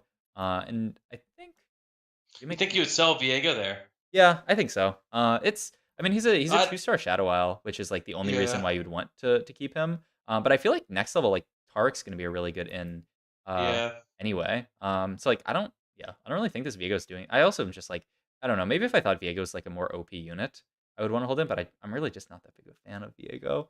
But yeah, Yeah. like it feels a little bit bad to sack the Shadow Isles +1. But you always have to be thinking about not like in terms of like sunk cost in TFT. Like if you're only playing the Viego because you took Shadow Isles +1, but you could be playing a stronger board, then like that's not how you should be evaluating it. You should think like, okay, what's my strongest board in the situation? And I'm pretty sure it's just cut this and play 4 Invoker, because 4 Invoker is a big spike early, and we're carrying Soraka, and we have no items on our Mhm. Viego too. So yeah, like that's how I think about it. It's hard, but like that's I think the best way to do it is just sort of try to evaluate things sort of objectively. Like don't think about like I've taken this augment, so I must play Shadow Owls. Think about like, okay, what's my strongest board here? And it's probably Sell Viego. If we were thinking about getting Viego in next level, like if we didn't have this Taric in shop, then I'd be more into just holding Viego this round. But because we have the Taric, I'm pretty sure our next level will just be Taric, and Taric's like really good with invokers. It gets in Mhm. Targon, which is really solid with the Soraka and shielding. Like it's very, very good. Um, so yeah, like that's what I would go for here. Okay. Items off carousel here. Especially if we want to play for Invoker's game. Ideally, we get a Rod here, but yeah, there's no Rod on Carousel here. So end up taking Tier here. Do we slam Redemption here? We end up having Redemption later. I think Tier is solid, and I think Redemption Slam is fine here. I would like to make something of this Giant's Belt, and because we don't have the ability to take a Rod here, I think taking this is fine. I don't remember if we slam Redemption here or not, but I don't know if we I don't know if I do. I end up trying to greed items. yeah. I just don't like slamming items. Oh, I I think you should just be the opposite. I think you should just love Oh slamming really? items. Yeah. Okay. I don't know if I try to go best in slot, but I'm always like hesitant. Like yeah, sure, but I lose a tier, and then it could be a something else. Anyways, but It yeah, it okay. really it's a hard thing to learn in TFT, is like when to slam versus when not to slam. In like you have to think about what the value of this component is going to be later. So like for example, we're playing invokers this game. I don't actually value tier that highly in invokers, because you don't really need a mana item because you're generating so much mana from invokers. On the other Yeah. hand, if we were in this exact same spot, but instead of carrying all this stuff, we had like a Malzahar 2 in, and we were playing like a sorcerer line, then I would not slam redemption, because I want to hold on to this tier because it's like Spear of Shojin or blue buff, and we really need a mana item for our units. So you have to think about like what the value of this component is in the comp, and like how high a value it is to greed it. In here, because we don't really need the tier that much, like we don't need a blue buffer Shojin on our Invoker carries, I think it's fine to just slam Redemption. It's also solid in Invoker, like it's the heal is going to scale with Targon later that we have in. So yeah, I think it's just very solid. Okay, now that I'm thinking about it, we are in Maraso Magnum, we do get a +1, so I think it's fine, because with the knowledge that we're in Maraso Magnum, to probably not sell this, because we could actually just level here, get the Taric and the Viego in. So actually, I think it's fine to hold on to the Viego. Like because we actually can play 6 units on 5 here. The question becomes, do you want to level in this situation? I think most people I see are really against. Like most people I see that are below like Master GM, like tend to not want to level at 2-5. I level a lot at 2-5. We have no streak here, but like, I mean, it really just depends how strong the rest of the lobby is. Like, if you level here and it wins you the fight, I think it's fine to level here and get the Terrican. It's gonna save you a lot of HP. And like, if you win the fight, you've already made back like 1 gold, and you're like losing 1 gold of interest. Is one way Hmm. of thinking about it. We end up winning without leveling, so like I don't know. I always talk about this like greed is sort of like relative to what elo you're in. Like you greed this fight, and it's completely fine. Like you win the fight anyway, so keep Which doing I shouldn't this. have. 100% shouldn't Like have. you can keep doing this until you start getting punished for it. And then once you start like climbing into higher elos and you start realizing like, oh, I just got wrecked here at 2.5 because I didn't level, then you can start leveling. But I think like if you greed and you don't get punished for it, it's fine. Like if you're playing in like a bronze lobby or something like that, like you probably don't need to level here. Though I might just end up doing it out of like habit. But yeah, it's something to think about that it's like what you can greet is like relative your elo, which is I don't know. It's a weird sort of quirk of TFT. But yeah, we end up in this fight. I don't we win this fight? We do win this fight. Okay. So that's solid. And then we end up getting the karma here, which is really nice. Then we can move items over and start just getting items onto our main carry. So I like this. We end up making 40 here. Our items are a little I mean, they're not even awkward. They're pretty solid. Level to 5 here. Get set in here. Oh yeah, you end up putting in Ionia here, and maybe it's because I don't know, I like mind controlled you, and I was talking about Ionia about like our late game comp or something. And so like you had Ionia on the mind or something. I think it's probably still best just get the Taric in here. He's just such a good unit in Invokers. And like to get in Ionia, we have to cut. I think you cut the Soraka, and then or you get the Taric in, but then you have to cut. Yeah, then you end up cutting Soraka. I would still just play the 4 Invoker board with the Taric. I think you even asked like is this stronger? I'm trying to think. Yeah, at this point, I'm trying to think if it's Ionia is stronger. I Yeah. don't. It's probably not. Yeah, I just But feel like, like I was thinking like AP on Karma. mhm. We already have some sort of front line, like just something just a little more oomph in the back. Yeah, it's not like super super clear. Like I would not say that this is like objectively like much worse, but I would say just 4 Invoker is stronger here. Like getting an Ionia bonus onto Jin is like basically useless. The Ionia bonus onto Set is like not great. Whereas getting the 4 Invokers, it gives a better Ionia or Invoker bonus to Karma, which is really helpful. So yeah, and also just the Soraka gets in Targon with Taric. And I also just think like this Jin 1 unit is like a good bit worse than I would say Cassia 1 and like That's an Set and understatement. Yeah, yeah, Soraka. yeah. Gen 1 is horrid. Yeah, it just doesn't do anything. Um, Yeah. so yeah, I would say just play the 4 Invoker board here. But I mean that's a hard thing to do. You have to and like it's good that you're I really like that you said out loud, like the question is this stronger? Like that's what like really good TFT players do. They're always thinking, what's stronger? Like is it this board? Is it the 4 Invoker board? So thinking about that stuff is really good. You just have to like keep playing and keep sort of like it's like it's sort of like working out the muscle of like thinking of like, okay, is this board stronger? And then, if you like lose a fight, you say like, oh, maybe this board was weaker, and then you like put in the other stuff and you play another fight and like, you feel how much damage your units are doing or how tanky they are, and then you say, okay, it was stronger. So just thinking about that stuff, I think is really, really good. So yeah. We end up fighting this Rek'Sai player, which it's actually nah, I mean it's not that close. They have like so many 2-star units, so whatever. Moments here. You hover over this branching out. Like you don't reroll this branching out for so long, and it scares me so much. I would. What branching out?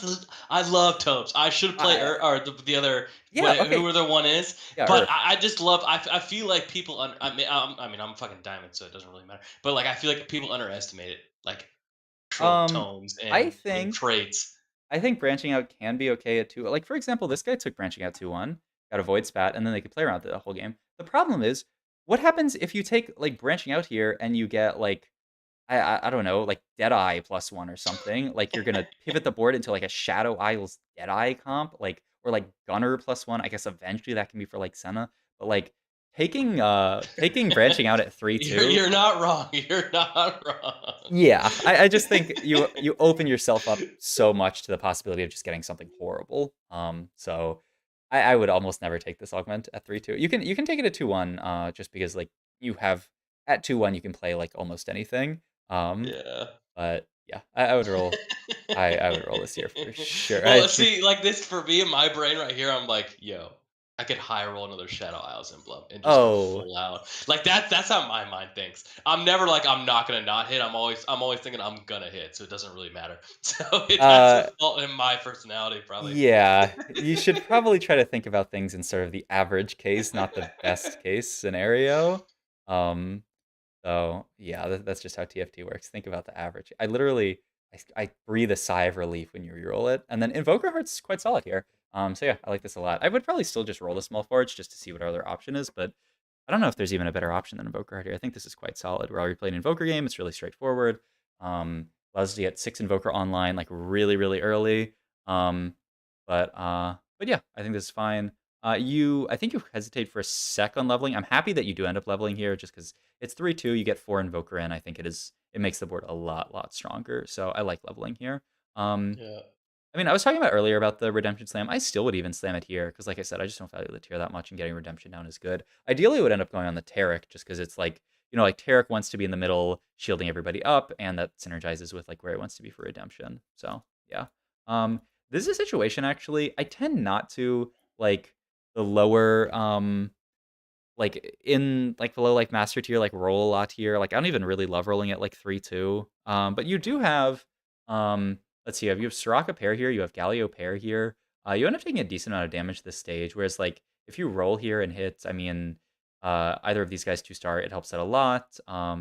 Even like Cassiopeia 2-star, you can get in. Like there's a decent amount of stuff that you can hit here. So I wouldn't even be that upset about rolling here. Because there's actually like a lot that you can hit in this position. If you want to play slightly greedier, I think that's fine, but it just means you have to roll at 7 for sure. Because Let me ask you a question. yeah. Okay, so how much do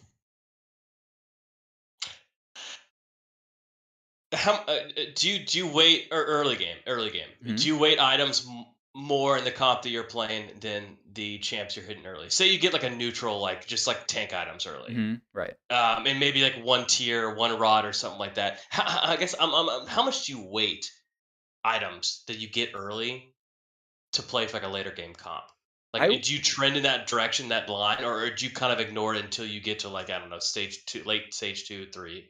I weigh items pretty highly. I would say items are like maybe the first consideration when considering what like line, what comp you can play, because like in TFT you can reroll your shop, you can see new units, but like you get 3 items to start the game, you can't like reroll those items unless you take Pandora's items. So like in this game, for example, you got Giant's Belt, Glove plus Rod.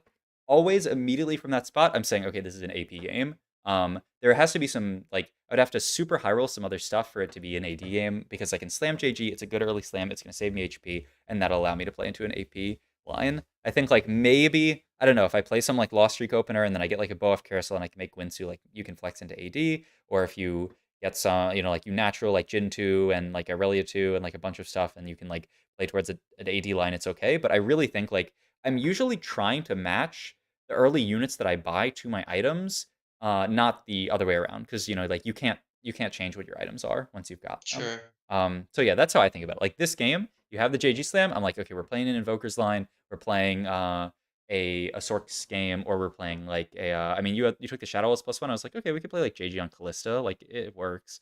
So like something like that. But yeah, Okay. I'm always using my items to guide what my late game comp is. It's usually like items first, and then after that, it's like what units you have. So for example, like this game, you have all these Invoker units. So it's like very easy to say, well, we have Invoker units stage 3. We can just play an Invokers comp later. I think that's good. Like it makes the game really easy, as opposed to saying we're gonna play Invokers and then like sell everything and then pivot into something else. Like that just makes it way too hard. So yeah, I think yeah, that's how I think about it. Does that answer your question? Do you have any other like questions about that? No, yeah, I'm always in. It's not a dilemma, but I feel like I'm more persuaded in a chance. Say I roll Soraka 2 like natural on just crow or just stage 1, and then I get sword. The lens I look at, I'm like, okay, well, this could be a giant slayer. This could be a whatever. I'll try to blend that Hmm. to the champion I hit, rather than I think I value. Long story short, I think I value the champions over the items in the early game. Right. And I don't think that's right, but that's kind of how I visually just see it. Yeah. I usually let the items sort of go first, though. items are like a bit more flexible than maybe they seem. Like if you have like sword plus plus like belt plus chain vest. Um you might think, okay, well, I have like maybe like a sunfire and then I have the sword open, so like that makes me think AD. But sword can very easily go into like an AP comp. It's Shojin. It's like ideally it's Shojin, but it can be Gunblade, it can be Giant Slayer. So yeah, like I think you can like items are flexible, but you do have to play around what like your slams like what you slam early. Like for example, in this game, like JG slam was really good, really really straightforward and good. So like we have to play AP from here. But like for example, if instead of the JG we just had like the glove open and we had slam like Sunfire and then we were left with glove, you can make glove into a JG, you can make it into like a Last Whisper, though I don't love Last Whisper. IE, though I don't really love IE, but like Guard Breaker can flex between like any comp, it can be AD or AP. So yeah, like there are a lot of flexible items and item components in TFT. But like once you have like a really good item slam, like a Jeweled Gauntlet, like a Shojin, like a Gwinsu, then like I feel like those are what sort of like lock you into like playing the AD or playing the AP Okay. comps. So yeah. Um okay, items of carousel. So yeah, we yeah, this set fight here. We have tier and sword open here. Ideally we get a rod, but we can't actually get rod here. So we're stuck with this. You take, I think, glove here. Yeah, I'm actually fine with glove here, and I would be fine with just slamming like a Hodge on Karma. I think it's fine. You already have Jeweled Gauntlet. Hodge synergizes a lot with Jeweled Gauntlet because it gives you the crit, it gives you the AP that synergizes with it. So yeah, I like Hodge Slam here. I think you don't end up making anything. Like you said, I think you value just looking for like perfect items or just like keeping your options open. But in TFT, I am like very frequently slamming items. I think if you have more than like 3 items on your bench, it's usually like a problem. You have 3 here, which I would say is like the max. And like there's some really niche scenarios where you just can't slam anything, but I think in general, like you want to be slamming as much as you can. And Hodge is a great slam here. I think Hodge is fine, and it doesn't like compromise your late game items. Like you can make Hodge and then make like Giant Slayer, and those can just be your karma items, and they're fine.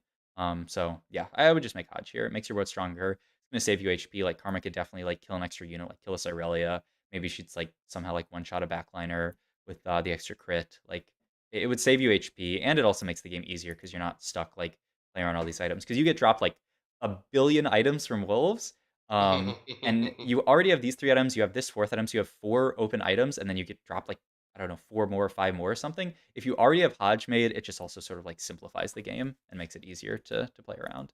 Um, so yeah, and like we end up losing these 2 fights. Like not to say that if we made Hodge, we would like instantly win these fights, but like we can kill this Cho'Gath, we can kill this Taric, they're low HP, and that is HP late game that can maybe instead of like us going 5th this game, maybe we can live long enough to go 4th. So yeah, I think you should be like very happy to slam most items if they make sense in the context of your comp. Don't slam a Death Blade here, but like you have the Hodge and it's fine. So yeah, I'd make that. And then yeah, we have wolves here. We get all of these items. I want to go back and look at this because it's a pretty hard it's a pretty hard situation. Like you do end up making you make the items relatively quickly, which I like. It's pretty hard. I still think like if we had made Hodge, maybe it's like Hodge, Giant Slayer, and then we have to figure out what our tank items are, Redemption, Gargoyle, and then we're left with IE, but these can be like I don't know, Soraka items or something. Mhm. Yeah, I don't hate something like that. I think let's see, what are the options? Like Hodge, this, I don't know. The big thing is like you have to think about your like bad components in the situation. Like bow is like there's not much you can do with it. It could be like Titans, I guess, but then you lose the chain vest. It probably has to be Giant Slayer. And then you don't really want to mana item that much. So I think Hodge synergizes really well with your JG. So yeah, I think I like Hodge GS, and then you have to figure out what these items become. And I think I do like Redemption Gargoyle, and then hold on to these components. The only downside with that is you're left with no MR shred. It'd be nice to prior MR shred. The only problem is then we lose this bow. So it could also be something like I would really like to get dropped 1 rod here. If we get dropped 1 rod here, then we can make Ionic Spark, and it feels really really good. So I guess the Yeah. other option would be something like Static Shiv. But the problem is then we're not getting rid of the sword. You do have the ability because we're in Mars Magnum to get Freljord in, and you have it in for a little while. So like I think we probably should have kept Freljord in for like most of the game because we had no MR shred this game. It's just so important in TFT to have shred. It's just like it just increases your damage by so much. Also just sort of random thing. Well, not Mhm. really random. Just sort of like order of operations. Usually I will roll here first, get my units in, and then make the items as we go into the fight, because, you can slam items as the fight starting, you can't, like, put units in as the fight starting. So I would roll here, try to find, like, Karma 2, Lysandra 2, try to find your Shen, try to find some better frontline, and then after that, as we're getting into the fight, make the GS, make the other items. That's just something, like, Okay. that's the order I usually do it in, because, yeah, you can slam items during the fight, you can't slam units during the fight. So, yeah. But yeah, I think, I'm doing this and making TG. I don't necessarily dislike this too much. I like just finishing the item on the Karma, so I would have made Hodge, but I don't, like, dislike this, and I like the Redemption plus the Gargoyle, so I mostly agree with your item slams here and the GS. But yeah, I probably would have made Hodge just to finish items here, just because, like, the value of the third item, I don't know if anyone's, like, if you've heard this concept before, but, like, items scale with each other in TFT. Like, if you have, easiest example is, like, if you have, like, a Death Blade and you build, like, attack speed, you're attacking more, so you're, like, getting that extra damage from the Death Blade more. So, like, your third item is actually, like, your most important item to build on a unit, because it scales with your other 2 items. So that's just something to keep in mind, that, like, it's really, really nice to get the third item on your carry. But yeah, obviously you wanted to roll here, you just didn't have time, so it happens. I don't really love any of these so much. You end up rolling and finding Combat Caster, which I do like a lot, so I'm happy with that. We end up getting dropped an Aatrox. That's best in slot for invokers, no? Like I like Combat it. Caster. Yeah, I like it a lot in Invokers, especially if late game, like, you wanna get a Senate in this game anyway. Like, getting an Ascena later goes crazy, in this setup, because you already have the Shadow Elves thing, and it, her thing, Redeemer, her trait procs off of, Combat Caster, and will just give your units attack speed every single time they cast, so it's, is really, really good. But yeah, I mean, you have to roll here a bit. I probably would have held on to the Aatrox. You should definitely hold on to the Sejuani. Um, we it's hard with Marsa Magnum to figure out what our strongest board here is, but we just have to sort of figure out, like, what, like, we're always gonna play 6 Invoker. We're probably always gonna play Tark. So we basically have these 2 slots that we have to figure out what they are supposed to be. Um, I don't I don't love the Yasuo. I don't, like, completely hate it either. I don't really think Zero Item Callista is doing that much with Shadow Isle, so I'd probably end up cutting her for now. You end up getting the Gwen later, so, like, that's why it'd be nice to hold the Aatrox, because it could be cut you, play Gwen Aatrox. Aatrox would activate Slayer for her, and he's also just a solid unit. Another option would be, like, play Yasuo, but then cut this and get Ionia in for Karma, which would be good as well. But, like, this, like, not having Ionia in, we're playing Shadow Isles for this random Callista that I don't think does that much. And yeah, you end up hitting Gwen here, but, like, we play it over the Yasuo, which, I mean, I don't think she's much, like, stronger or weaker than Yasuo. I think she's about the same, but now we're playing 3 Shadow Owls, which feels a little bit awkward. Um, there's actually even a Viego in shop, but you can't even really fit it on this board. It's kind of awkward. That's why I'd probably end up cutting this. Even getting in the Sejuani would also be really good. You could cut this and get Sejuani in as well for the Freljord. So there's a lot of stuff you can do here. It's kind of confusing. You end up getting over to this board, which I think is, like, not the best, but not terrible. But yeah, you keep rolling here. You find this. I think we need to keep rolling probably until Karma 2 here. These aren't like the best rolls, and we're pretty low. Like, you probably have to roll to 0 gold here if you don't hit Karma 2. Like, we need Karma 2 to Mm, stay alive in this situation. yeah. So yeah. Okay. Yeah, we end up winning that fight, and we actually start winning a few fights, and then you roll down here and you find Karma 2, and, like, you can see, like, the difference between Karma 2 and not Karma 2 is, like, night and day. Like, we actually, like, we end up losing this fight, I think, yeah, but, like, we win a lot of fights after this at 18 HP just because of Karma 2. But if Um, he's playing Garen, do you really lose that fight? yeah, you're right. You win the moral victory. Anyways, but yeah, keep going. Sorry. Yeah, you're we end up building Gunblade, which is a really good karma item, so I'm fine with the Gunblade here. You keep rolling, you find Taric too. And so yeah, like, the board ends up not being too bad. Oh, we also have Marsa Magnum, so we get in another unit here, which ends up being the Sedge. I like the Sedge. I would play the Sedge for a while. I'd probably, on the same, like, sort of, like, thing as I was talking about earlier. Oh yeah, you don't get the Sedge in immediately, we get challengers in, but you always have to think about, like, what the trait we're adding actually does. We're adding challengers to give challenger to a 0 item Callista. Like, I think it's a lot better in this spot to think about what Freljord adds, which is armor and MR shred on your entire board. It's MR shred for your Karma, who has no MR shred on the entire board. So getting in Freljord, I think, is really good here. We can even just cut for 2 Freljord for Sejuani and Ashe, get 3 Freljord in, Mana Reave, and Mm, then the board would be really strong. But I mean, these are hard things to think about. But yeah, really, I think you should always just be thinking about, like, what does this trait actually do for my board? Challenger, sure, it lights up a trait on the side here, but it doesn't actually, like, do much. It makes this Callista slightly stronger, but you really want to be taking your itemized units and making them even stronger. Something like Ionia to add more AP to Karma, but like Challenger, yeah, it doesn't really do much here. So yeah, and then we have a few more fights to win. I don't think the board changed too much after this point. I think yeah, I'm trying to think of I'm looking at my notes and seeing what else I had to talk about. I think you do end up getting you have a random Aphelios in shop. It could have even been like Sejuani and then random Aphelios in over this for the third Targon. Targon synergizes really well with your board because you have Combat Caster, you have Shadow Isles in for the Gwen, you have Tarakin, you have the healing from this. Like Targon goes crazy. So yeah, I like that a lot here. Items wise here, let's see. What I end up going for? We go for Giant Spell here and go a second redound. These items are pretty awkward, I think. I remember looking at these and thinking it's not ideal. What's the best take here? I don't know, you go for Double Redemption, which doesn't feel amazing, but there's really it probably has to be like Static Shiv and then another JG if you're not gonna play Freljord, and then you get Static Shiv for the Shred, which end up taking we go for Redemption JG here, but yeah, I think finishing the stat like Double Redemption doesn't really do much. They made it so Double Redemption doesn't like stack the damage reduction anymore. It used to and was like kind of broken for a little while, but all it does is just like double heals, which is okay. It's okay stats, but I think just the Static Shiv getting a Marsh Red, like all of these units would be dead if we had a Marsh Red on this board already. So Yeah, that's okay. um, I don't think I value static shift that much. I oh, should though. yeah, you It's should. yeah. I think in almost any comp, you should want some form of shred for your main damage source. So like if you're playing Sorks, you really want an Ionic Spark. Ideally, Static Shiv is like a good alternative. And then in like an AD comp, you can usually fit in Freljord, so you don't even need Last Whisper. But if you can't fit in Freljord, like when you see people play Piltover, like they're almost always building Last Whisper or getting like a Heimerdinger in late game, and like then he can give you the shred.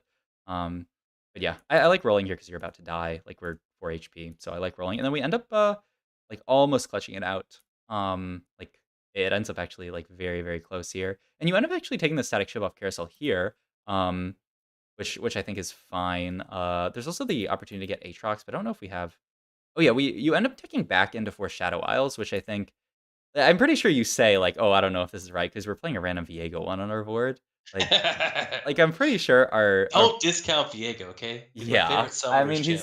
I mean 4 Shadow Elves is solid and does work, but I'm pretty No, I sure know what you're saying. I know what you're saying. yeah. It's definitely a misplay. Yeah, I think like I was talking about, we get Freljord in, we get like the Aphelios in, like there's a lot of better stuff we could get in here, and like it is decent for the Gwen, but yeah, I think there's better stuff that you could play here for sure.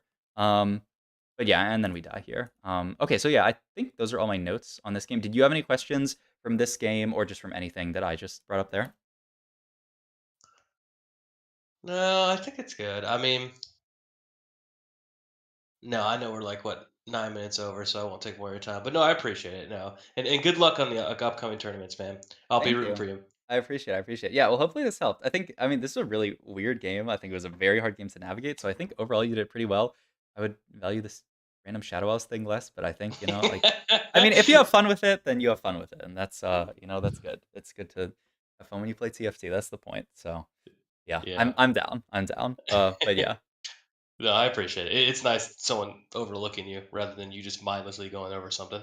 yeah, absolutely. I think getting a second perspective is really nice in TFT because like you don't like when you play a game, you only see what you see, but like getting another perspective shows you a lot of stuff that you wouldn't normally be able to see. So yeah, 100%, 100%. that's why I like doing it. But yeah, okay. Yeah. Hopefully this was helpful. Yeah, man. Yeah, man. Have a great night. You too. You too. Bye. See ya. Ooh. Okay. That was fun. We love coaching. Thanks for the sub, Josh. Thank you. Thank you. I appreciate it. Sorry, I was in the middle of coaching, so I didn't shout it out. But thank you. Thank you. You value Shiv over Spark because it kills two components you don't really want and uses Soul Cover for pure tank rather than building Spark. I think it's solid. Because you yeah, like Shiv can be solid in Invokers because you want to be shredding on backline as well. I mean, I think both are very good. It just depends on what you can build. Elio Ash got buffed. Oh, what do I do in Stars Are Born in the new patch? I mean, I haven't played any games of the new patch. So I don't know. I should probably play some tomorrow. I think I'll play some tomorrow before like on stream. Today we just had infinite coaching, and then I think I'll maybe we'll watch like one more VOD or something. Because I'm getting a little bit tired. Like I said, I woke up quite early today, so maybe like 1 or 2 more VODs. Maybe we'll watch like a Setsuko VOD. Actually, the Setsuko guy like almost never posts his VODs. So yeah, like it's just Shurima Cup VOD is the only VOD that's up. So we're gonna watch more Dish Soap, I guess. Which I mean, we love Dish Soap. It's a grind day. Yeah, tomorrow. Tomorrow's a grind day. But oh my god, man. Adge. Okay, here, I'm doing this. No Adge. No Adge. But yeah, hope you guys enjoyed watching the coaching sessions as well. I'm curious what you guys think of watching the coaching sessions on stream, because it's fun to do them, and like it's mostly just that I want to do a coaching session, but I also want to stream. And it looks like viewership is still like, you know, like not everybody like leaves the stream when I do coaching. I love watching that coaching. Awesome. Okay. Oh yeah, then I'll do more coaching on stream. I do have, I think, do I have any coaching tomorrow? I got 1 session tomorrow before DTI YDK. Actually, a little bit before DTI YDK. Important announcement. Let me pull up the image real quick. They're super useful. I usually watch the day after, but I liked it live. Awesome. DTI YDK. Don't talk if you don't know. If you don't know, this is Frodan and Bryce's TFT podcast. We're gonna be going on tomorrow at 6 p.m. Pacific time to talk about our run at Shurima Cup. So yeah, and then I don't know, other stuff Shurima Cup reviewed. So yeah, go check it out tomorrow at 6 p.m. I'm gonna stream up until it. Basically, I'm gonna start stream about the same time I did today, and then I'm just gonna start it up. You have a channel for full VODs of my stream. They all get posted to my YouTube, so you can check that as well. If you want if you want to see any of the VODs of my streams, just go to my YouTube. Yeah, I gave him the finger gun picture. Well, the coaching would like some chill music. Okay, I could do some chill music. I kind of want to focus, but like, I mean, I can still focus with the music. I get some coaching. I'm not used to recording my games on laptops. A toaster. Oh, I don't know how well Outplay does on a toaster laptop. It might be okay. You should do a free coaching daily for subs or something to grow the channel. Maybe, but like honestly, we'll see how it goes after the next few weeks. Hey, thank you for the sub. I'm Papaya. I'm a Papaya 5. Thank you. I appreciate it. Like honestly, I'm kind of up to my knees in coaching right now. So yeah, like I don't for now, I don't know. But on the main, thank you. Yeah, you just have to go to the live tab and there'll be everything there. So yeah. Thank you. Appreciate it. Okay. Let's watch like a Dish Soap game, and then I'm gonna go to sleep probably because it's late and I've been alive. I've been awake for how long? Man, usually I like wake up late and go to sleep early, but now it's actually the opposite. I woke up early. I mean, I'm not going to sleep late. How many hours have I been awake for? I've only been awake for 15 hours. That's like a normal. I mean, it's actually like 16 hours. Like that's how long you're supposed to be awake, right? 16 hours and then sleep for 8. It's like perfectly balanced. But it's mostly because I didn't get enough sleep because I stayed up yesterday and then tried to wake up early because I'm trying to get on the new sleep schedule. Which like, I mean, it's working. I feel tired, so I am staring at computer screens. So that's gonna blow my my sleep up, I guess. Your coaching is already too cheap. We'll see. If it keeps going crazy, then I'll probably have to increase prices. But right now I'm like all right with the level of demand. But we'll see if demand keeps being this high, then I'll have to up the price. But for now we'll leave it. So if anyone wants coaching, then I guess get it soon. But it won't be like tomorrow that I'm increasing prices. It would be like, I don't know, in the coming weeks or something. Will you still play Kate? Yes. I'm still gonna be a Kate player. I need some Kate VODs to review, man, but I'm pretty sure this Joe Bookmark guy didn't stream today. And also, all this Joe Bookmark guy does when I watch his stream is he logs in and he plays some weird marble game. Like, what am I supposed to do, man? Well, I'm here for TFT, not words with friends. Ooh, EQ R32. What do these spell, man? If you put all these together, it spells peacock. Whoa, peacock. Pog, peacock. I don't know, man. I mean, to each their own. I have a couple of Plat 1 K-Pods you can view if you really need the content. Oh, I appreciate it. I'll play some tomorrow for sure before DTI He doesn't want to give you any more of his secrets. You mean I gotta do my own? I gotta make my own secrets now? I can't just steal them from Joe Bookmark? What am I gonna do? His stream's been so ADHD. I mean, you know, do what you want. Do what you want. But yeah, it's a bit much for me sometimes. All right, so yeah, let's watch this dish soap VOD and then we'll go to sleep. I'm tired.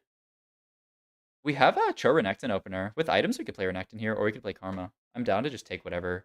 Oh, he's really going to sell Karma here? He's putting on the other side of his bench.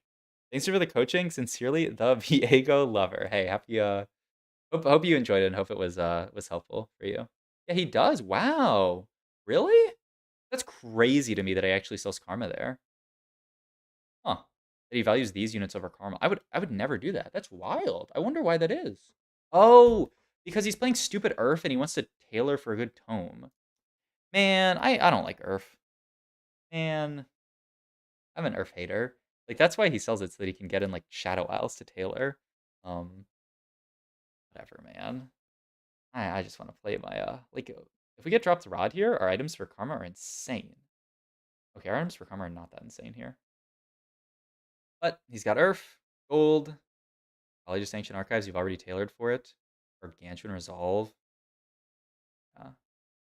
Pop it immediately. Piltover, Rogue, Deadeye, Noxus. We don't have Piltover. Okay, I kind of spoiled myself and he takes Deadeye here, but you really take Deadeye here?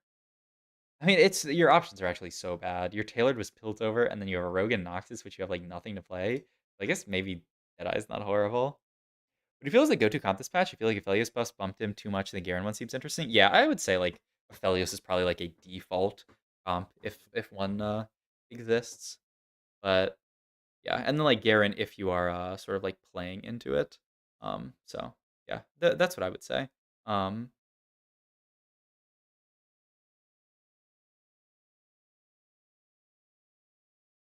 Okay. We're fighting Jazz Latte here. There's the lag, but it's only gonna happen once for us. Or it feels so bad when you miss. Yeah. I mean, I don't know. He'll play around Deadeye +1, and he makes Hodge here, which is not in the chat spamming Rex I with the spelled I like your eye. That's man. I love Twitch chat. I love Twitch chat. The whole lobby's man. What happened this what have they done to us? What did they do to us? Like, I'm just watching these games, and just the whole lobby's full open. Like, isn't Dish Soap just gonna be 2000 LP this patch? Like, he's just gonna play on this patch, everyone's gonna full open, and he's just gonna farm, like, top 4, top 3, and then sometimes he's gonna high roll in top 2. And, like, all these full open players are just gonna go first, 8th, first, 8th, first, 8th, first, 8th. Like, come on. I don't know. I don't know about this. Really know what legend to play now. I feel pretty lost. I think Ezreal is like a really easy, like good beginner legend to play. Like, you know, you're never gonna be like dizzy. Like, oh, I got some extra items to play around with Ezreal. So I think Ezreal's completely fine. If you want to be spicy, you can play Urf, or you can play. I mean, I think Caitlyn's really strong, but I think she is quite hard to play correctly. So there's that. And then what's the other one that everyone's playing? Oh, you can also play Master Yi is also like a really good beginner legend, or like below, like say like master tier below GM legend. You just take that and you pick his augments and you play like a Zeri game, or you play like a Garen game, and like it's easy. Like that's just the game. Not much to be done. But yeah, like look at this opener, man. Pengu meta. Yeah. That. So we made Hodge. What do we have open? Is it wait, is it sword? Was it sword? It is sword. You have to go IE here. I mean, it's not a bad slam. It's the best slam by far. I wish we could take like a bow here or something. The beginner's been playing since the first set. I will go Pengu. I mean, yeah, Pengu's chill. I think Pengu's really good for like farming 4ths and 5ths, but like not good for doing like much better than that. Went 2 through 3 with TF lost versus Giga unbeatable stuff. Oh, TF I'm a TF hater, honestly, but look, if you can make it work, go for it.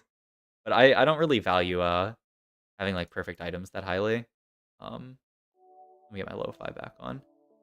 What the fuck is this patch? I don't get it. It's not that. Like, I'm pretty sure this patch still rewards just playing good TFT. Like Like, I'm watching a lot of this Dish Soap VOD. Like, all he does every game is, like, no one's playing the early game, so he just plays Strongboard early into, like, Fast 8. And, it's fine. It's not that it is not bad. It's just that I don't get it. Oh, that's fine. I think, like, if you're ever in a spot like that where you feel, like, really lost with a patch, I would just, like, take a break, take a few games off, and then just, like, go watch a streamer who's doing well in the patch. And, like, you know, right now we're watching Dish Soap VODs. If you move my head, you can see his games, like, so far in the spot are insane. Like, he top forward every single one. So, like, you can watch him, see what he's doing, and then, like, you know, figure out how to play around the patch better. 500 LP to 200 LP in 1 day help? All good. 300 LP? Look. K3 Soju has lost probably like 500 in a day. So honestly, 300 is nothing. Like TF, you can play anything. Not sure how worth it is yet. They're still testing. I guess so. I feel like TF, like, it almost like makes you want to like focus in on a few lines because you can like guarantee perfect items. Like I feel like you can play anything when you don't play TF because you just play flexible. But I guess maybe we have a different, like I'm talking about just like flexing between a lot of comps. You're probably talking about being able to play whatever comp you want in any spot, which yeah, I hear what you're saying. Lee Sin, oh yeah, there's some Lee Sin enjoyers as well. But I'm also not a Lee Sin enjoyer. Shojin Slam? Really? Huh. These items are quite strange. I mean, I would normally want to build BT there, but the problem is that leaves your tier open. Yeah, Shojin. Huh. Interesting Slam. Chad is his spec is shamming Q-Cone. Which like I don't even necessarily hate because it gets rid of those components. And you get to keep the sword for like a death blade. Not that. Probably just big grab bag, yeah. Oh, well. I mean, okay. How about his QSS? It's attack speed? I don't think it's horrible. Are you still in Kate this patch? Yeah, I am. I like, okay, tomorrow I just gotta play Infinite. Because like I need to get some Kate practice in. Kale's still okay, but Gwen too is more important because late Kale's if Kale's wave nerf late. Only reforged made TG. I am this is a Monka Steer game from Dish Soap. I do not know what is going on. He's just building whatever he hits. I mean, it's because he's playing for win streak. And so he's just gonna hope that, you know, the win streak can carry him to late game. Shojin Ash guarantees perma chill from her cast, so it's not that bad. Yeah, I mean it's a solid item on her. Are we gonna leave Shojin on her the whole game? Maybe. I could see it, I guess. Also going like a Lysandra or something. But yeah, I've seen a decent amount of Shojin Ash. Kale's good, but only if you can win with it. Yeah. I like winning with whatever comp I'm playing, ideally. Like, I like to win instead of losing. So Rek'Sai 3? Yeah, we're just going to play Rek'Sai 3 with Deadeye Spat. Yeah, I don't know about that. Here's a TF strat I want to try in normal lobby force, like 5 to 6 Zephyrs and Zephyr the front line. I know there's like the Leduc video about that, right? You play like Sorks, Zephyr their entire front line, then just have Lux one-shot their back line. I'm pretty sure it's awful, by the way, but it sounds fun. It certainly sounds fun, but I'm pretty sure you're going to lose a lot of LP trying to do that. But it definitely sounds very troll. So, yeah. We just have this stupid cloak. Can we get off carousel here? A sword? I have to take like, oh, really, Zephyr? There's no way he's going to build Zephyr here, right? We don't have any items, man. I mean, I guess we have the extra Ezreal items. Or the grab bag items. Okay, we get listen here. We can make 40. I mean, we're rich. Maybe he's just taking Belt for frontline. I mean, I probably would have just taken, like... Is it okay to even take a Gargoyle here and slam it? Yeah, I think so. I don't think it's too bad. I'm curious if he... Okay, he's not slamming Zephyr. Yeah, that's a bridge too far. What legend is S tier right now? Tom Kench or Draven? This is a bait. Don't listen to this person. Hey, it's Joe Bookmark. Look at that guy. I've seen so far from watching a lot of Earth, a lot of what's the other guy? Master Yi, and I still think Caitlyn is very, very good. So yeah. Those who I would say the S tier ones are. There is a legend that is god tier. That is true. That is true. There is a legend that if you take it, you might go second at the Shurima Cup. No idea how it isn't discovered yet. Oh, well, now I think you might be trolling. And he Giga Street. I mean, this is like every game Dish Soap's played on this patch so far. He's just level 750 gold here, and he's just fast-dating. You still prefer Swain level 2 as an ideal opener with Kate? I think it's still very strong. I'm not sure how highly I should value it, but I still think it's very strong. So, yeah. I gotta play some actual games on it, but I've seen it do very well early. Switched off K today, try out new patch, lost 150 LP, it's time to go back. See? That's what you get for cheating. Joe Bookmark did the same thing. He said, oh, I'm going to try out a different legend. I'm not going to play Kate anymore. He was unfaithful and he was punished for it. This is why you just have to be faithful to Caitlyn and she will reward you. First, every game, don't want to leak though. We'll see it in a few days prob. What elo are you, Kirito Yasuo? Just checking. Hey, don't flame. I'm not flaming you. I'm just saying. Well, I mean, I am flaming you, but, you know, only flaming your undedication. I was the Pengu genius first. Okay, if there's anything that should be flamed, that should be flamed for sure. Top 2,500 in A with Kate. Yo, congrats. That's awesome. Congrats. That's big. 150 LP to 1K in 1 week playing Pengu. Yeah, but I don't. Isn't that just because you're a beast? Isn't that not Peng related whatsoever? Man, this Joe Bookmark guy forever will just try to gaslight about Pengu. And the crazy thing is, some people in chat are actually going to like believe him. Like that's the terrible thing, is that some people are gonna be like, wow, is Pengu good? And it's not, man. It's not. He's just baiting you guys. That's just a Joe V skill diff, not Pengu diff. Agreed. I tricked the noobs. Boom. Screenshotting this. I have to screenshot this and put this in my Discord for later use. This is very good. This is very good. I'm gonna use this a lot. Okay, so it should end up 4-2ing it. Hit a Heimerdinger here. Hit the Aphelios. No Urgots yet. It's kind of hard to roll down all of his gold here. He didn't roll super deep. Remember Joe Bookmark set 7 Jack's Salesman arc. Oh man, I don't even know if I was in the Joe Bookmark universe then. What the heck? That's crazy. Never falling for it again. GG's. See, Joe, I am a man of the people here. I'm here to protect everyone. You're here to peddle false texts, but I know what the people need. Oh, Belveth? Did I Belveth? Can't be bad, right? It's like an RFC. And then we have to TG S. Yeah. I was probably just gonna slap it on Tarek for the front line. Okay, this is kind of lit. This Belveth kind of bailed out. I think Vlad or Kate are similar, but opposite legends. Both lead if you master them. Kate is early win streak tempo. Vlad is open for transfusion scaling.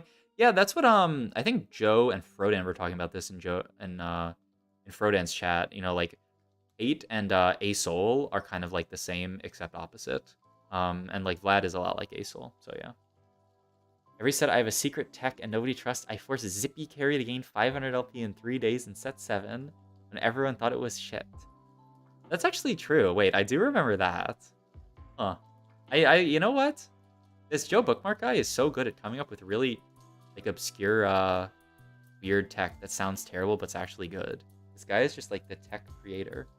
And I am the best tech stealer NA. I just steal this guy's tech and then just use it very well. Like, I think we're a match made in heaven, right? Joe does the hard work and comes up with like a really good tech, and then I just steal it. Where's this Gwinsu, by the way? Okay, I was like under something, and then I steal the tech and just go second at Shurima Cup like a beast. Like, I'm pretty sure. Okay, Joe, you got me with your set 9.5 tech, your Nico reroll tech. Nico 3-star with Gunblade and big shield, the new item. Next time, can I do better, please? If it's okay, if it's 1-2. I mean, I'm down. I am down for sure. I would have been down for it to be 1-2, but you know, they expect one of us in the wreckage, brother. Like, we can't both make it for some reason. Like, literally next cup, you're gonna go, like, top 8. I'm just gonna, like, play some terrible comp and bomb out. Maybe it's just, like, a yin and yang kind of thing. So confused watching a live stream, YouTube, how you're responding. Oh, yeah. Did Mechanoswarm nerf affect Heimer at all? Oh, I think it's still... I mean, it definitely affected him, but I think, like, Mechano is still good. Who's, like, inviting me to a league game? The hell? Summoner's Rift Custom. Man, I gotta remove some people from my friends list. Is this a symbiotic or parasitic relationship between you and Joe is the question. Okay. I made an investment. Hey, sub, just got Diamond first time since set 1. Following your steps. Kate for the win. Yo, congrats on Diamond. That's awesome. That is awesome. I'm pretty sure it's symbiotic, right? I make a YouTube video showing off Joe Bookmark, and people come to his stream and, like, drop him follows and stuff. Joe gives me the tech, and then I use it to climb. Like, it's pretty symbiotic, but, like, symbi-pog-ic, you know? It's like those whales. What are those little guys? What are those little guys that, like, follow on the whales and just, like, suck on them and, like, suck all their, like, barnacles off and stuff like that? I'm not sure who's who.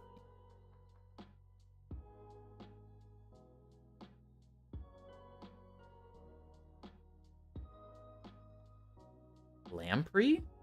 Huh? Lamprey? Really? Wait, I thought it was a Pokemon. I wish my wife talked about me the way Sub-Zero talks about Joe Bookmark.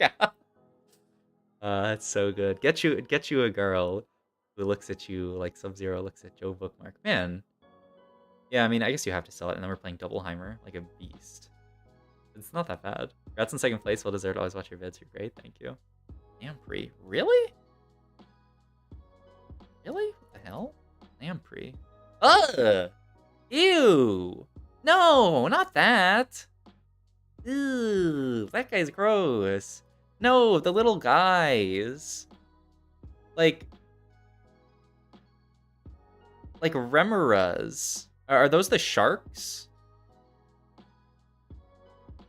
Or maybe I'm just thinking of something fake. I mean, maybe I'm thinking of the Pokemon. Like, I'm like this little guy, you know? I'm this little guy. But is that what a Remora is in real life? Remora, like 3 Void? Yeah. I think you see Demacia comment a lot of games. I agree. I think so as well. I love that guy. Yeah, he's a cute little guy. I like him a lot. What's the new meta now? A lot of people are playing Vertical Demacia, Aphelios. Like, this is an Aphelios game for sure. Thanks for the stream. I'm gonna go try this. Pengi Legend heard it's OP. Ah, just the classic tricking noobs. And also, even though it's a symbiotic relationship, it's also there's tension, right? There's tension here where Joe Bookmark is always trying to trick the noobs, and I'm always trying to save the noobs from Joe Bookmark. So, you know, it's complicated relationships in this world between two individuals, you know. So, okay, how high does he cap out this comp? Because this is a really strong Aphelios board with a Radiant Guinsu. Like, how high does this board end up actually capping out? I guess we'll see.